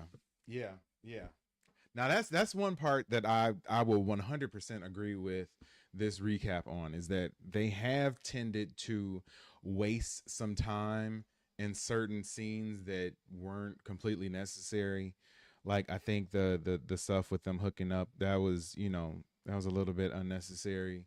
I think like they said, the therapy session stuff, completely unnecessary. At least for them to go on as long as they did. And I mean, you want the story to progress. You want there to be more things happening in the episodes. And then when you get bogged down by that stuff, it's a little rough. Isabela Merced is just amazing in this episode though, as she just drops subtle little clues in her acting. As she gets on Shimmer, she acts normal but totally gives away something's up. But as they get going, she looks both happy and terrified at the same time, which is a feeling I'm sure many parents will remember very well. You know what? Twins. Fucking kill me. No, I love them.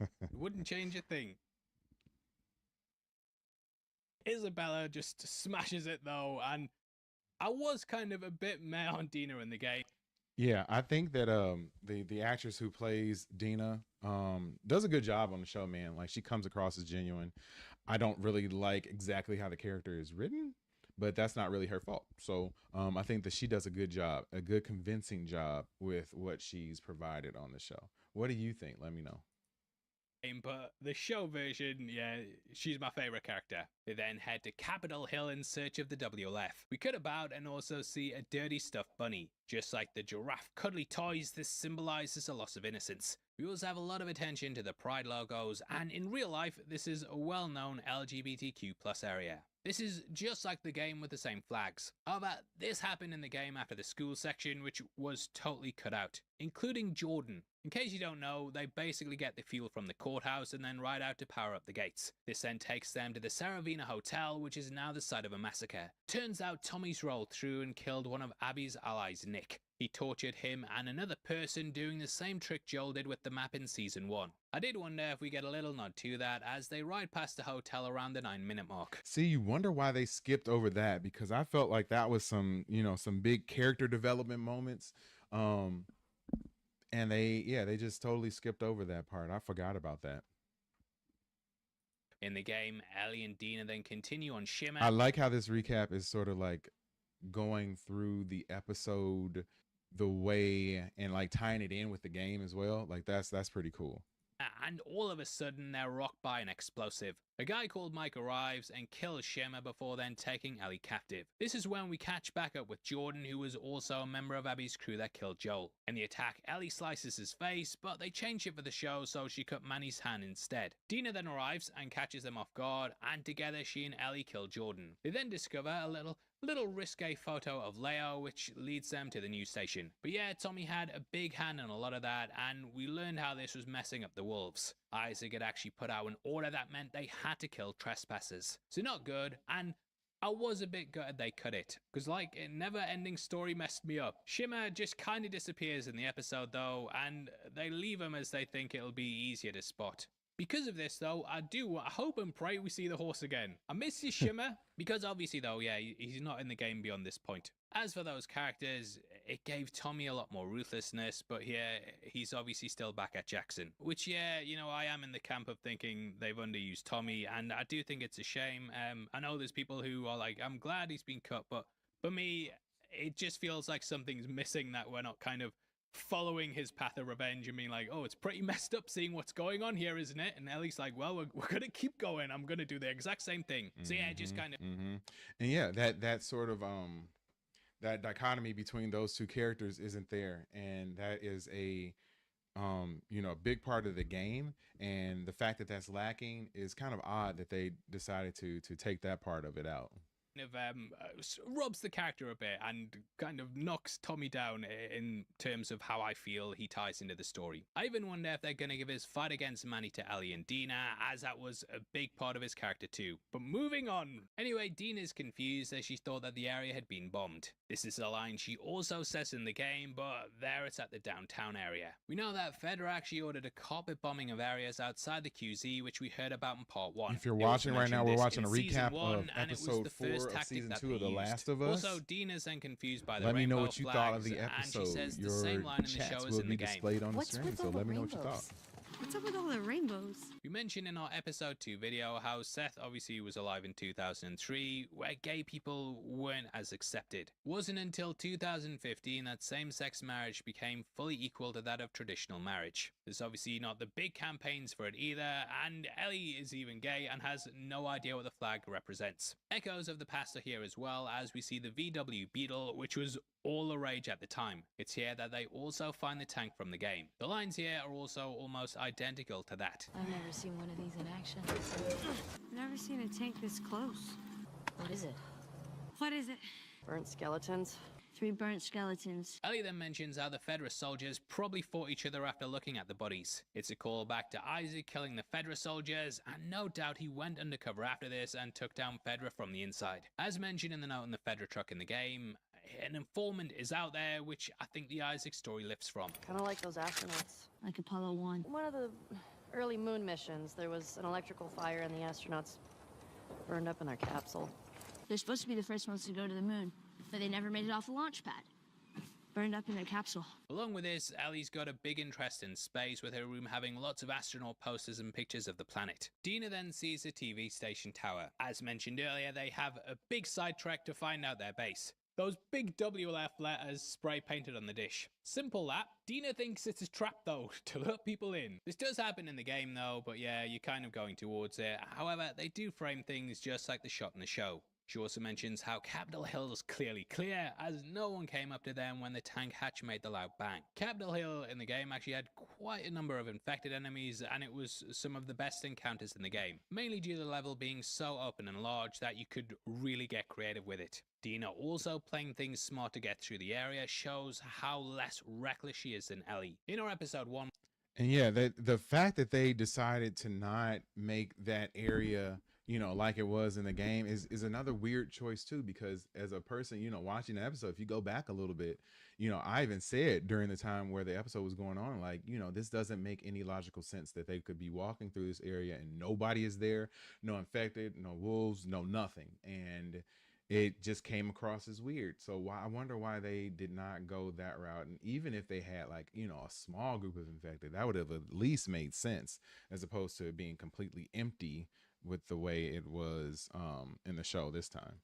Breakdown, we discussed how this might be down to her immunity. Obviously, if you can't get infected, you're going to be less cautious in general. Like, Ellie's been bitten about like 4 times altogether at this point, I think. And yeah, she just keeps going because she's like, it doesn't mean anything, just whatever, just keep going. Everyone else though, if they get bit once, death sentence. So you can understand, you know, how over time she'd get cocky and start to ignore all the lessons Joel taught her. Dina, however, is a student of the game from Joel. He had a wealth of experience from the military and also his life scavenging and robbing before Boston, which adds in such a great dynamic. It echoes that of the first season, where Dina's now taking on the cautious role of Joel, whereas Ellie has kind of Arrested development. It's here though that they find the Valiant music store. It's one of the best parts of the game, and we get to see Ellie playing guitar and have a touching moment with Dina. What's crazy as well is that this moment is completely missable if you don't explore the area. Some of you who played part 2, you might not even seen this scene before, but we are all completionists, aren't we? No, not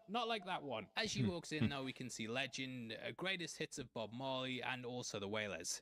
We then see Ja Rule's Pain is Love, and sadly, I can't quite make out the one to the right of Ja Rule. Maybe we should ask Ja Rule what his thoughts on the outbreak are. All of the music on sale appears to be vinyl though, which is a big hold on. Vinyl is wildly popular now, but back in 2003, it was pretty unheard of for a music store to still be selling it exclusively. I remember a lot of it being in the EDM section for DJs, but that was about it. CDs. Then again, this is a specialist store in Seattle, and that's a hipster heaven, so I'll give you this one. I'll let you guys have this one. I get that with Seattle we being, see a big Pearl Jam poster upstairs, and we can also see there's one in the show. Definitely in a the music game, town. Ellie then sits down and plays Featured Days first, which is a little reminder of Joel. That's not in the show, but they do have what sounds like some of the notes from the song as she touches the shelves.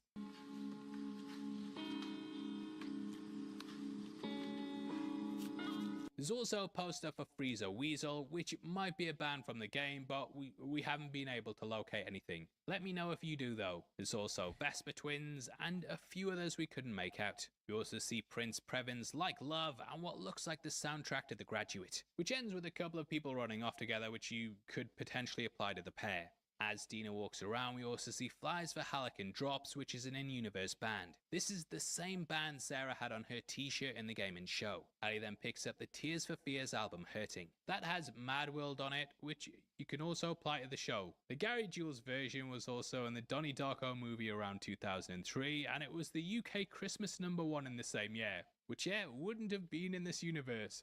Lucky people, can I swap? We then see Ashanti's self-titled as Dina plays with a drum set just like the game. Ellie then finds a guitar in a case, and though the rest are ruined, this has silica gel in it which has allowed it to remain intact. In the game, she then tunes it, which leads into a cool minigame. You could actually play it, and clever people manage to play songs like Enter Sandman on it.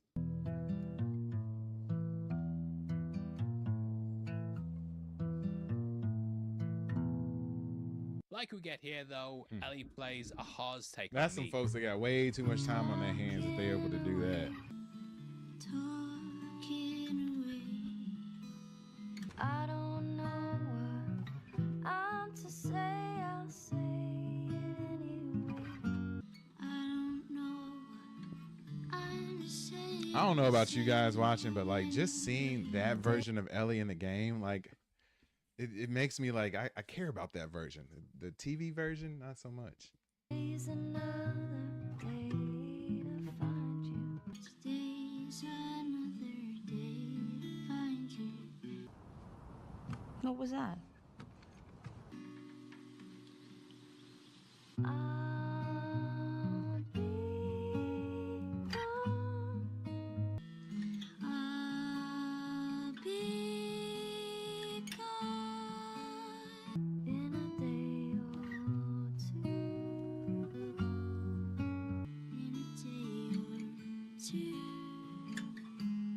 Now if you cast your mind back to season 1, you might remember that Ellie had a cassette of Aha's greatest hits in her room. In the same episode, the song could be heard after Riley turns on the power at the mall. Take On Me is a total 80s classic which foreshadows the danger looming of the TV tower. In a similar way to how she lost Riley, Ellie's now on a journey that could lead to Dina's death. However, whereas she couldn't save her first kiss, she manages to save Dina by taking the bite. It's a really deep moment and kind of plays off one of her saddest memories and losses. Now in this universe, 80s songs in general always tend to signal danger. If you cast your mind back to season 1, you might remember Bill I would did play an not 80s think song of if that. danger was Yeah. coming. In the Yeah. game, Ellie mentions the bonfire and Dina says she should have kissed her then. This might refer to the trailer that came out just before the game's launch where she played a cover of True Faith by Blue Monday. This was also hinted at in the Lost Levels that were released alongside the director's cut Man, of the if game. you got a chance Dina to then watch the says episode, she'll what make did you them beef think? jerky, Jump in the and it comments. could Let me know refer what to you this thought. moment.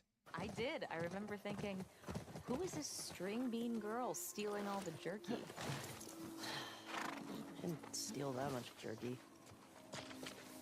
Ellie then leaves the guitar standing up, just like it was on the stand in episode 2. On the podcast, they talked about how Joel seeing it Dusty in episode 1 was what broke his heart the most. That was a gift he gave her, and the fact she discarded it showed exactly what she thought of him. However, after seeing him at the porch, it ended up back in her room. So personally, I believe we got an extra scene there that we might see coming down the line. This will be in which Ellie forgives him and the guitar symbolizes she wants to repair things, which is why she stood it up in her room the next day, and also why she stands it up here. Before Abby smashed his head like the like button, we then cut to Isaac and get a Last of Us and Bear crossover. On the left of the hob, you can also see posters about the workers' compensation and also the workers' rights, which are things you actually see at the aquarium. He then gives a monologue about how he used to impress women with his cooking and his love for Morviel cookware. Morviel. Can't pronounce it, I'm butchering it again. Leave a comment below saying, Paul, you are crap. In the end though, I think it's important to focus on the fact that Isaac got exactly what he wanted. It's kind of like a be careful what you wish for thing, which extends to everything. It also kind of reminds me that getting what you want Isaac also on this show, comes man. with a cost. I enjoy Just Isaac. in the same way that Joel saved Ellie, Liked him even more in the it ended up game, costing so him I more. wonder if they're going He to keep lost all the his story life, beats with him and as well. I also feel like Ellie found out. They're keeping it tight-lipped on that at the moment. If but you're yeah, watching right now, I drop a think the comment pans below. We are symbolize watching a that. recap There's of a deeper meaning in the episode pans. Abby got 4 her of revenge season 2 though, of The Last but of Us. I don't feel like I'm it's JD. gonna make her happy, and I think if Ellie gets her revenge on Abby, it's gonna lead to the same thing. The importance of the pans here is that getting what you want just doesn't always mean you get exactly what you want. Hidden meaning in pans. This is something you can also apply to Isaac, as he got what he wanted, but then the scars rose up. He then became the thing he sought to replace and is now trapped in this endless war. Now this scene is a bit later in the game when you're playing as Abby. You're ordered to the FOB just like the rest of the WLF in the show. They're planning something big and you see Isaac interrogating a scar. There he's wearing the same outfit, which is a nice touch for the show. In the game he's also using a set of screwdrivers and you don't really get to see it. Overall they just kind of gloss over the interrogation, but here we get it all playing out. And it's really messed up. Like cutting to a naked guy, it's just getting tortured. It's just really, really intense. Yeah, I wasn't expecting that either. I wouldn't go on TV naked like that and then be like, just line up. Let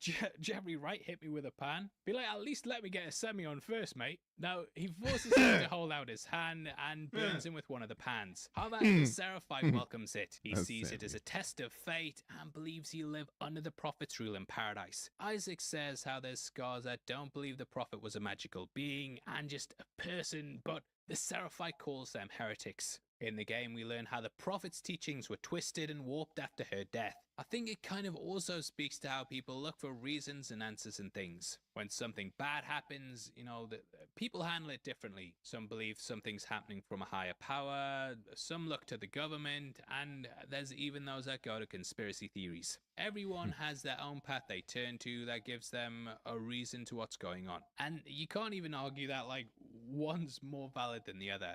You have to remember that to these people, If you watched the episode, what did you think of the episode tonight? Let me know. Destroyed. During the outbreak, Seattle was rocked and the infected ran through the streets, which you could very much see as hell coming to Earth. Now, during this time, there was a lower area called Queen Anne that seemed to be protected. Those there believed it was because the Prophet protected them. Thus, they followed her, and again, big breakdown of their history on the channel. Isaac, in the end, though, ordered her execution, and since then, she's been made into a martyr. In her death, we learned how the elders had then taken young brides and would rule the roost. I'm getting the word. Yeah. No. Basically, everybody in this show is creepy on some level. There are no good guys. Everybody is pretty much some level of bad Isaac guy and the in soldier this then show. argue back and forth about And who in the broke game. truce. In the game, you find notes from both that detail how the other's the bad guy. In all honesty, though, it just signals the propaganda. We find this from a note by a WF member who ended up joining the Scars. He says that it was the wolves that actually broke the truce, but even then, we don't know if it's reliable. We also learn in the game that the WLF soldiers were slaughtered after Seraphite children were killed. Manny says how the kids attacked them first, though, and asks Mel what they should do. It really just plays into how far they've fallen, though, as they'll now kill kids if they're part of the other side. Isaac even defends doing it though, and we actually saw a personal side of this last week. Now I actually had a couple of comments being like, she wasn't unarmed, mate, she had a hammer, they were right to shoot her. But like, mate, if an 8-year-old girl came at me with a hammer, I'm pretty sure I can kick that arse in a fight. The score also says that Isaac's going to lose, but Isaac talks about their technological advantages. However, what the scars have is faith and belief. It reminds me of that bit from The Godfather Part 2 when Michael says the Cuban rebels And you have to will wonder win. if There's that been faith a and number belief of is going to wars be where the enough to get locals them have been through. severely Like that. outmatched, but they've still managed to I don't take know. hold. It- And it that's kinda what's comes happening off as here. culty People to aren't me. fighting because of orders, they're fighting because of what they truly believe, and because of this, they'll always push further. That's also why people are leaving the WLF, because they just don't have the confidence that they can actually beat the scars. Now, in this scene, Isaac wants to know where they're attacking next, which is I wonder if they're going to actually show more of the scars There as he we wants move to know forward about and their show. island, which is where all I'm not of gonna them live spoil at. any It stuff, was but actually a yeah. I massive wonder if they're flood gonna that show more broke of the off a scars big in part the of show. Seattle, and then since then it's became Scar Island, which I think we see later on in the episode. Either way, while Isaac took over Fedra, he can't take over the Seraphites. If you watch They the are episode, fiercely drop loyal, a and comment while he below. swapped My name is sides, JD, the and I'm Seraphites stay watching a Seraphites. recap now, of in the episode game, 4 right the now. guard on duty We just actually got to never be really watching had it any on the feelings stream, about so what let me know Isaac what you was thought of doing. the episode. He was just chilling reading Drop the your book, comments. but here Your we have comments our will be on the rookie screen, from and we can earlier, talk who's about now a hardline WLF soldier. Also, hit that like button, hit He's the been as subscribe button, man. brainwashed as the scars, though. We do and live now stream they're watch just kind of parties in a lockhead. every The week for WLF these soldier episodes. also doesn't see the scars as people and that they're just animals. It means there's no chance for a resolution. Isaac sees himself as Wright, and only by defeating the scars can he survive, while the scars will never give up their holy war. But to him, these aren't citizens, they're just sort of like the voters, and basically a group he can simply put down by othering them. In a note from the federal officer, it also said how the WLF will have to deal with feeding everyone and dealing with the Seraphites. So they're kind of in way over their heads. Yeah, and regardless need to of what basically side wipe you're them on, out nobody's quickly, really which right. we'll talk about later on. The guy also prays, which is something Lev does too, and you can even get a Seraphite to pray on their knees if you hold them up properly. I couldn't find the exact words for that prayer in the game, but let me know below if you do. Also, that guy lying naked there, probably gonna need some clothes, and maybe he should check out our merch store below. Not only do we have our brand new 2 cordyceps designs, but we watch it in the day and then clamber your way up to an office window. The layout of the outside of the building's really cool, and it's filled with ledges you can traverse. I do feel like the blood they see outside also comes from the scars, and this then leads them to a broken window. This then allows them to get in, which is what you do in the game. Ellie also insinuates that if they find the WLF that weren't in Jackson, they'll take them out as well. Probably due to them seeing what the WLF did to the kid on the way to Seattle. It kind of juxtaposes how Abby and her gang said they wouldn't hurt anyone else, at least in principle. They did have that dilemma with what they would do if they interrogated someone, but yeah, it kind of just shows how Ellie's not messing around. The inside of the station also looks pretty different, and the pair come across a human pincushion. In the game, this was Leia, but here it's just some random soldier. In the game, Dina puked up when they found Tommy's horse, and there was a lot of bodies around. It always makes me mad every time we were watching the show, like the entire time while I'm going through the show.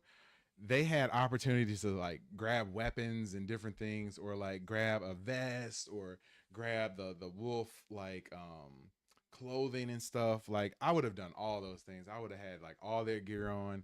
They would have thought that like, oh, you know, this is some soldier that I just don't know. Then I could have been able to pop, and take care of them and been able to do what I needed to do. But they did not do any of that stuff. So it just makes you think like, man, that's not the smartest route. That's not the smartest way to go about doing things if you had gotten caught up in a situation like this. At least that's how I felt. That's how I felt. Around it. However, in the show, her morning sickness is more severe. It's triggered here, and she of course had it last week when she also saw the bodies. Ellie then follows the blood of the Seraphite logo, which says feel her love. This is in the game as well, and it just shows a nice attention to detail. A message of love, written in blood as well, just a fantastic juxtaposition. You write born to kill on your helmet, and you wear a peace button.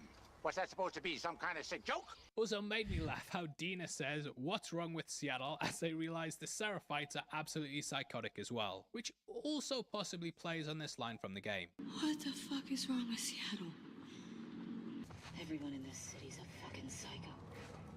She then grabs a radio, which tips them off to the hospital later. This is a replacement for the radio that's in the theater, which is missing from the show. In the game, you then explore the offices, but the piece is broken pretty quickly. WLF soldiers arrive, and you can overhear what they're saying. One of them wants to cut down the bodies, but the other one wants to secure the building, and they kind of argue back and forth. We also hear how Isaac wants a Scar alive for questioning, but the squad leader doesn't care. He just wants to kill them. In the game, there was a combination of Ellie and Dina being trespassers and also being thought of as Scars. The trigger-happy soldiers were just ready to shoot anyone there though. I also wonder if there's an issue with Isaac's intel, as the soldiers just keep executing the Scars like we saw last episode. The scared WLF officer dialogue also calls back to a discussion of kids being used, as he says he doesn't care if it's a woman, child or baby, just kill everyone, which again shows how these kids keep getting brought into the war. Just like the game, you then hide behind boxes while trying to take out the soldiers. You can also whittle down their numbers and make a dash for it to escape the building. Whenever I play, I just tend to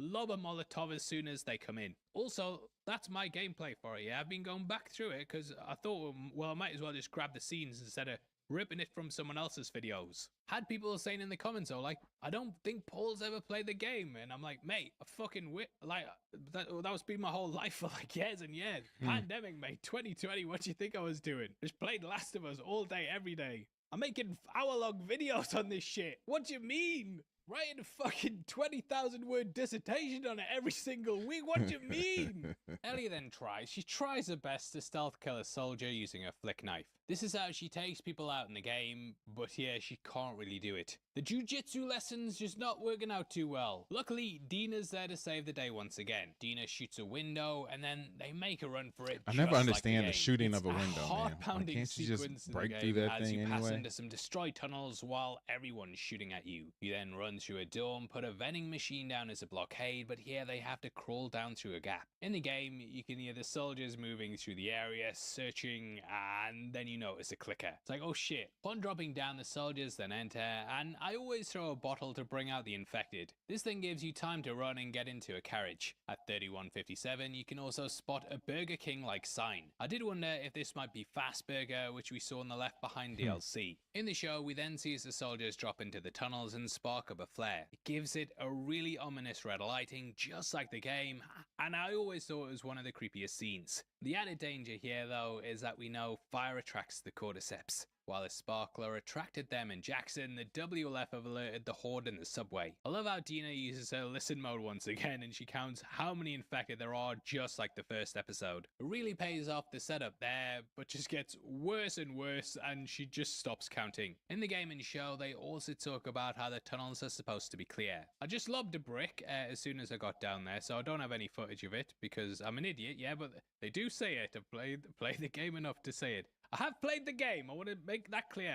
Honestly, though, I can see it just being a case of if you watched episode 4 of The Last of Us Season 2, let me know what you thought in the chat below. No infected, yeah, mate. It's all clear. Just let's get out of here. Did you enjoy the episode? Obviously just trying to survive, and I've always taken it as people lying rather than heading into danger. Because who's going to even go down and check to make sure they're right? As much as I love the game, I actually think this scene improves on it. The horde's just way more terrifying, and there's that real intensity. Once you lock the doors in the game, you're safe, whereas here they just keep coming. However, they do an homage to the source material with the clicker. When you lock the door, one of them bangs against the window, and that's a moment that we get in the episode. There's also skeletons lining the carriages. Kinda horrifying just imagining the people traveling on a train and then getting stuck down there. I always found it so creepy coming across sites like this, as your imagination kinda fills in what happened, and it's always bad. As they drop down, an infected spots them, and you can see his t-shirt says Yakima. This is potentially a nod to Yakima Valley, which is a place in Washington state, which is where this is all set. Now, they actually skip over a big section and a new infected from the game, in that you go further into the tunnels at one point and even find a Prophet artifact. A Scartifact. You then find a soldier with big bad acid burns. Upon going deeper, you come across a new kind of infected known as a Shambler. These gigantic hulking beasts are somewhat between a clicker and a bloater. Able to throw acid spores at you, they're very, very deadly. When they introduced the stalkers early, I did think we might get these as well. Maybe they'll save them for a future episode, but to be honest, holding that to the end, I did like how they kept up the tension with the horde. This then leads to them ascending, but they change how they reveal Ellie's immunity. In the game, her mask gets smashed after she gets grabbed by an infected. Now, why this is bad is because basically in the game you have spores around their hubs, and if you breathe in too much, then the cordyceps basically infect you. So seeing that with Ellie should be a death sentence. Dina panics and offers to If share you're watching hers, right but now, Ellie quickly please rips let me hers know what off you thought and of the says that she's episode. immune. The Horde then show up, and she doesn't really have time to question it. Watching a Anyone else, recap right now though, that is like talking this deep, about the they'd be differences between coughing the and wheezing game within and episode a 4, couple so of you minutes, can chime in with especially those as after well. all that sprinting. Ellie is fine though, and it kind of proves it to Dina, which I always thought was kind of a weak way to do it, because they don't really ever touch on it again. Ellie's like the most important person on Earth. You know, Dina would realize this because she's immune, but it's just kind of like, oh, you're immune. Okay, let's get out of here. And then they just kind of Yeah, go, they well, did you sort of are a gloss bit over immune it anyway. real That's pretty quick, fun, but real that's quick. the end of it. Here, though, everything's far more intense. Ellie gives her arm and takes the bite, and then they make it through the turnstile. Someone then gets stuck, which plays slightly off the game, in that Ellie's grabbed by a clicker and then Dina comes back and kills it. This thing gets stuck in the door, and that's what jams everything down there. Upon leaving, though, we get Dina being torn up. She stops, and we even get focus on the gun because she knows what she's meant to do. I love how the theater even has the word sick on the marquee, as Dina's probably wondering if she is. Though you can't make out the sign, this is for the band Sick Habit. This is an in-universe band that Dina talks about at the record store. In the game, the marquee said Cassandra. I don't know if I was Dina, but if the I would band have being here could be immediately setting went to something up go, later. you know, Ellie draw plays a my guitar weapon in the like back that, at one but point, so potentially it belonged to them. Now, this I don't theater know. pulls right from the game, and it's where the pair end up making their base. I love Isabela Merced's acting here. As you can tell, she's really divided. And it's easy to put yourself in her shoes. Like, imagine if someone you liked, like me, say I got bit, yeah? You'd struggle over whether to shoot me or not, wouldn't you? Wouldn't you? It's sort of playing off the Riley scene though, and how Ellie must have also felt in those moments. Ellie also puts out her hand to prove it, which is what she did in season 1 episode 2. Dina then watches her through the night with a gun pointed at her, which is different from the game. There Dina tells her she's pregnant when they arrive, and she's completely exhausted. You even have to carry her to the theater, and then she has to rest up. Ellie. Ellie. I think I'm pregnant. I'm pregnant. The pair then kiss, Did kinda and come there's out the definitely blue. a lot of fear, danger, excitement, and feeling like they're finally at their most open and honest together. Dina thought Ellie was gonna die, and thus she just made the most of it. See, that was the part that I probably disagreed the most with. Like, yo, I ain't got time for that. Like, I mean, I need to find a safer place before I get to that point where I want to, you know, hook up with somebody in the middle of this sort of this apocalypse. And it's not like they were necessarily back at, you know, it's not like they're back at their camp or in their home. They are in the enemy territory, just got chased to this place, and now you want to sit there and like get your grind on. Like, didn't make a whole lot of sense to me. Which isn't the scene you get in the game. They climb onto the roof and start up the power. During this you discover the radio, which gives you a better idea of where everyone is. Ellie then explores the theater and discovers a guitar in the back. Playing Future Days, it again keeps her focused on why she's doing this. Dina announcing her pregnant, you know, it should be a shock to the system. Obviously, you don't want to put anyone like that in danger, but Ellie stays stuck on her path. In this show, Yeah, if you're watching right now, we are watching a recap of episode 4 of The Last of Us season without 2. really second guessing things. Dina also brings up the chemical burn like she does in the game. Chemical burn. You said it was a burn. I did it myself. You did it to yourself?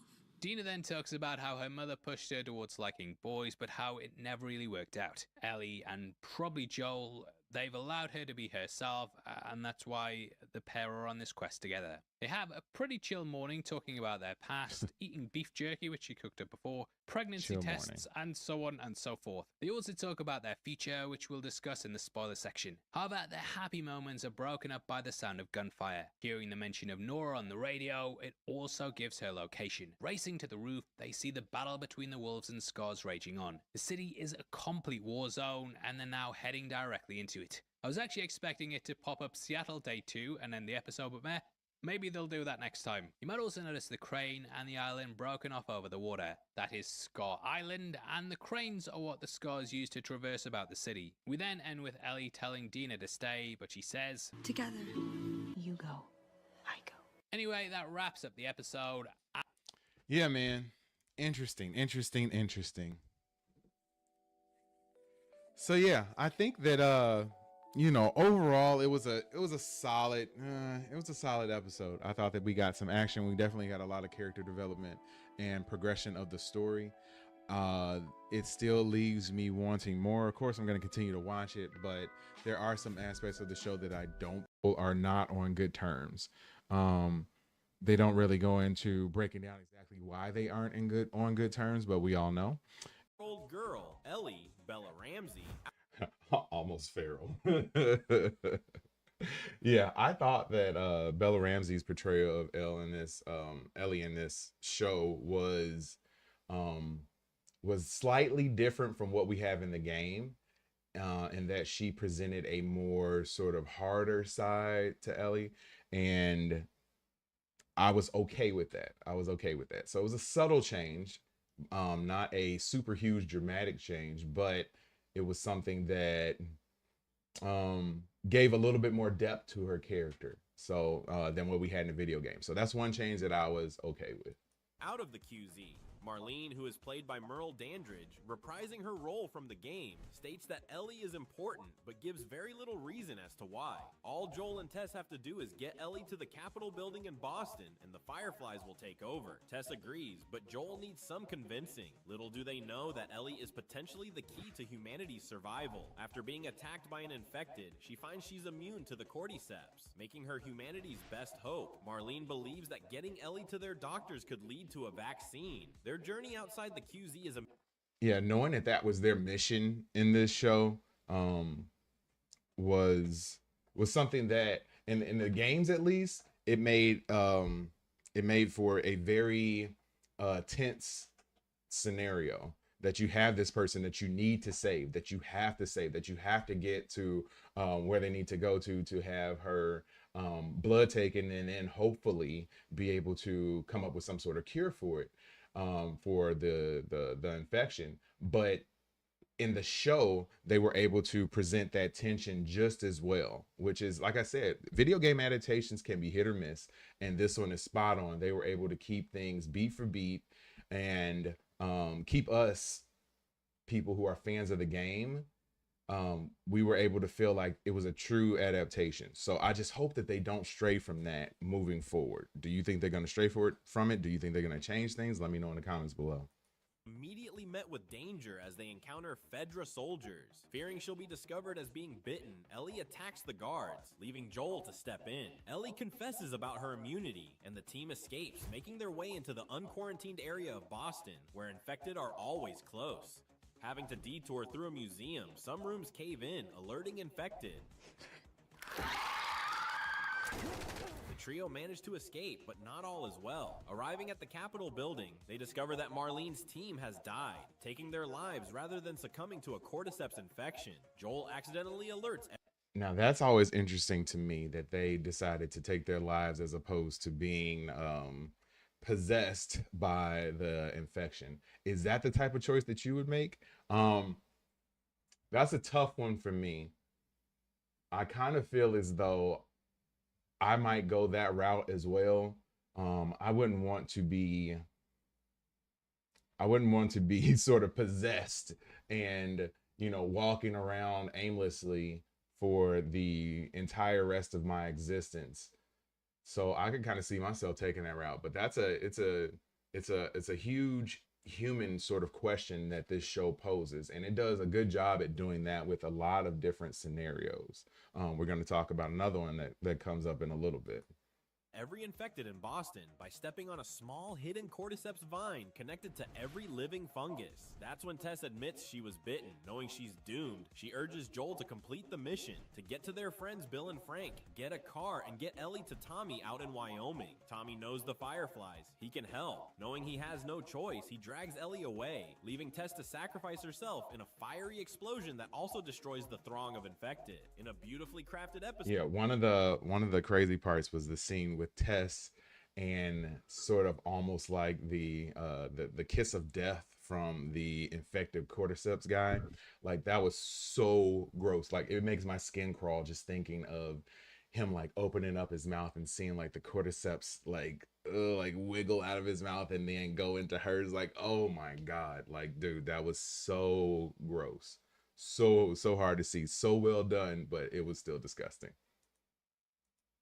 We meet Bill, Nick Offerman, a hardened survivalist living alone Yeah, in his best episode of the As an series, I think. industrious survivor, he has fortified it well. Over the years, he builds a life with Frank, Murray Bartlett. Frank is the reason Tess and Joel know Bill, and Bill is the reason Tess and Joel were able to smuggle such good products. Bill and Frank's love story provides a rare window of beauty, hope, and some respite from the harsh world around them. When Joel and Ellie arrive, they find a letter explaining the couple has passed away. Bill bequeaths his assets to Joel and encourages him to protect those he cares about. The pair clean up, stock up, great and head out episode, on the man. road in Great Bill's truck. episode. Though Joel initially viewed Ellie as a burden, their bond slowly starts to form as they travel across post-apocalyptic America. Joel and Ellie's journey takes them through Kansas City, where a rebellion has overthrown Fedra. They are ambushed by locals, forcing the car off the road. Ellie saves Joel's life, and the two escape into the city. As they hide out, we see a glimpse of Joel's paternal side as he awkwardly tries to comfort Ellie. While they're hiding, they meet Henry and Sam, two brothers on the run from the revolution. Yeah, seeing Joel sort of become more of a father in this series is one of the best points of it. And you had to have an actor who was able to portray that side of Joel, and Pedro Pascal is a perfect choice for that. We see that he's been cast as Mr. Fantastic, Reed Richards in the Fantastic Four for Marvel Studios, and that totally fits as well because, like I said, that he's a father in that movie. He was a father on here, and he definitely is going to be able to show that sort of paternal instinct in that series of movies as well. Revolutionaries looking to get out of Kansas too. The group agree to pool their efforts and follow Henry's escape plan. While making their escape, Ellie grows close Another with great Sam, episode, and the man. two bond like Another siblings. great episode. As the group Oh. continue into the Missouri suburbs, they are tracked down by revolutionaries. What starts as a standoff becomes a fight for survival as a swath of infected emerge from underground, including a bloater, an infected that has swollen and evolved beyond all other infected. Sam is bitten but only tells Ellie. She cuts her hand and wipes the blood on his wound, hoping her immunity will transfer. It doesn't. Henry is forced to kill his own brother. Overcome with grief, he takes his own life. This horrific moment solidifies Ellie's determination to provide a vaccine to end the... Yeah, that was a tough episode to watch, and to go through all of that in one episode where you meet these boys and you see how close they are in their bond, and then to eventually see the younger brother like turn after Ellie had stayed up with him the whole night and thought that the way they shot the scene, like you thought that he was okay, and then you slowly figured out that like no, he's turned feral. So like, oh my God, man, it was heartbreaking to watch. And then to see his brother, have to shoot him, and then, being so heartbroken by that, that was totally destroyed his will to live, and he took his own life. So yeah, man, this show was just everything, man, everything, all the emotions, they all come flooding back just looking at this recap. Like I purposefully have avoided, like going into this recap because I wanted to do like a live sort of reaction on the video right now. So yeah, I'm sort of reliving all of this stuff now, and it just gets me so excited for season 2. The suffering. After an arduous trek across multiple states, the two finally make it into Wyoming. Joel is reunited with his brother in a self-sustaining Yeah, that was a great community moment. in Jackson. Great moment. Unlike Not great Joel, moment. Great Tommy moment. has moved on, finding love and a sense of normalcy. He is married and has a child on the way. Seeing this rekindles resentment that he doesn't have a life like Tommy's and amplifies his fears about being able to protect Ellie. This episode is the only time Joel truly opens up. He allows himself to be vulnerable with his brother. We see him concerned about his age, his past trauma, and his growing attachment to Ellie. He begs Tommy to complete the journey Joel can't face, fearing he'll only get Ellie killed. Later that night, Ellie confronts Joel, saying she overheard him trying to pass her on. This heart-wrenching confrontation solidifies their bond, and the two continue their journey together. Tommy tells him that the last place he knew the Fireflies were was at the Eastern University of Colorado. The dysfunctional duo head there. When they get to Colorado, the Fireflies are gone, having moved to Salt Lake City. Joel and Ellie are about to head They that weren't way alone, when they though. are attacked by scavengers. Joel is gravely injured, but the two manage to escape. Ellie has to keep Joel alive and fend for herself. That was one of the only parts of the show that I thought that maybe they were going to change things up.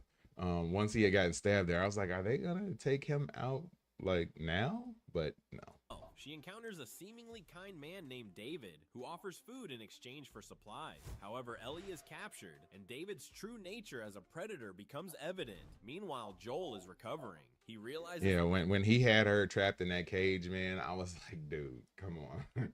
Come on. But the second I saw him, I knew that he was not a good person. Not trustworthy at all. Ellie is gone and immediately goes out to find her. This is when we see the truly dark side of Joel. He captures and violently interrogates David's men to get information. Ellie is fighting for her life against David, finally killing him in one of the most harrowing moments of the season. The trauma of this event leaves Ellie shaken, but as she escapes the building, Joel finds her. This marks a turning point in their relationship. Joel is no longer just a protector. He has fully embraced Ellie as his daughter. Their dynamic changed. Joel and Ellie reach Utah. Joel. Yeah, seeing their relationship grow is a great part of the series. I keep wanting to say more, but I'm not. Finally talks to Ellie about the pain of losing Sarah and indicates Ellie has been the one to alleviate it. As they talk, the Fireflies arrive, knocking the pair out before taking them to Marlene. When Joel wakes up, he is in a hospital with Ellie nowhere to be seen. The Fireflies have prepped her for surgery to remove her strain of cordyceps and create and this the all was vaccine. straight from Joel the game, realizes man. that the Straight procedure from the will kill game. her. Unwilling to lose another daughter, he goes to find her, killing dozens of Fireflies and the surgeon. He takes an unconscious Ellie and kills Marlene as he leaves the hospital. When Ellie comes to, Joel tells her the Fireflies have given up finding a cure. The season ends with the two heading back to Jackson. Ellie asks Joel to swear he's being truthful, and though he lies again, she doesn't seem convinced. As we gear up for season 2, Joel's actions at the hospital, Ellie's lingering doubts, and their new life in Jackson are setting up the next chapter for even more tension. Thanks for watching Screen Rant. Yeah, man. Great show. So yeah, what do you think? I am not going to give any spoilers for what could be coming in the second season. I'm going to leave that up to everybody to be able to check it out on their own. Just know that we here at Watch Stuff With Us will be doing live watch parties every Sunday for the show. So this week, before episode 1, we're going to be doing a live watch party starting at 7 p.m. Central Time, and then the episode comes on at 8 p.m. So we're going to be here an hour beforehand, and we're going to break down some more videos. I'll probably watch the trailer for the upcoming season, and then once the episode debuts on HBO Max, we will be watching that live, and reacting to it live, along with all of you guys who like to hang out with us. So yeah, man, I can't wait. I really appreciate you for checking out this video.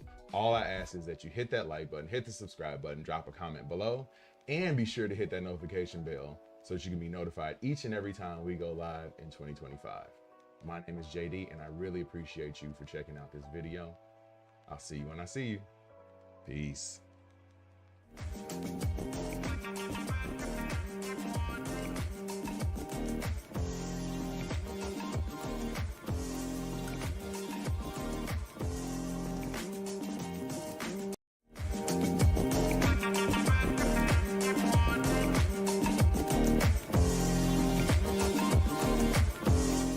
Thanks for checking out another episode of Watch Stuff With Us. I'm JD, and we are going to be breaking down my immediate reaction to episode 1 of season 2 of The Last of Us.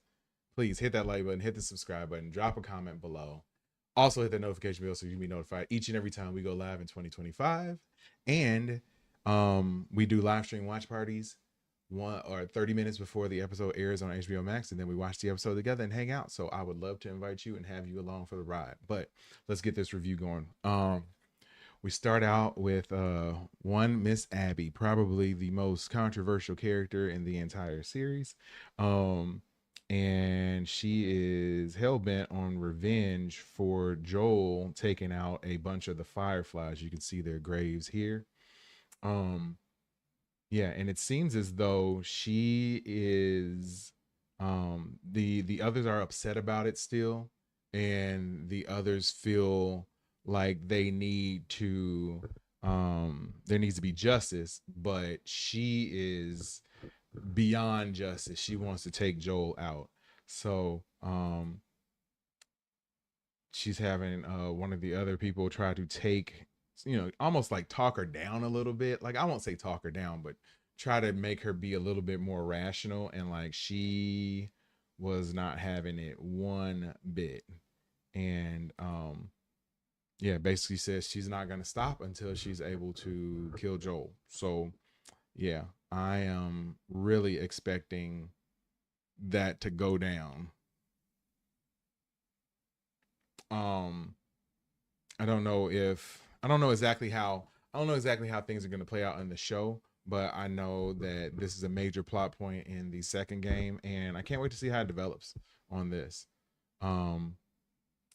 Then moving forward, had the title sequence, had Ellie here sparring with one of her people who is sort of like training her, which is cool. You kind of wondered what was going on in the beginning because they were going at it. Like they were fighting hardcore. So yeah, just shows that Ellie has upped her strength. She has she sort of seems as though she has a chip on her shoulder at this point. Like she feels like she needs to prove it to everybody that she's tough. And she was obviously training here. And you have the young man. Well, before we get to that point, we have the town of Jefferson, I believe, or Jackson, I'm sorry, that is way bigger than what it was at the end of season 1. So there, if you haven't noticed, there's also been a 5-year time gap between the events of the end of season 1 to right now. So Jackson has turned into a pretty sprawling town. I would have to imagine that there are probably at least a few thousand people who live there at this point, which that has to be rough to try to take care of that many people and try to keep an area that large secure. And you know that's going to eventually turn into an issue. We have Joel here tinkering a little bit. I can't remember exactly what this young lady's name is, but she ends up being a focal point of this episode. Little bit of a troublemaker, but the one thing that happens in this is that they have a conversation, and basically you pick up on that that Ellie and Joel are not on good terms. They don't really go into breaking down exactly why they aren't on good terms, but we all know.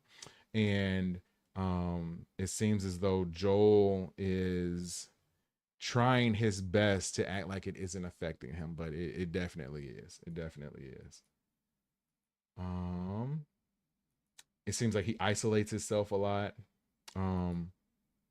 And then we have Ellie here doing a little bit of target practice. And basically who I would call, I mean, this is Joel's brother, but you'd almost have to call him like Ellie's uncle at this point. But it seems as though everybody's trying to look out for her, and she doesn't want that. And she wants to just sort of do her own thing and prove her own worth. So she basically convinces him to allow her and the team to go out on a patrol tonight, even though she was supposed to be on the fence, like, you know, just on the gate watching over the city and the town.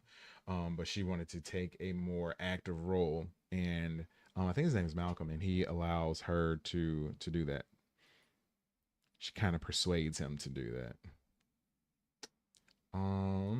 As we fast forward a little bit more through the episode, what's going on with my internet?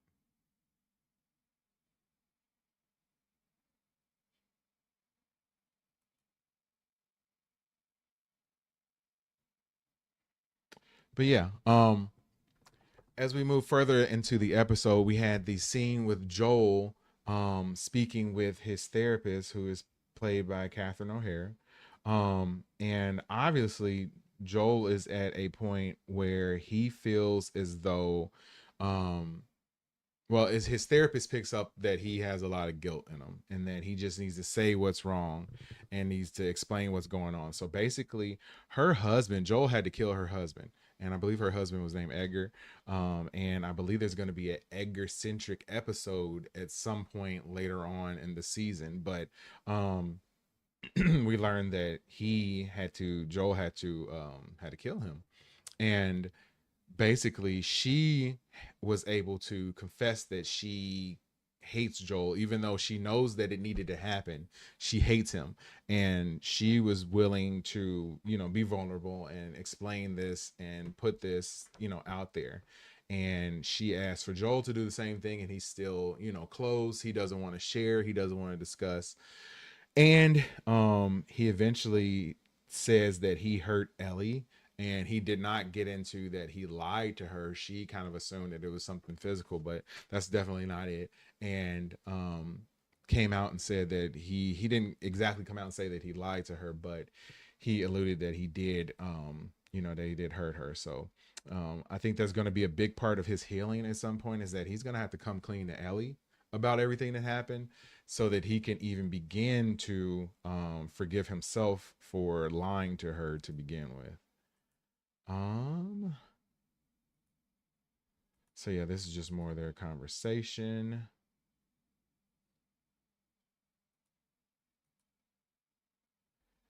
And then we have Ellie and her friend about to go out on a excursion as they patrol the town, which is cool. But I mean, like I said, this young lady she's a great character in the game. I can't think of her name, but she's a great character in the game, but she's not a very good influence for Ellie, because Ellie feels as though she almost has to, or at least the way I interpret it is that she has to almost keep up with her.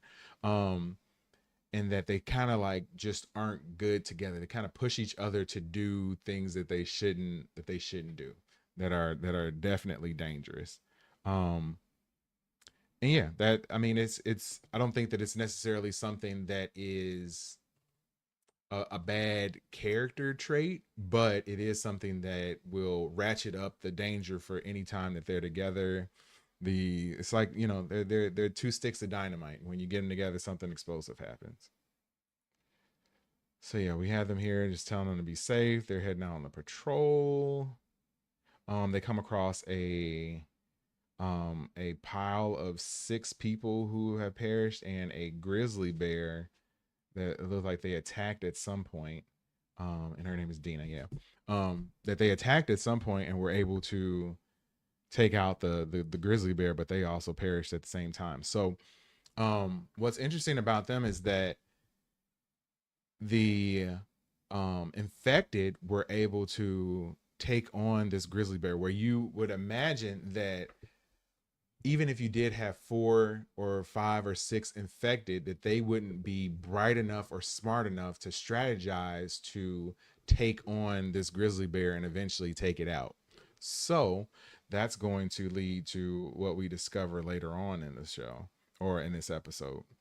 So yeah, they saw some blood on the trail, and they ended up walking down the trail and finding this, this scene here.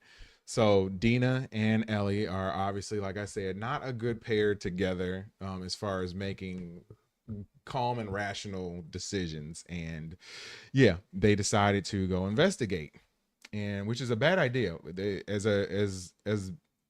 as patrol people, they are supposed to check out the scene. If there's anything going on, just report it back to their group. And then from there, the group would be able to send like an actual team of people to take out whatever group of infected are there. So they end up going into this building, and they encounter a clicker, standard clicker, not too smart. And they take out the clicker, and Ellie falls through the floor. Dina's still on the top level of the floor. And I'll fast forward a little bit through this, and basically they encounter what I think the game called a stalker. So basically it's like a level of infected that's of higher intelligence, and this one sort of like is able to hide in the shadows. It baited Ellie to continue to try to find where it was at, made her turn her back, and then it jumped on her. So Ellie was eventually able to take it out, but she got bit. And it was a new occurrence. So they got back here to their group for a debriefing, and basically Ellie explains that, they ran into a new type of infected, and because they have that new type of infected, that they are going to have to do something about it. So I think this is the first one that anybody has run into that seemed to show any sort of higher level of consciousness, and that definitely should make the group nervous. And for anybody who's played the game, we all know that stalkers are very difficult to deal with in the game. Dina co-signed her, of course. We had Ellie, who was healing up her wound and getting stitches, I guess, because people do not know that she is unable to be infected and that she's immune. So I guess she still wants to kind of keep that a secret. Joel and Ellie talking here, still not on very good terms. They go to a dance where Dina is the center of the party. Everybody's watching her. She's, you know, going around living fancy free, enjoying herself. And eventually she and Ellie end up dancing in the middle of the dance floor, and eventually kiss, which is, you know, that's definitely part of the game too, that they had something going on. But because of that, you had another person who was at the event took offense to them sort of making out in the middle of the thing and saying that, you know, hey, this is a family event, like you guys need to get it together. I don't know if he was mad because it was two women, or if he was just against them, you know, making out like that. I kind of get it. But then after he was sort of looking that way, Joel runs up and knocks the dude out, just like pushes him down, knocks him to the ground. And you know, Ellie is upset by this because she feels as though Joel is constantly trying to protect her. It's like the common sort of theme that you have in, you know, father, daughter, and like parental guidance over their children, is that the children feel like they should be able to do what they want, that they don't need anyone's help, that they are fine without you know, the parent's protection, but you have the parent who is there and wants to protect the child. So I get where Joel's coming from, totally do, but I feel that Ellie has some trust issues with him now, and also she doesn't want to be coddled. So she wants to be her own woman, and I get that. You have to there's a fine line between being protective of your child and then being overprotected. I mean, I think that Joel is a little bit overprotective, but if I was in his position, I would be the exact same way. There's no reason to, you would want to do your best to protect your child. So yeah, pretty much everybody saw that. They got to the new year, everybody's enjoying, and then you come up to this pipe that they had found. And I guess it was a water pipe. I don't know if it was an old one. I'm guessing it was just some sort of old water pipe, but there were sparks flying next to the pipe, and you could see that there was some of the fungus growing inside of that pipe. So that's just telling us that that fungus is growing closer and closer to their town. And then we close the episode with a group of people walking up on the town, and it turns out, if I can get the last little screen, turns out it's none other than one Miss Abby. And I can't isolate the screenshot, but oh well. But yeah, ends up being Abby. She shows up. Obviously, like I said, this is 5 years later. She has not given up on her quest to find Joel, and she's getting closer to finding him. So yeah, I cannot wait to see how this actually turns out. But yeah, that is a quick instant reaction recap, review, breakdown of episode 1 of season 2 of The Last of Us. If you enjoyed watching this, please hit the like button, hit the subscribe button, drop a comment below. Let me know what you thought of the episode. Also, hit that notification bell so that you can be notified each and every time we go live in 2025. And we will be back next week for another live stream watch party starting at 7:30 p.m. Central Time, 8:30 p.m. Eastern Time, and then we'll hang around for the actual episode, and then after the episode airs, we will do another breakdown. And when the episode's on, we'll have a live stream watch party, and we'll talk and discuss the episode as it takes place. There are not very many people doing this on YouTube for this show, so I am one of the few. And if you have found this, man, you are in luck for some amazing content. So yeah, I really appreciate you for checking this out. My name is JD, like I said, and I'll see you when I see you. Peace.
What is up? I don't know what that big bang was. I don't know if y'all heard that, but I know I certainly did.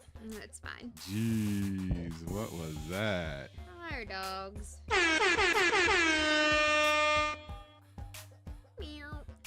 We're here and we are live right now. Let's talk about The Last of Us. Talk about I sit here and I don't prep for the show outside of getting everything ready to go. So yeah, like I'm fully prepped. And then when I go to talk, it's word vomit. Like, it never comes out right. It always sounds ridiculous. So yes, we are live right now. Let me start my recording over here. There we go. Yes, we're live. Yep. And I'm alive. Yeah, I know. It's been a while. A long while. Still alive. I need a pillow to sit on now too, man. Why? So your butt will get comfy? So low. Look at my little speaker thing. It totally matches with my shirt. Yep. Ooh. Totally matching. Totally matching. Yes. We are live. We're going to be talking about The Last of Us Season 2, Episode 5 tonight. I am JD. I'm Katie. And this is Watch Stuff with Us. So yeah, if you are watching right now and you just happen to be scrolling by, please hit the like button, hit the subscribe button, drop a comment. Yeah, let us know what you're thinking about the show so far. Please and thank you. I got a lot to say about it. It hasn't been exactly what I wanted, but it just makes me think about everything I don't like about the show currently, and that I didn't like about the game is like just coming through on the show. So can you check that and make sure we sound right? Yeah, of course. I should press play, huh? That'd be helpful. Oh, there we go. Okay. Okay. Yeah, yep. Sounds like we're good. Sounds like we're good. So yeah, if you're watching right now, let us know where you're from. Can you hear us? Do we sound all right? Can I say something? Yeah, you can definitely say something. I just want to say Happy Mother's Day to all you moms out there. And all you men should be saying Happy Mother's Day to your moms. Agreed. Or a mother figure. Right. A sister, a friend. Yes, someone. Make sure you tell the ladies in your life that you appreciate them. Yeah, for sure, for sure. It is a very, very, very happy Mother's Day to everyone who is watching right now. How was your Mother's Day today? Good. I ate more than I should have. But other than that, it was really good. Yeah. I got pampered by this guy and the kids and all their cute little things from school, from elementary school and preschool that they bring home, and all the yummy food that you and the kids made. So yeah, it's a good day. It was a good day. It was. I hope you guys had a good Mother's Day out there too, but now we're about to bring it down a few notches and talk about The Last of Us Season 2, Episode 5. What have you thought, real quick, about the episodes thus far? Dina and Ellie are just annoying. They're just annoying together. I don't understand the purpose of... It is close to me. It can't go any closer. It's gonna fall off the table. They can hear me. I don't understand the purpose of them and their whole relationship thing. I think there's bigger things to worry about at the moment. And especially with Dina's news, I don't know that they need to be getting involved the second she announces her news. But that's young love, and they don't have parents, and it's a trying time, and all about survival, and I don't know. I just feel like there's more pressing matters that they should be concerned about. That's what I'm saying too. Like when I was watching the episode, I kept repeating that. Like, yo, I mean, like there's no time for this. Like, you can be in love, you can love each other, but the getting your freak on and all that stuff, like, they were just getting chased like seconds before. Like, if you want to be in a relationship together, then stay back with the community and do that. But don't be like going on this adventure to try and show how tough you are and get revenge and all that. And, right, and it's just the two of them. Yeah. Just the two of them. And then try to be doing all this relationship stuff when you're in environments that aren't safe. Yeah. And you should be on high alert. At all times. Not doing their best. Like I was saying when I was streaming the other episodes, like when they were like sleeping in the tent in the woods, like I don't know how I would even be able to sleep. Like let alone trying to get all lovey-dovey with somebody. Like, that is crazy to me. Like, that's crazy to I me. feel like I'd never be able to relax in that environment except if I was in the safety of, you know, their little town that they had been in. But even then, it'd be tricky, but much safer than going out on an adventure and being dumb. Yeah, definitely. If you are watching, what do you think of this season thus far? I know we had the shock of Joel dying, you know, very early on. And my question was, and I mean, I played the game, so I kind of know the answers to it. But my main question was, like, how are you going to go on with this show now that its focus has completely gone and changed? Like, I think it's kind of depressing. It's a downer for sure. I was going to say in the game, at least you had the hook of being able to play as these characters, but now, like, sitting on the outside just looking in, like, it's rough, man.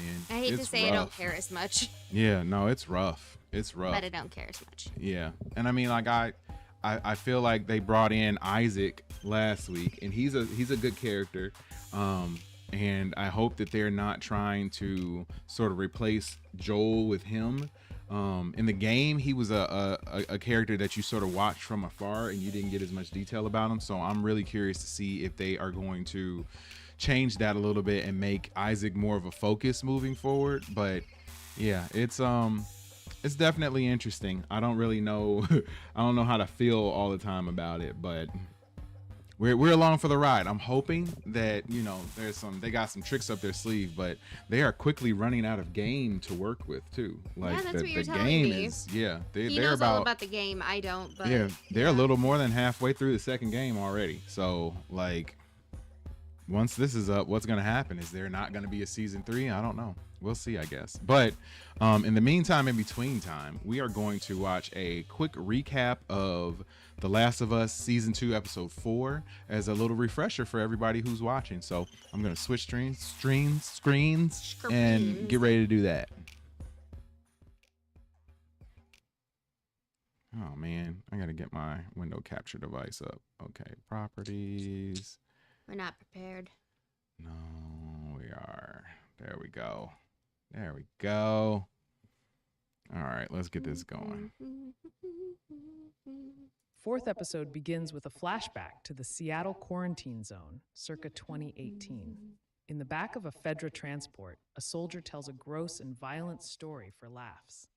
He talks about some voters disseminating information. He thought they were Western Liberation Front, but instead they were some religious group. Another soldier asks why they refer to the citizens as voters. And a serious-looking man called Sarge in the corner clarifies that the term is a derogatory one that mocks how Fedra took away people's right to vote. His tone implies he disapproves of the other soldier's jocularity, and the laughter abruptly stops after he speaks. The vehicle approaches... What did you think of him at this moment before the next part happens? I don't know. I don't know that I like him. Yeah. To be honest. Yeah. And I think that his character is pretty interesting. I like his motivations to some degree, but he has, as we'll see, he's changed a lot over the years. We'll just leave it at that. Which is a blockade. There are a lot of people outside on the street. Sarge says he's going to go talk to the people and instructs the other soldiers not to lock and load. Then he orders the soldier who asked about the voters' term to come with him and learn something. A woman named Hanrahan comes up to Sarge and asks if his name is Isaac. It is. Once they've established that, Isaac throws a lit grenade into the back of the transport, which is still full of that was other wild. soldiers, and That locks was the wild. door. It goes off.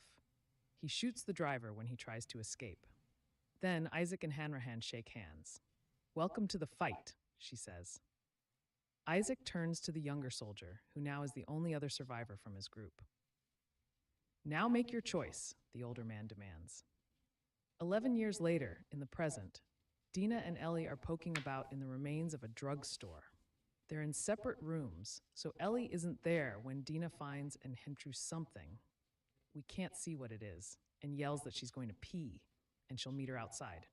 Going pee. Ellie notices something is off about her friend when Dina comes out and climbs up on Shimmer with her, but Dina shrugs it off. They meander through Capitol Hill, musing about how they thought Seattle had been bombed. But this The crazy part about this part, when I was watching, I'm like, how are they just strolling in the middle of the street, like no hiding or anything? And I guess it kind of explains it later because the wolves are kind of at war. Why did I say war? Kind of at war. So maybe they weren't in that area, but I would think that they would have their whole area on high alert, and you wouldn't just be able to stroll down the street like this in order. Like, it just doesn't. That didn't make sense. That didn't make sense. But it is what it is, I guess. This part is still intact.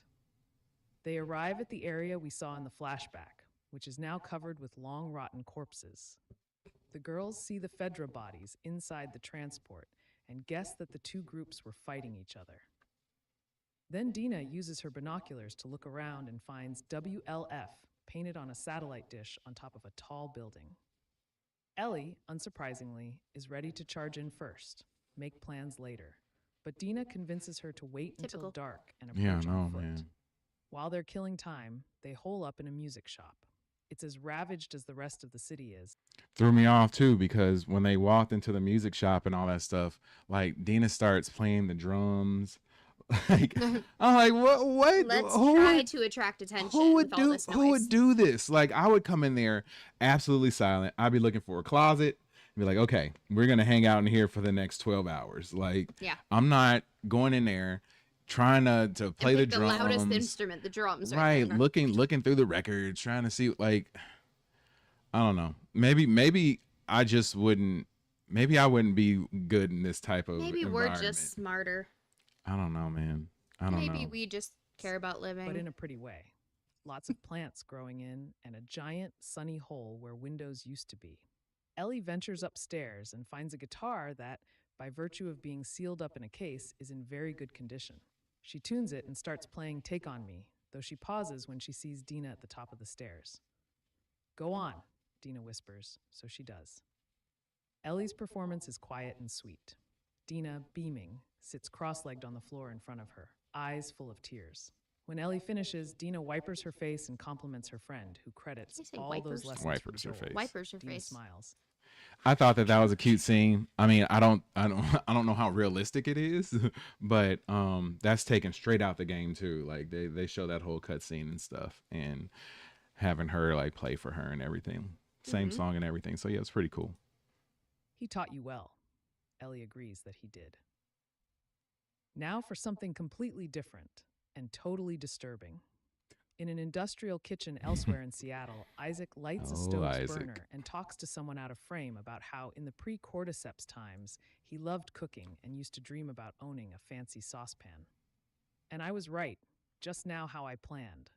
The strange benefits of the apocalypse, he says, heating a pan that we quickly realize is going to be used in an interrogation.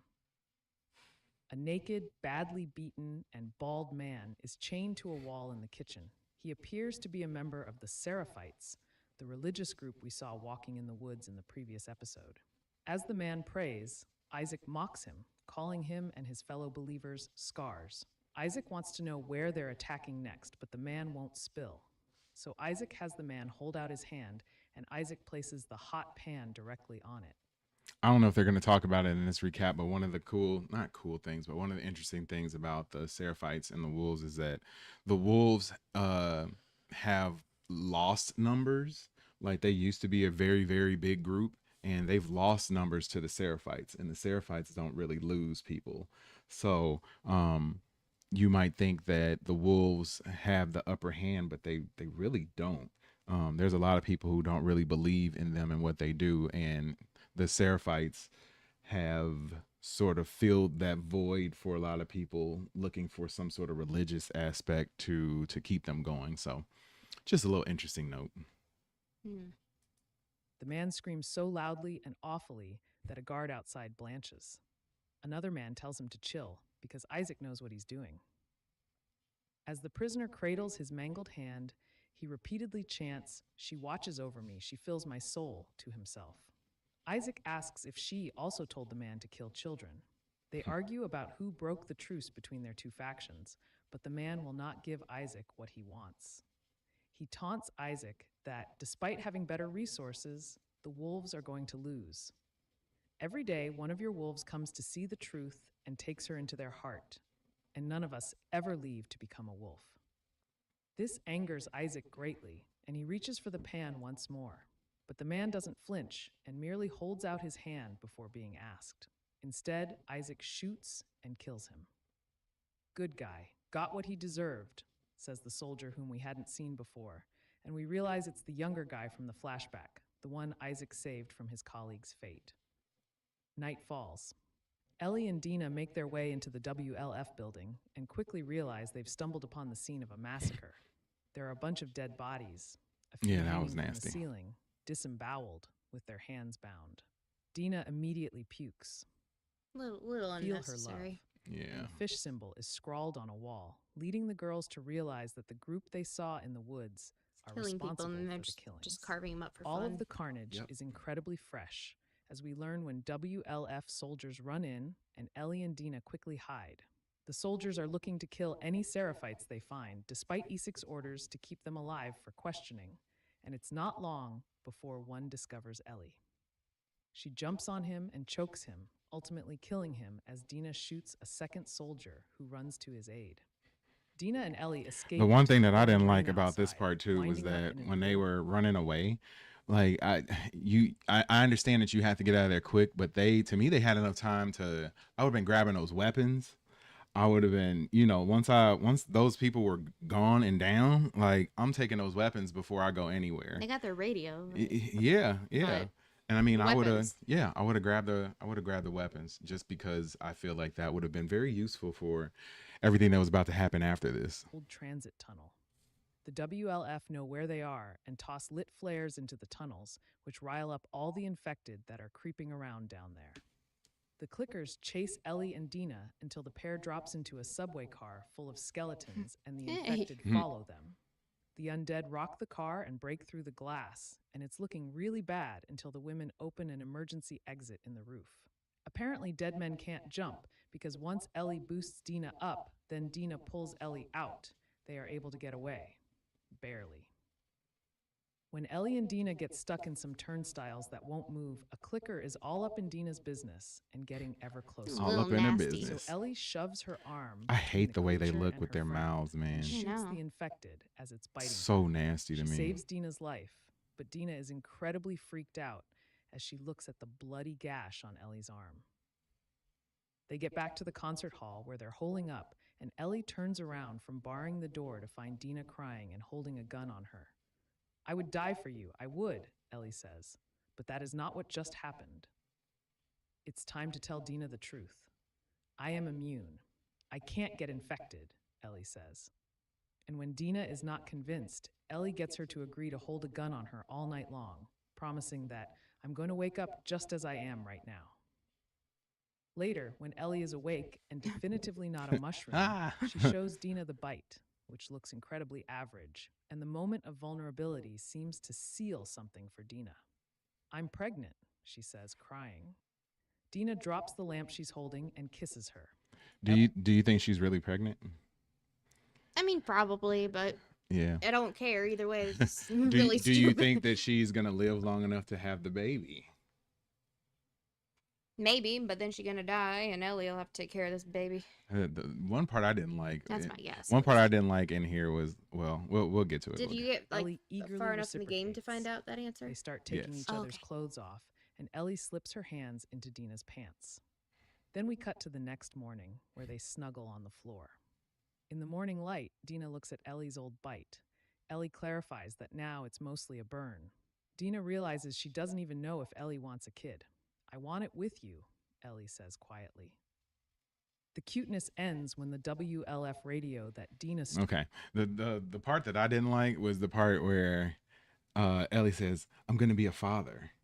Like, what? You could Like, be no, like a stepfather at the very least. Like, Right? Like- the kid's got a father. Right. Like, And you it's didn't not like actually he's help and it's make not the like baby. he's dead either. Like No. he's right back at the camp. Like, you could definitely be a part in like raising the child, but Right. like, just because she's pregnant and you like her doesn't mean it's your child when there's still a third party who's involved and is Right. You know, one of the main people needed to goofy make man. baby. Goofy. It was goofy. Dole crackles with some voices. There's fighting, and they hear Nora's name and reason that she'll know where Abby is. Up on the roof, they see Mustard tin bombs can. What's going on? and What's going on? What's going that's where on? they have to go. Oh, hold on. I got Ellie's something for you. I got something for you. What's up, buddy? Good to see ya. realizes everything that's at stake and tells Dina she doesn't have to rush into danger with her. Together, Dina says. Hit that like button, man. Hit that subscribe button, please. All right. So we watched the recap of episode 4. The action was decent, I think, but I wish that it would. I wish there was a little bit more. And I know that there's more to the story, and they have to have kind of slower episodes. But you know, it's all good. Mustard Tin Can says watching the episode would make you think Joel didn't even die. I think. Yeah, with how they just sort of rolled on, and I mean, like, I understand that, like, in the actual game, this is like probably 3.5, almost 4 months from the time when he had, you know, that he passed away. So that's the only way that I can rectify that they kind of go on with everything so nonchalantly. That's just my guess. That's my guess. But yeah, no, you're right. You wouldn't even know it. You wouldn't even know it. Now we are going to watch the episode 2 or season 2, episode 5 preview. As we got like 7 minutes until the episode drops. So let me get that going while I also get my HBO Max up. Okay. All right. So yeah, let's watch this preview and see what it looks like. Let's go. I'll go back if you want, and I'll keep going if you want. So what do you want to do? Stop! If it's war again, we're gonna need all the soldiers we have. Isaac is wondering why you apparently killed some of your own men. What happened? I sent a squad down to the basement. The whole floor was empty, not even rats.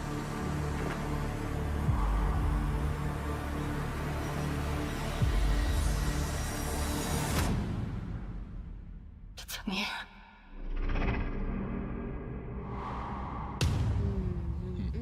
Interesting. Is that Interesting. wars and stuff? Yeah. And I mean, like in the game too, like it was airborne, like in the first game, like the whole time it had been airborne. And it's interesting that they're just now bringing that aspect of the game into the show. Because yeah, like you had to have a gas mask in certain points, like whenever you were going into areas that weren't like heavily ventilated and stuff like that, you had to have a gas mask. And because, now Ellie and Dina are just gonna walk in there though, ill prepared. And well, I mean, Ellie is in there, but I don't know where Dina's at, and I hope she doesn't walk in, because if she does, it's a wrap. Yeah. So the yeah, spores man. don't work for Ellie either. I'm guessing. I didn't not. know if like inhaling it Yeah. had the same effect as the bites. Or Yeah, not. could. I guess we'll see. I'm assuming that it doesn't. I don't want to give any game spoilers or anything like that, but yeah. So yeah, man. We have about 5 minutes until the episode drops on HBO Max. So I'm gonna go ahead and get that queued up and ready.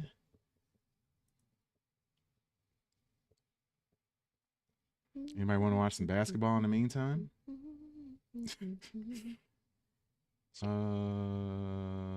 Where is it at? There we go.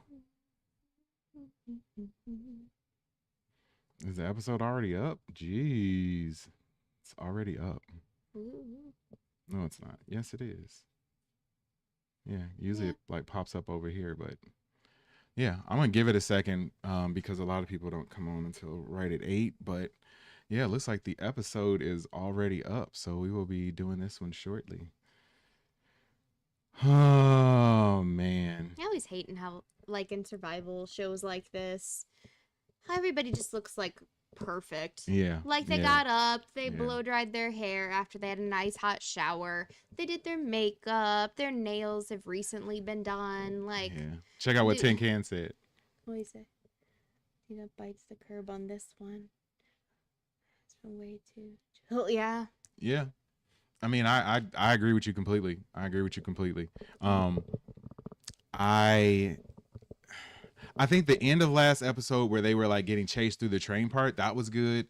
And I get that you have to have the slow points as you build up to the bigger moments and stuff, but yeah, I really think that we need to get more of Abby, because like she literally came in, took out everybody's favorite character, and we have not seen her since, man. So I think we need some more of Abby, and I'm wondering how they're gonna work her in. Like, I know game wise how it happens, but that aspect of the game and the series are totally different. Like they're completely different. So yeah, I'm hoping that they're gonna like work her in somehow over these next few episodes, because I think this season is only 8 episodes deep. So we don't have much more show to left. Yeah, we don't have that much more to go. So yeah, we'll see though. We'll see. Tin Can, I'm guessing that you have your own HBO Max. We cannot show the episode online, of course, but or play the sound for you. Right, or play the sound or anything like that. Maybe next. But we can sync up the show with you can sync up your copy of the show with ours, and we can watch it together. As we go along. Yeah, because we'll comment on it definitely. Yeah.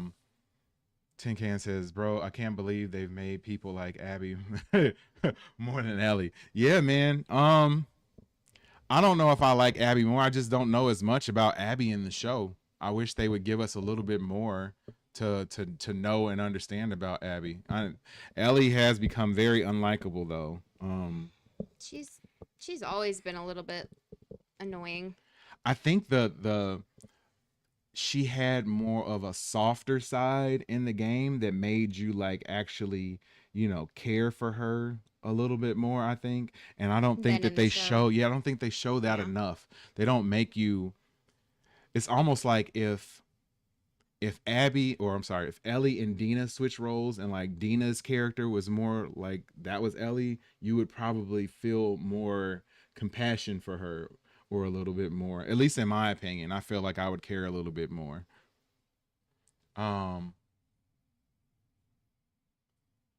The memes about this show's next level. Yeah, man. Yeah, the memes have been crazy. Especially I've seen all the ones with Ellie's face and the actress that plays Ellie. Like, I don't care about what she looks like or anything like that. All I care about is the character development, and I don't think that they've developed her character enough for us to care about her enough. Tin Can says, I didn't know HBO had that feature. No, it doesn't. I'm going to switch my screens real quick. Man, I cannot talk. And so yeah, you'll have to watch your own show on your own HBO by yourself. Right. And then we'll watch it over here by ourselves. Yep. And we can't put the video on the screen, and we can't play this audio for you either, or else YouTube will kick us to the curb. Real quick though, D-Bag Media in the building. I got something for you, my man. What's up, buddy? Good to see ya. I gotta play that for everybody coming through and dropping a comment.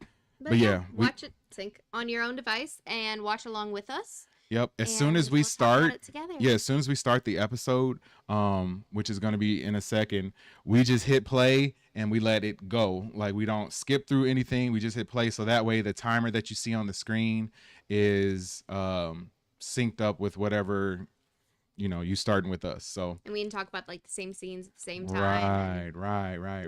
As we go along. So yeah, it should be fun. I wouldn't put it out of the realm of possibility. We absolutely could see what are we, some kind of yeah, man. I don't know. I'm hoping they don't necessarily go that route, but we'll see. I'm hoping this episode is good though. I really want to see, like, I feel like we haven't made it to the point where we figure out like what's next, like what's the next era of the show. Like, I feel like Joel dying was just such a, like, took all the wind out of the sails of the show. And yeah, I don't know. It did. I don't know. We'll see. But yeah, if you have HBO Max, please get your HBO Max up and ready. And we will be starting our episode and timer in about 10 seconds. 10, 9, 8, 7, 6, 5, 4, 3, 2, 1. Let's go. Start it. And yes, he did carry the show. You got that right.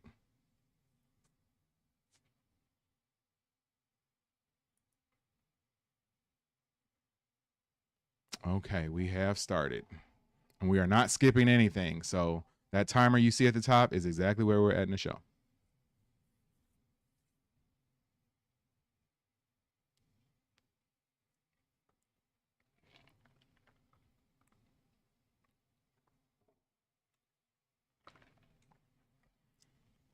If you're watching, hit that like button, hit the subscribe button, drop your comments, man. Let's talk about this. Why it's going on?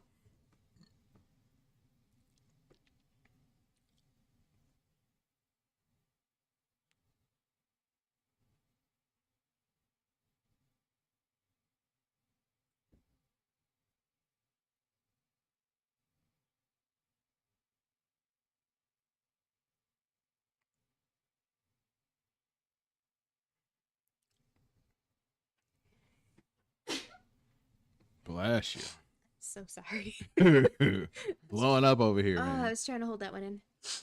Whew.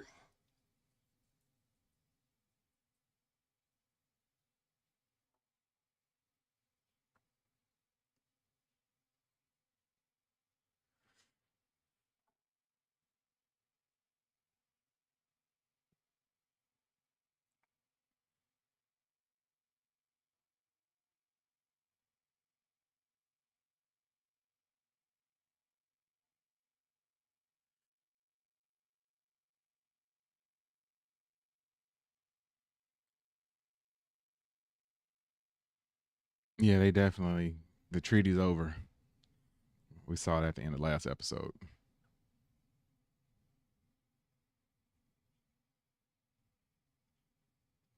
looks so pretty.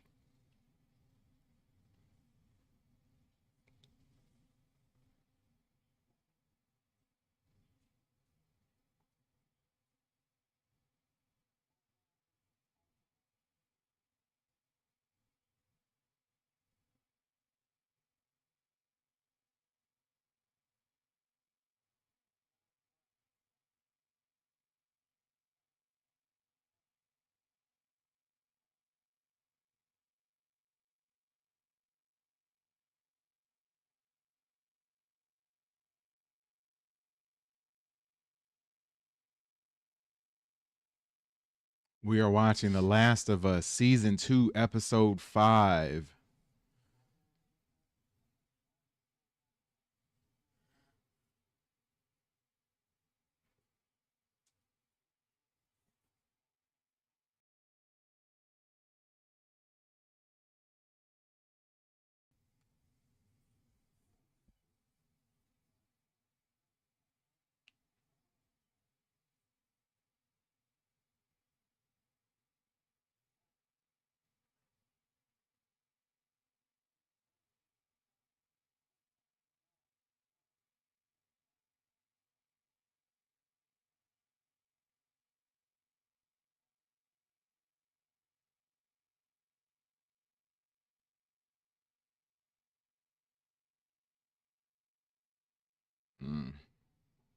That's quick. Yeah, I know.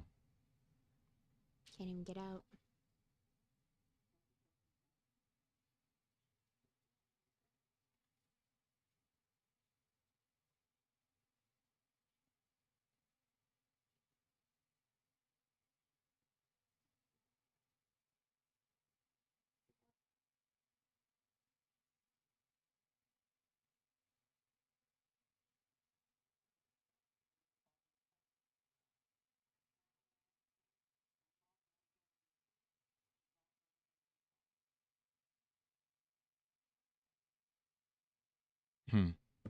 That's a tough choice, man.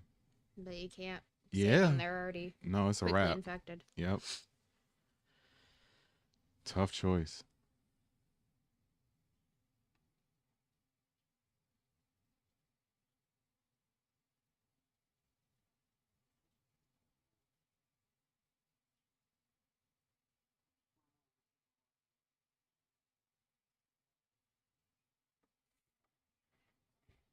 Only way you deal with something like that is to burn it out. You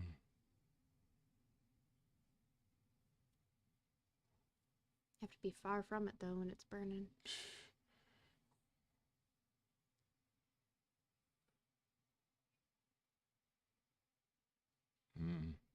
Which one was her son? He was in the group with them. Yeah, man. Eesh. Yeah, Airborne is a total game changer if they're just now like throwing that in there. Like I said in the game, like it being Airborne had been like a running thing the whole time. So like people knew it, but it is kind of cool that they're just now sort of relaying that information. Yeah, we haven't talked much about and Airborne. Developing there. Yeah. I mean, it's crazy. But I mean, is it Airborne only in like Ness? Or is it like airborne as it can just travel through the the regular air? I would think it's not that strong or potent at this point in time, or else it would have gotten out and really spread amongst everybody. Scary. Yeah, man. Yeah. That's one thing that you just take for granted, that you'll be able to just breathe and be okay. But if it's spreading through the air, that's a whole new level of danger. So many different ways you have to fight them. Yeah. Have to fight to If you guys are watching right now and you haven't done it yet, hit that subscribe button, man. We do this every week. We are here every week for The Last of Us. Hit that like button too while you're at it. It costs nothing and it helps our channel a ton. Even more so is the sub button. Hit that button, please.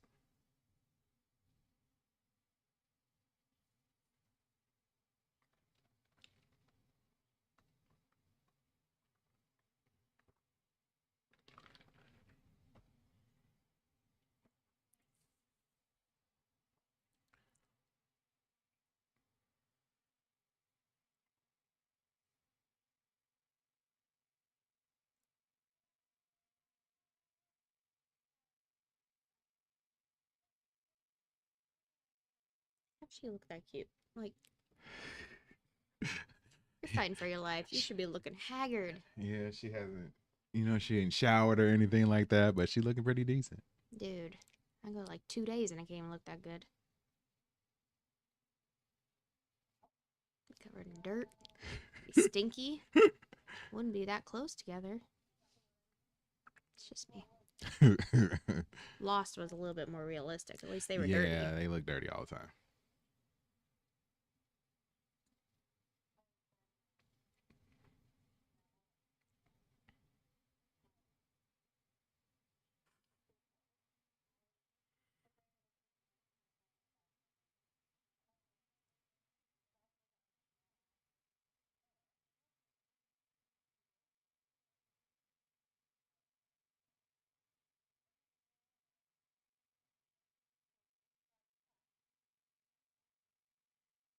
Would never split up.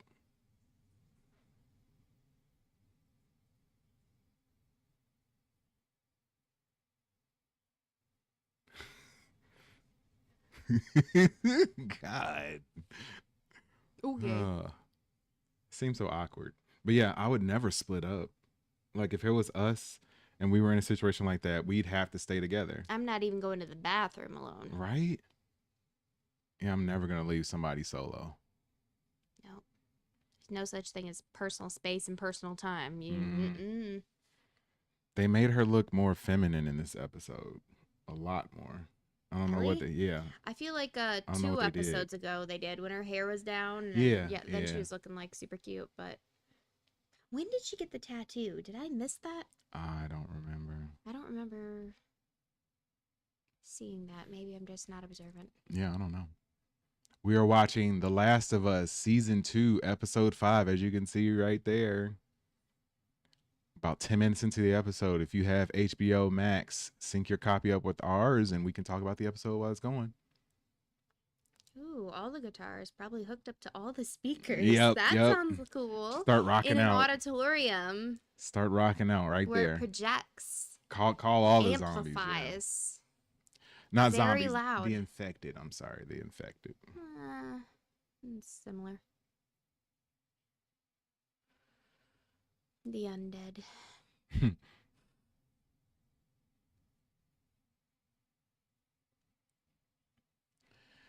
Maybe they'll come to a fight scene. She gotta like kill him with the guitars.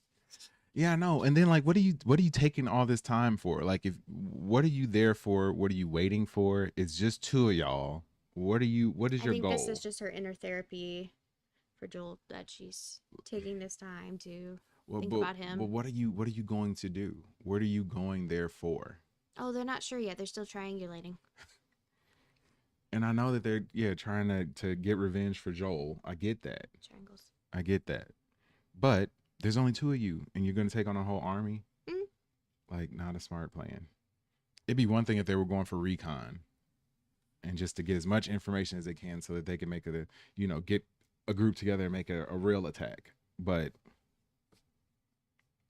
this ain't that.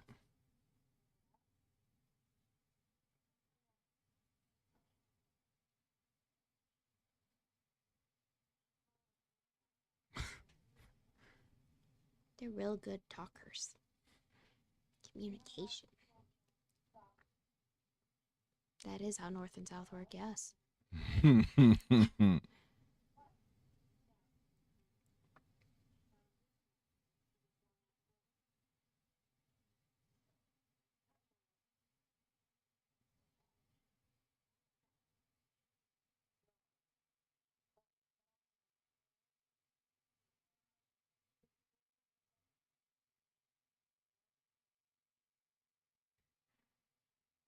Because it's filled with infected. Yep.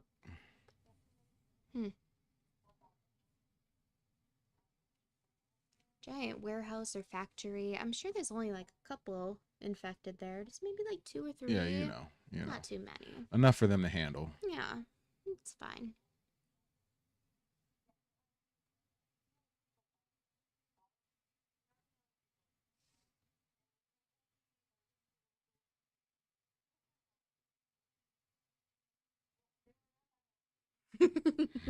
That's a weird concept. Of course she doesn't know about them.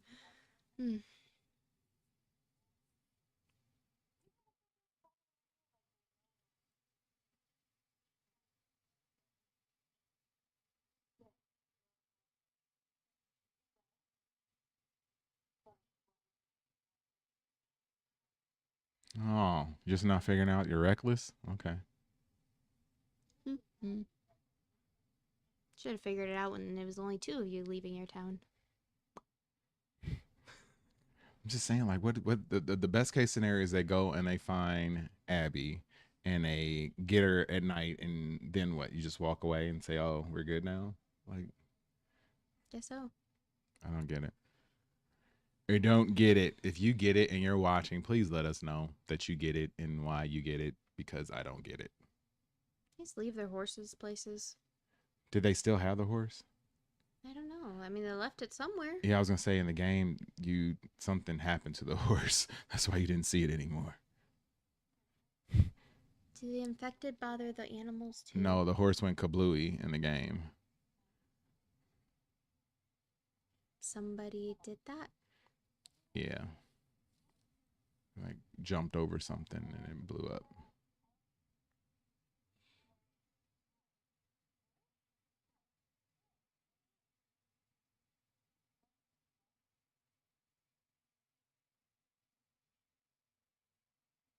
Feel her love. Yikes. Feel this.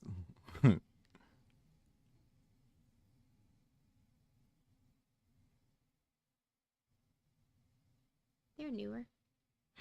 Yeah, relatively fresh.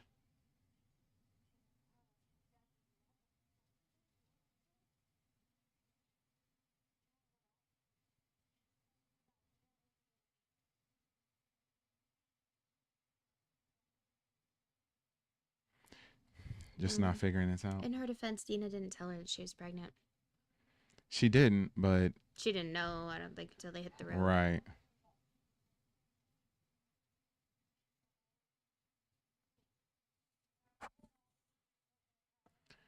The Last of Us Season 2, Episode 5. We're watching Wright live. I had to throw it in.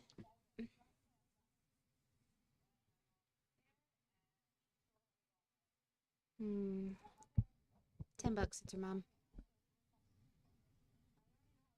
Oh, we got a new subscriber.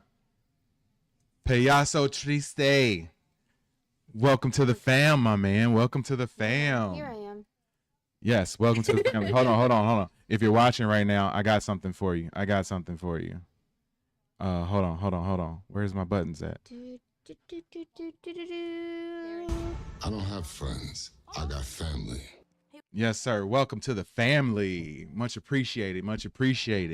Hit that like button while you're here, too.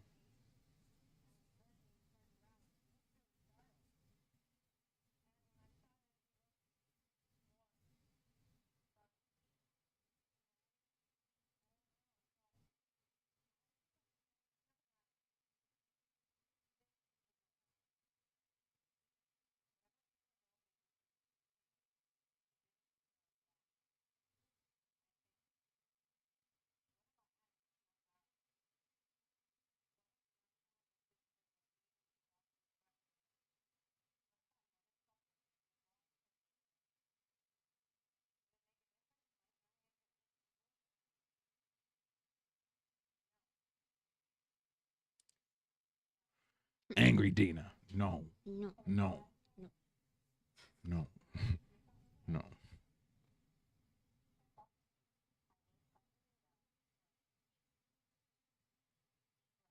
Ellie won't. What's going on, Space Ghost? Hold on, I got something for you. What's up, buddy? Good to see ya. Thanks for dropping in the comments. Appreciate you. Hit that like button and subscribe button if you have not done so already. Please don't kiss her. She just puked. Oh, she did. They both didn't know. Ellie was just retching. Yeah. Dina did puke, though. Of course she did. The hate for Ellie is so strong these days, man. Like, the tide has completely turned. Everybody is like, hate Ellie, hate Ellie. Emotionally, she's very immature. Yeah. She just keeps doing dumb stuff. I feel like she always needs a babysitter. This whole thing is dumb. Everything that they're doing is dumb right now. Their relationship is dumb right now. Dina is basically Ellie now. Dude, I said that, you weren't on here earlier, but I said that, almost that exact phrase, because if the Dina character is more accurate to Ellie in the games, and I don't know what this version of Ellie is. Makes her look like she's just weak and unintelligent, you know? I'm just gonna go do stuff. Yeah. Very impulsive. Yeah. And I mean, you can be like that, but I don't think they flesh it out enough. And it's like a lack of balance with it too. Because in the game, at least, she was like kind of smart with certain things that she did too. Space Ghost agrees. Appreciate it.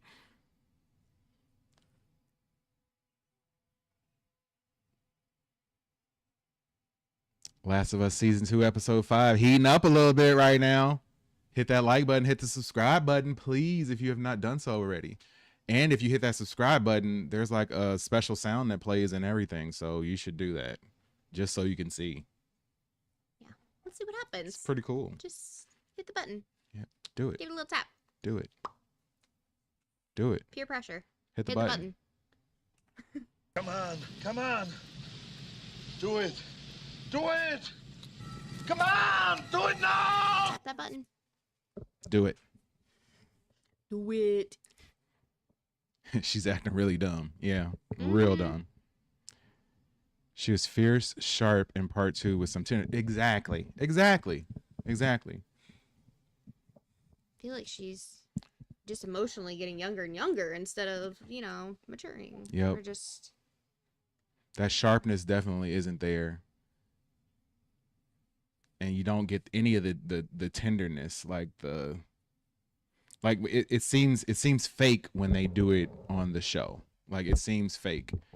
Like the guitar scene was earned in the game, but in this, it doesn't seem so. At least to me. At least that's how I feel. Bring back Joel. I'd be happy if he came back as, infected or something. Infected, yeah.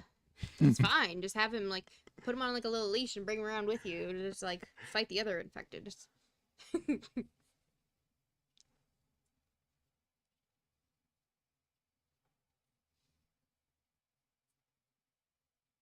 Didn't they do that in The Walking Dead? What? They put some of the infected on leashes so that they could just bring them around with Michonne yeah, had, I thought she did. She had two. She had their lower jaws cut out and their arms cut off, so they That couldn't was do it, anything. and she let them around like little pups. Yep. Yeah.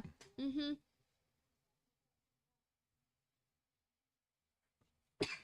Oh, now you sneezed. Bless me, as the girls say. Oh, bless your soul. God blesses everyone.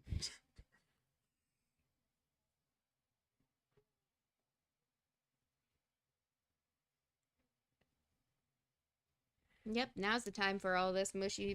Yep. Yep. And I love love, but jeepers, time and place. Rat King. I'm not gonna say anything about that.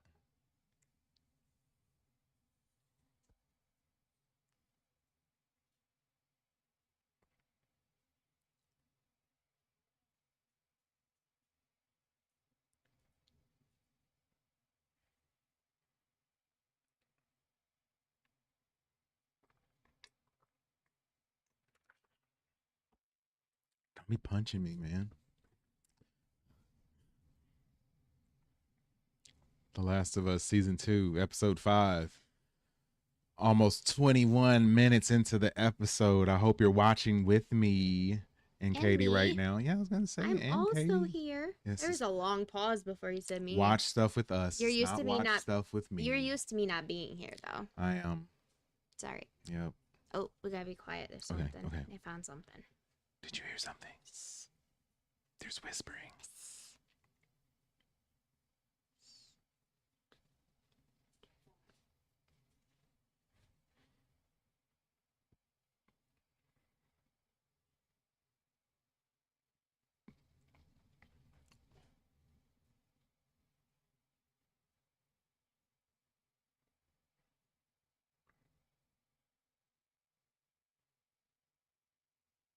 So they haven't had much interaction with spores or know of spores yet? No, they don't know that it's airborne.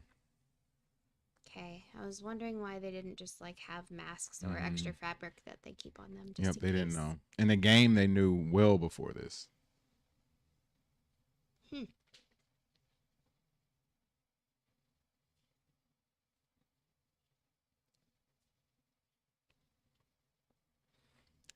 If you haven't already, hit that like button, hit the subscribe button, please. At least they don't have those flashlights like we saw at Costco the other day. I know, the That's super a dead bright giveaway. ones. I mean, you'd see from one end of the building to the other, but jeepers.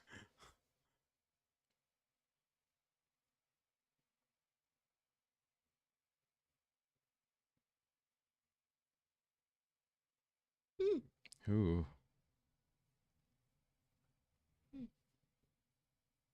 On the bright side, if he's infected, he's not gonna get you anymore. All right.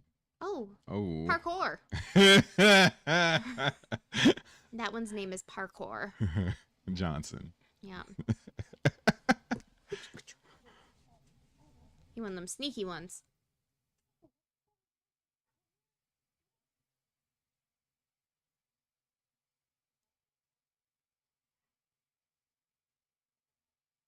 They always come out like, peekaboo. All right. Oh, man.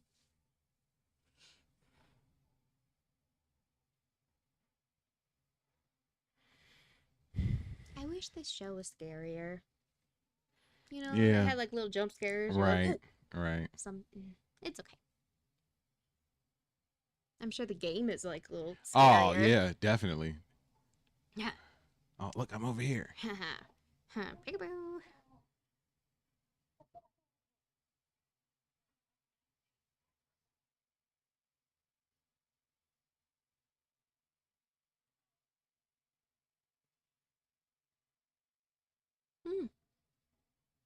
I'm gonna do Stomp the musical. Coming on out.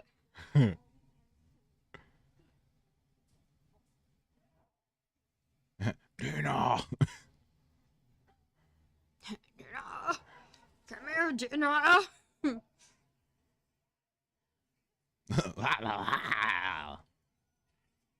feel like they are smart enough that they should be able to talk. Right? Ouch. Darn you.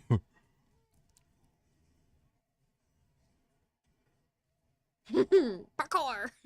Ooh. That's parkour. Ooh, is that one missing their bottom half?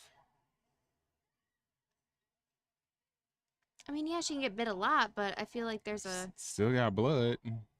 Still could bleed out. Right? Oh, they're really strong. Dang.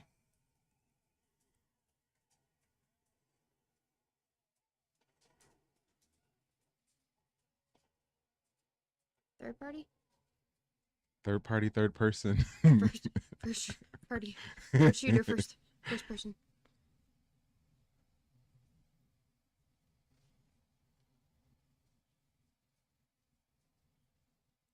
Joel? Right. Oh.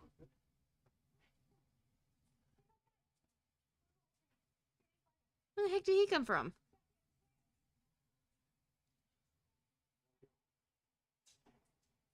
How could they not have bitten her?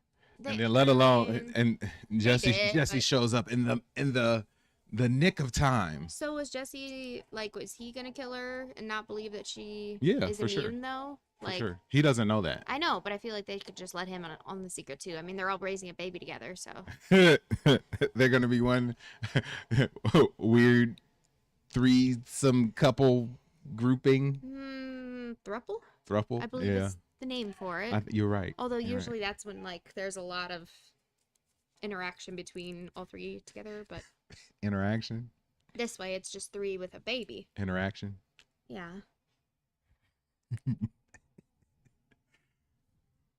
Trying to keep our channel appropriate. PG-13. Hmm.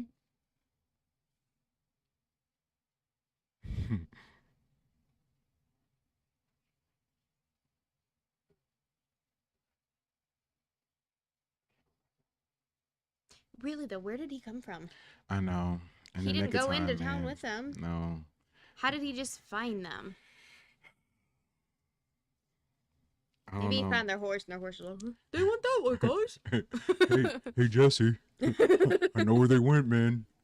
I know. I told him not to go there.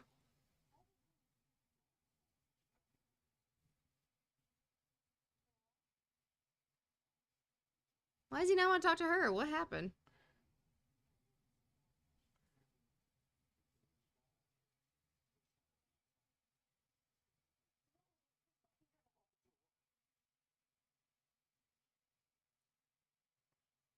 What's his beef? He's just mad that he had to come all the way out there. To save him. Yeah. Okay, well, I would be too. I get that.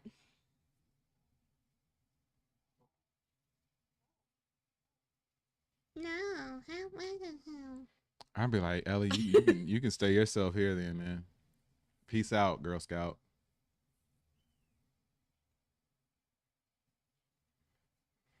Oh. Seraphites. The scars. Fire. If you're watching right now, if you've not done so already, hit done so. that Or hit not. that like button. Hit the subscribe button. More importantly, support our channel. Support what we do. We're little guys. Little Yes, fish in we're the trying to sea, get to. but- We want to get to 400 subscribers by the end of this episode, and that would have been really cool. And you can help us get there right now. Yep. So do it. We're little minnows. We're little guppies, and we're trying to grow up.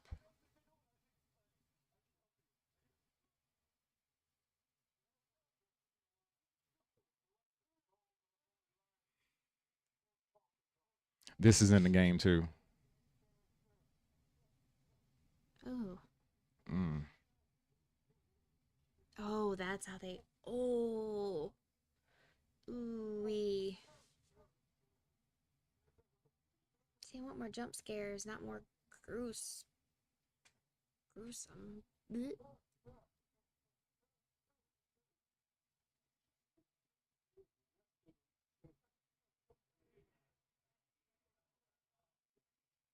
Colts are dumb, guys. If you weren't sure, yeah, Colts aren't the best thing. Oh. Oh. Mm. Mm. Mm.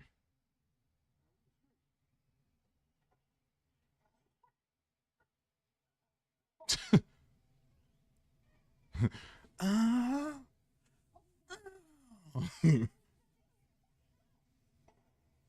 How did they spot them? Right? You won't get away, Wolf. Wolf. Hmm. And how they shooting arrows in the dark? Like,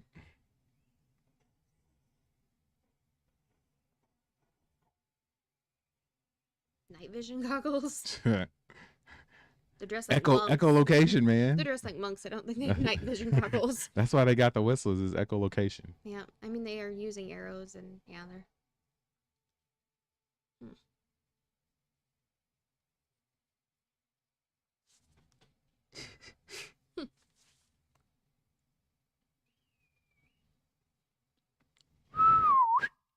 Oh, may she guide us. She's, AKA, she got us. Right. We're gonna be good. She'll tell us where they are.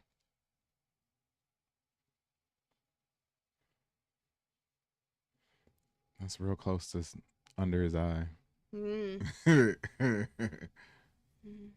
Blessed be the fruit. Oh, man.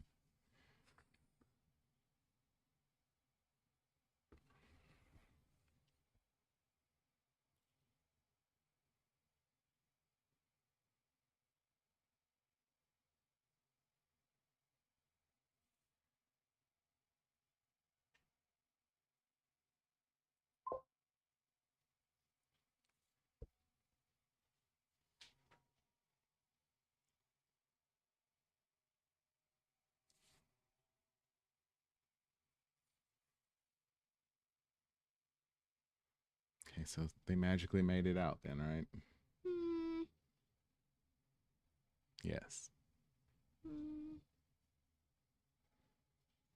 Well, Ellie did, but we don't know where Dina and Jesse are at.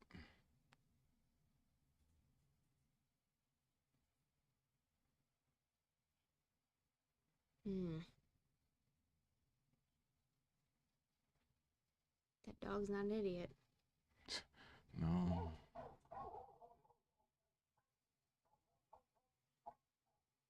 Just let the dog go. That's all you gotta do. Now we don't worry about Ellie anymore? What? Then we don't worry about Ellie anymore? Time to pick a new character to talk about, guys.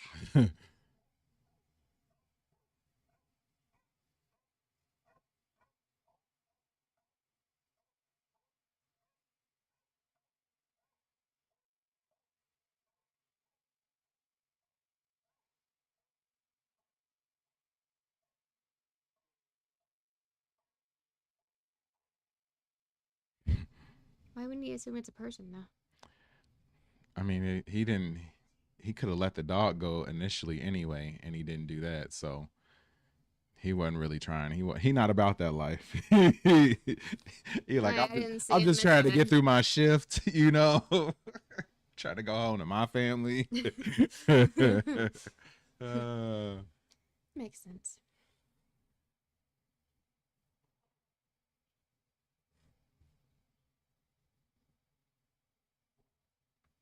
Time for the buns.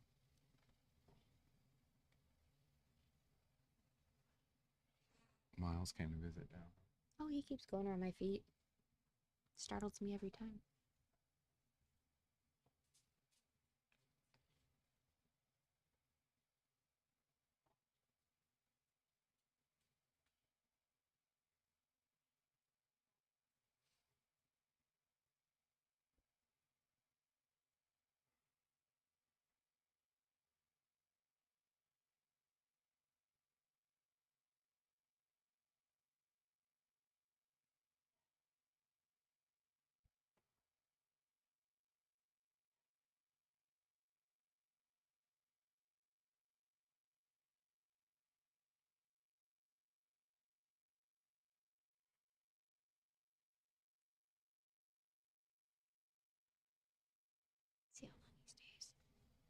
Not long.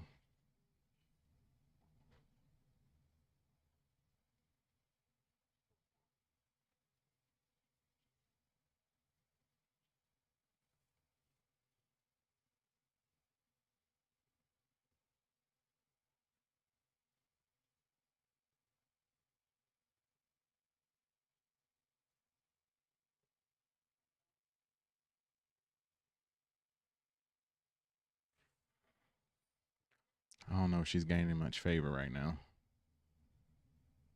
I don't trust her.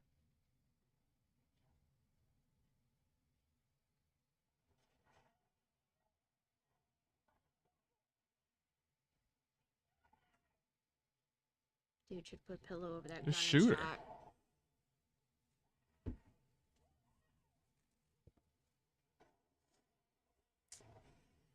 Everybody's a bad shot in these shows too. Even a close range shot would have been I quieter. know. Like, Who does this? Like, throw a wheelchair at her, run into the wheelchair. or choke her out, or use something else. Like, he could have shut her up.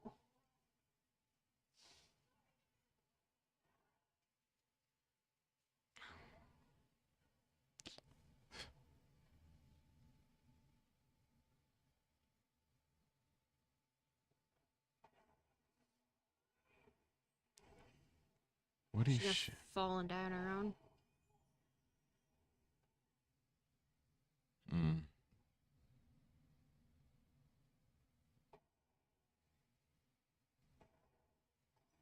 Bad shot.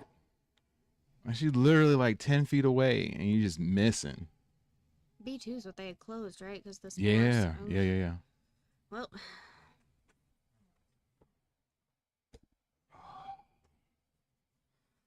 Hello, everyone. This is Miles. Miles the cat. Some days he's great. Some days he's a turd. Yeah. Cats. I'm not sure about how today's gonna be. Thanks, sir.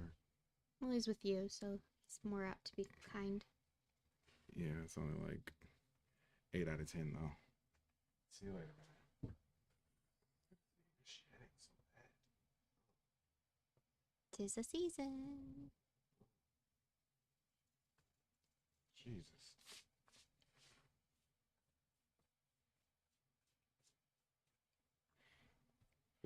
Miles just leaking spores, not hair.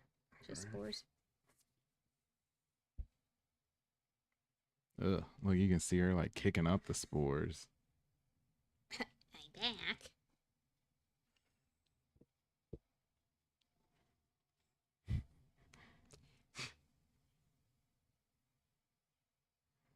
It's like I wasn't finished with my show. This guy.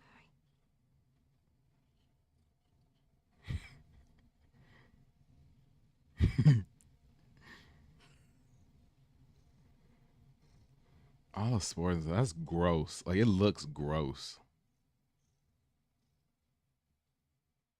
Oh. I bet you she's gonna run into that group of the guys. So the spores like grab them too, and I guess so. Ooh. Or they just become one with the crew. I thought it was just an in the air thing.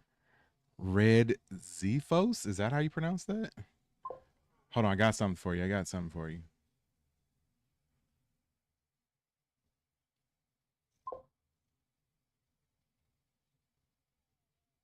LGH. I don't know what that is. He's trolling.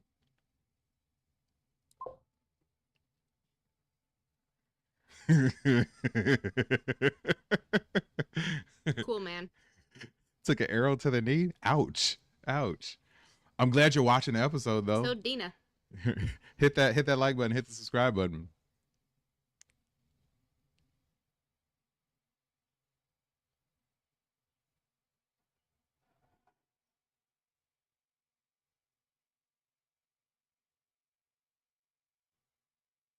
All right, she's been down there, what, a minute? So Yeah, it's been a while. time to see how she does.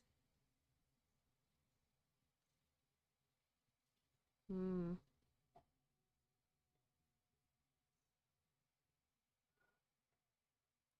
Oh, yeah, it's a wrap for her.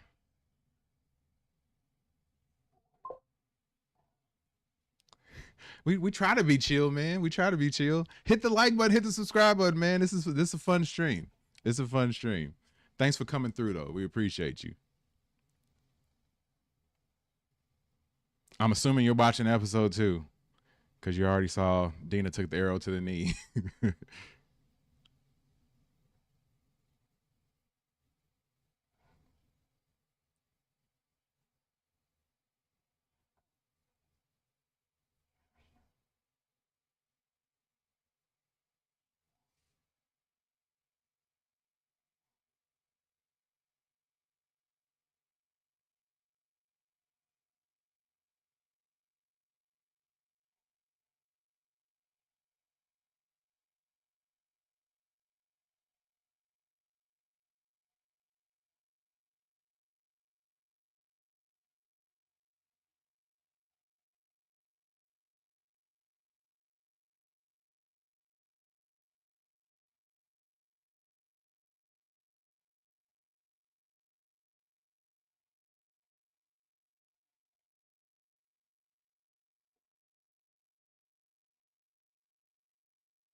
Ugh, you know how gross that would feel? Things like in you. Yeah. Growing. Like, yeah, you can feel it like going through your lungs and stuff. No thanks. That would be so nasty.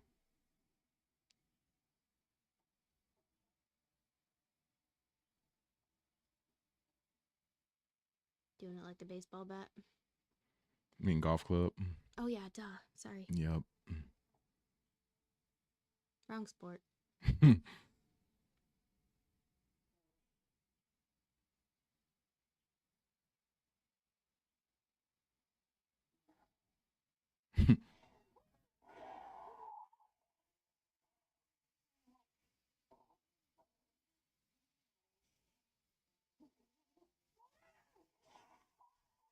I don't blame her. Not gonna get the answer she wants though. No. I mean, but I don't blame her. No. I don't blame her. Oh man.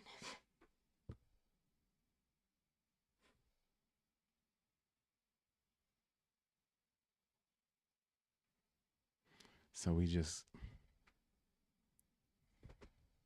Throwback? Yeah. Obviously.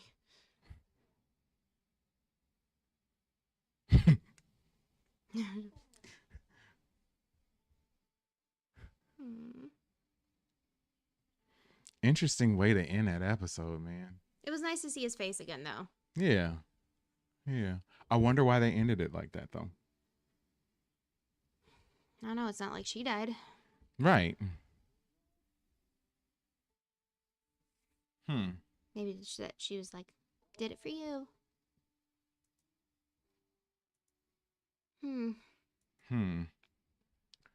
All right. I'm stopping my copy. Got HBO Max done there. Okay. Yeah, that was, I don't know. I don't really know how to think about that. I'm gonna look for a recap real quick. The ending was better. Yeah. Yeah. And I mean, like I said, I don't blame her for going crazy on that girl's leg with the stuff, man, like with the pipe. I don't blame her one bit for that. I think this episode kind of made me like Ellie a little bit more at the end. A little bit more. I don't know what it is. What is it? I think it is when she's with Dina, she's obnoxious. There you go. Maybe that's what it is. And she does a little better. Maybe that's what it is. It's like the Dina effect. They're like two little junior high girls together. Just yeah. like, oh, let's go do something dumb.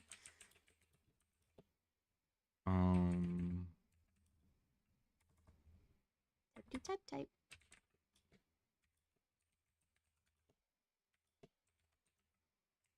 Okay.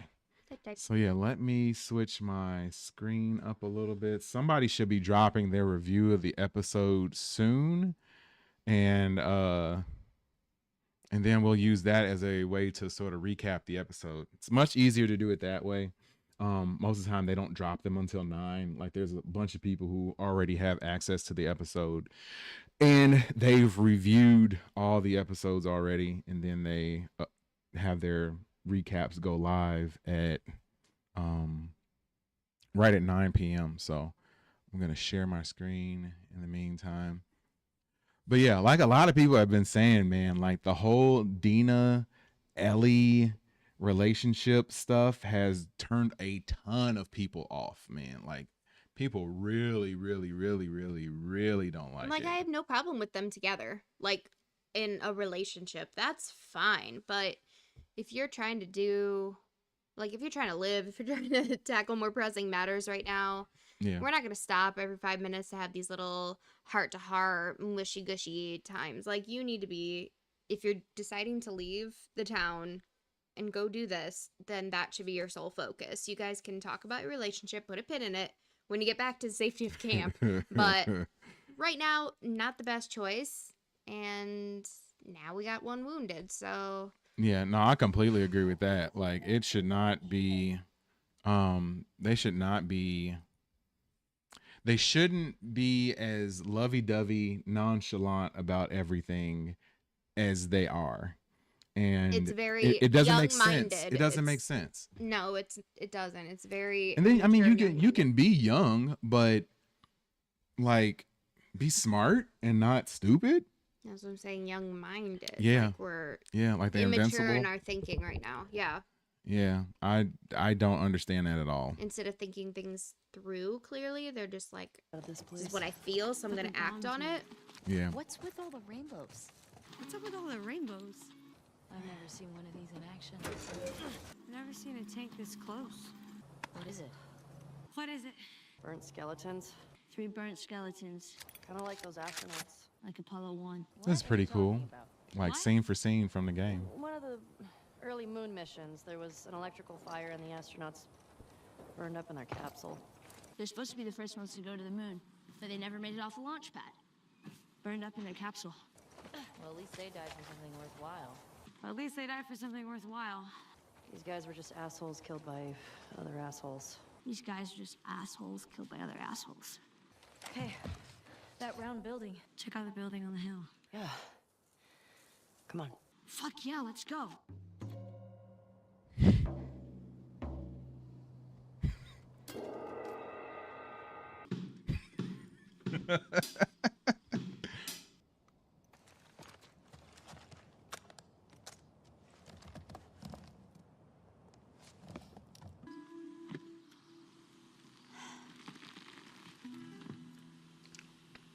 If you're just tuning in now, we just finished watching episode 5, and I am waiting for a review to pop up, and then we're gonna go through the quick review of the show and wrap things up for the stream tonight. But yeah, thanks for tuning in. If you watched the episode, what did you think of it? Let us know.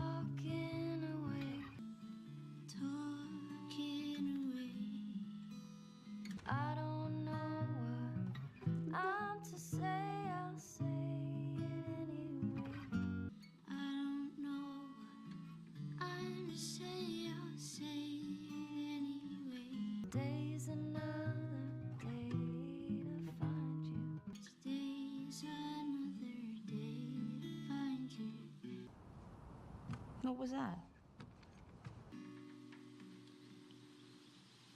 Shying away.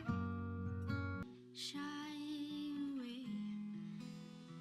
I'll be coming for you, okay? Game looks cute. I would have liked to see. Yeah, the game is fun, man. It's fun, and the vibes in the game are so much different than what they showed in the show. Like this whole portion of the game is okay and like earned. Like it wasn't so like it almost seemed like it was forced when it was on the show.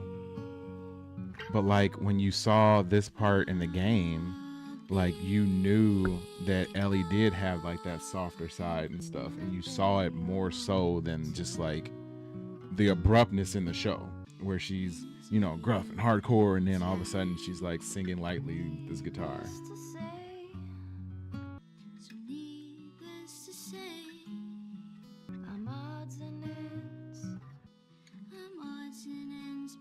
And Dina wasn't as Dina in the game.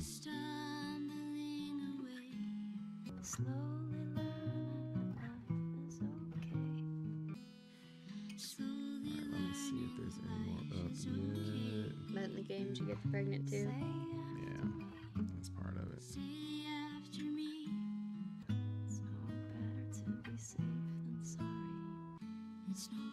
Oh, still just got the trailer breakdown.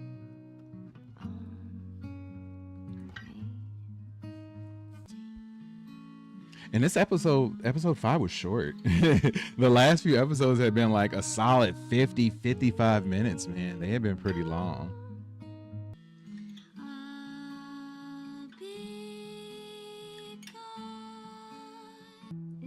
Welcome to the Heavy Here Spoilers we Show. go. I'm your host, Paul. In this video, we're breaking down The Last of Us. Okay, we'll watch heavy spoilers a little bit, and then that'll help us break Season down 2, the episode episode. 5 is now here, and as always, it's packed with Easter eggs, changes to the games, and a lot of things you might have missed. 37 Throughout minutes. this I don't think video, we're gonna we'll go be through going that through it far. all and giving our review of the episode. As always, major game spoilers will be saved for the end in the Save It for Spoilers section, which sounds like Spoilers section. That's the full name now. If you enjoy it, please hit the thumbs up and make sure you subscribe for all our coverage on the show. That out the way though, thank you for clicking this. Now let's get into Yeah, man, I've had something in it the whole show. Now, as has become pretty commonplace in the show, we begin with flashback. Rejoining Hanrahan, you might remember her from Isaac's defection. There, the WLF were a band of rebels who were just wearing civilian clothing. Here, though, they've She's now so got tiny. uniforms. I didn't realize and she's this so looks small. more in line with Yeah, Pedra's outfits. she's extra As we hardcore now. discussed last week, Isaac's pretty much become the thing he hated. Again, I knew Pedro him too oppressed from people, things. and the Oh, same yeah, he's been in turning so against much. them. However, they're now oppressing the Scars, and he's basically traded one war for another. Isaac is now clearly the leader, as we discover he's in charge of making the big decisions. If I was getting executed, Isaac would have come himself. Hanrahan is also possibly playing off Emma, who we know was a leader of the group at one point. This was alongside a man named Jason, but both were either captured or killed. Now this is the hospital, which is a location we visit in the game. This is actually where the wolves made their base, and a lot of things go down here. I always thought this is one of the creepiest locations, and have always been fascinated with its history. And see how it As is, they kinda it's touch like upon, super this creepy was in the where game. outbreak happened out in the city. Day one, Like, the because you can infected only were see a rushed little here, bit. and they were taken to the You can only basement do the and then flashlight, placed but in they don't. quarantine.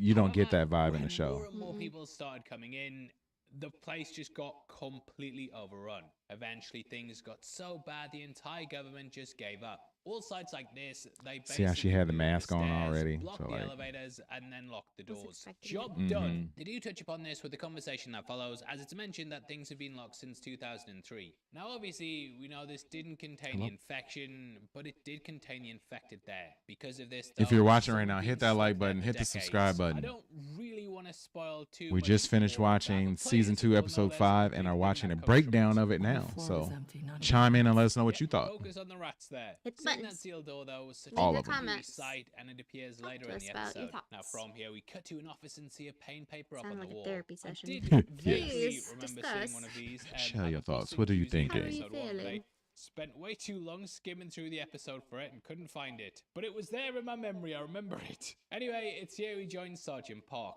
We discover that the treaty between the Scars and Wolves has been broken, and it is possible their leader, the Prophet, was killed here. Around this time anyway. We do know that she was executed by Isaac, and there is a shrine for her at Martyr's Gate. I really went in depth on all the history of the two sides, so if you want to know more, check out that video. I might have to What check it that means, out just though, because is I that don't know Wolves everything need I need to all the know about the soldiers they can scars. get. There's questions over why Parks killed some of her own, and this includes her son. As we learn, the unit went through the hospital to clear things, but they discovered the virus had mutated. It's now gone airborne. We later see Leon growing into the wall, which is a sight you'd often come across in the game. Also wonder if the use of the name Leon was a reference to the other iconic Resident horror Evil, survival yep. franchise, Resident Evil. That, of course, features Leon Kennedy, so it might be a reach. Wait, no, come back. We'll have better Easter eggs, I promise. Where's everyone going? Bingo? Beyond that, though, it's introducing spores into the series. These were a massive thing in the game, but in that, they were there from the beginning. Right from the off, characters would enter spore-filled areas and immediately have to don gas masks. Last week, we saw Ellie getting bit, which was different to how Dina learned of her immunity in the game. There, her mask was cracked in the subway, and then Dina tried to give her hers. Obviously, this would kill her, so Ellie quickly did a mask-off moment to reveal the truth. So yeah, spores are really important, and I even thought at one point they might not include them. How about they were so tight in Aura's death that I think that they just hit a point where they had to. The other important thing to note is that Park doomed her own son. Though this has completely destroyed her, it came at the cost of the greater good. The airborne version hasn't spread to the surface, and thus humanity's safe. However, in order to achieve this, she had to sacrifice a child. Obviously, this reflects Joel and Ellie's relationship, with the former refusing to give the latter up. Now, though it might be hypocritical, you can see the argument for how both did the right thing. It's again painting out these complex shades of grey, and it's a motif I really loved. I do wonder though if Ellie's journey into the basement might end up unleashing them. Obviously in the game, you know, it was already a thing, so people just wore gas masks. In this show though, you're more kind of focused on expressions and acting, so you want to see people. If you just watched the episode, what did you think? Normally though, someone would have We're watching a quick recap of it now. 20 minutes. Here though, Ellie's gonna leave it and potentially leave the door open too. So this could spread them and perhaps open up Pandora's box. So not only may they have skipped out on a potential cure, she may have made things even worse. Yay! I also wonder if the chatter of this has affected the other soldiers' judgment. Last week we saw in the subway how soldiers said it was supposed to be clear. I did theorize that sometimes the soldiers were just like, looks dark and scary, and they might lock us in here. Fuck that. Yes, it's clear. Like, who's gonna check? So maybe stuff like this, you know, soldiers locking in their own sons, the chatter spread amongst the ranks, and they just stopped searching places properly. Anyway, that takes us to the titles. Now, this is normally the point of the video where we drop a sponsor, but we haven't got one. But yeah, t-shirts. We're having a big sale on the site right now, and if you whatever. Which is where they are now. Now in the game, things begin with Ellie waking up at the theater. The prior day ended with her playing Future Days on stage and then falling asleep in the chair. Obviously, they reorder that for the end, and Ellie then goes in to meet Dina. In the game, she's been in the radio room upstairs, overhearing where everyone is. In the game, it's a dedicated system, whereas for the show, they just had the walkie-talkie from last week. There's obviously no radio silence either, as the Scars don't believe in using technology invented before the outbreak. They see that as the old world, and thus something that represents sin. In their mind, the infection was sent as a punishment. Thus, they've gone back to basics and embraced a life of embracing nature. They cut the scars in their Well, that face makes to sense, I remind them guess. that life's imperfect and that everything has a beauty and ugly side to it. But yeah, because of that, there's no worry of them picking up radio chatter. Also, love how Dina's using cartridges as a ruler. Is it cartridge or magazine? These are mags. They're mags, you absolute fucking dummy. I'm not American, mate, yeah? What's a gun? Give me a butter knife and a boa woa. We also get a look at Dina's bracelet. In the game, Ellie actually wears this later on. This is a Hamza charm, which is prominent in the Middle East. It's supposed to be a protection charm and is used quite a lot in Israel. Notably, Dina is Jewish in the game, but it's not been specified in the show thus far, especially as we never saw the synagogue section of Seattle. It does tie into a character though. You might notice that Nora's got the same one, and it's kind of playing off how we're not so different, you and I. We're all the same person. We all have our own stories to tell. Anyway, Ellie comes in having turned on the power. This is something that you do in the game, but instead of going to the basement, you go to the roof. There you find the theater's previous owner who tried to turn on the power himself. Unfortunately, they did it wrong and got fried, but parts of their life still remain in the theater, such as a tent and bed set up on the balcony that we see the pair at here. Ellie then goes to the back of the theater, which is filled with band equipment. Again, it's akin to that scene from from the game where you discover a guitar behind the curtain. Yeah, there's things set up, but in the game, things were on boxes and stuff, which were laid out for a specific reason like that, which we'll discuss in the Spoil Me Paul's section.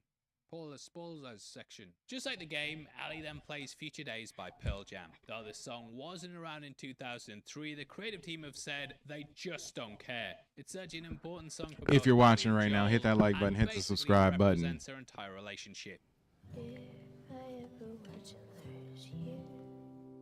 The outbreak happened in the game in 2013 with the show happening in 2003. That was so the release year of season 1 could be in line with the year it was set. But to be honest, I kinda just wish they'd kept the original timeline. I was also surprised that they brought the song across and made such a point of it, as they haven't even had Joel playing it. Yeah, I was gonna say Joel did that in the game, and it would have made sense for him or for her to be playing it afterwards, but they didn't show that in the show. Better days are ahead. Future days are gonna be the best until Abby shows up. It's very important though, and you can tell Ellie's hit with lots here. She also stands the guitar up properly, which builds off how she laid it down last week. Both are signs of respect, as when she and Joel had fallen out, it was just dumped on the floor. The creative team on the podcast said this broke Joel's heart, and then it appeared in her room the next day. Also propped up, making me think the pair indeed talked on the porch, which I feel is a scene we might get next week. Either way, Dean has mapped out the Wolves Patrol and charted a way for them to navigate the terrain. There is a blind spot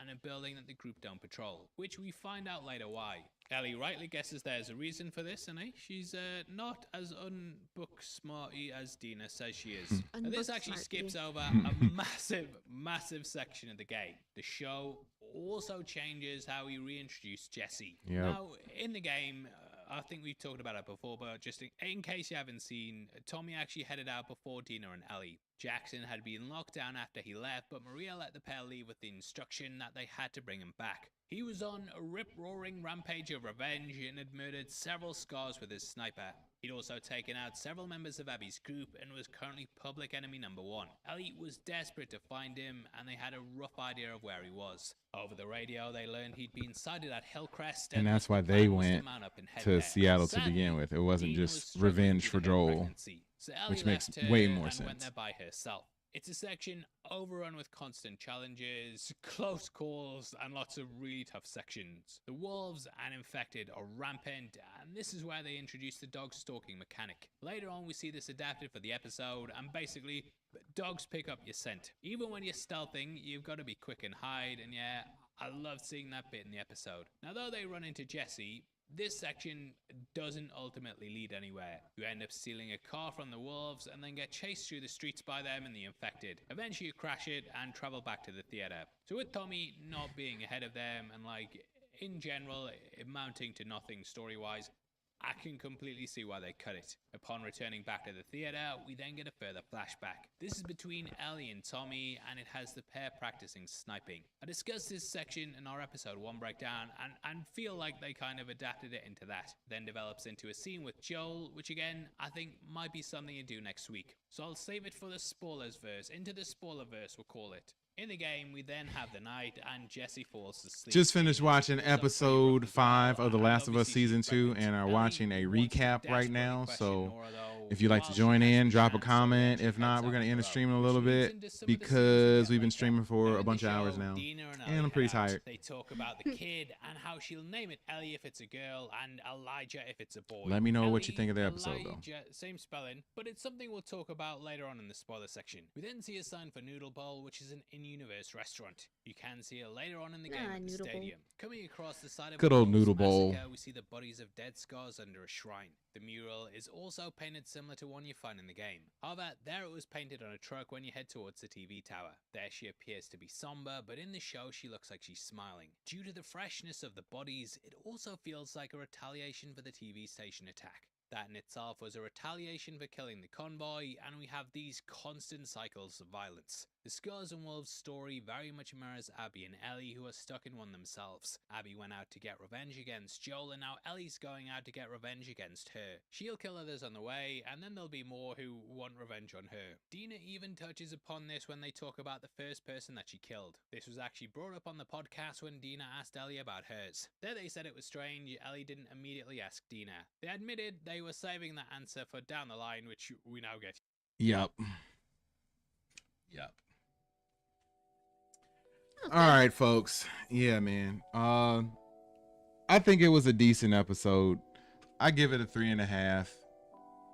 Yeah. It's okay. I'm about the same. Yeah, I mean, I don't really know how much more I want to see. I mean, I want to see more of the story progress, but I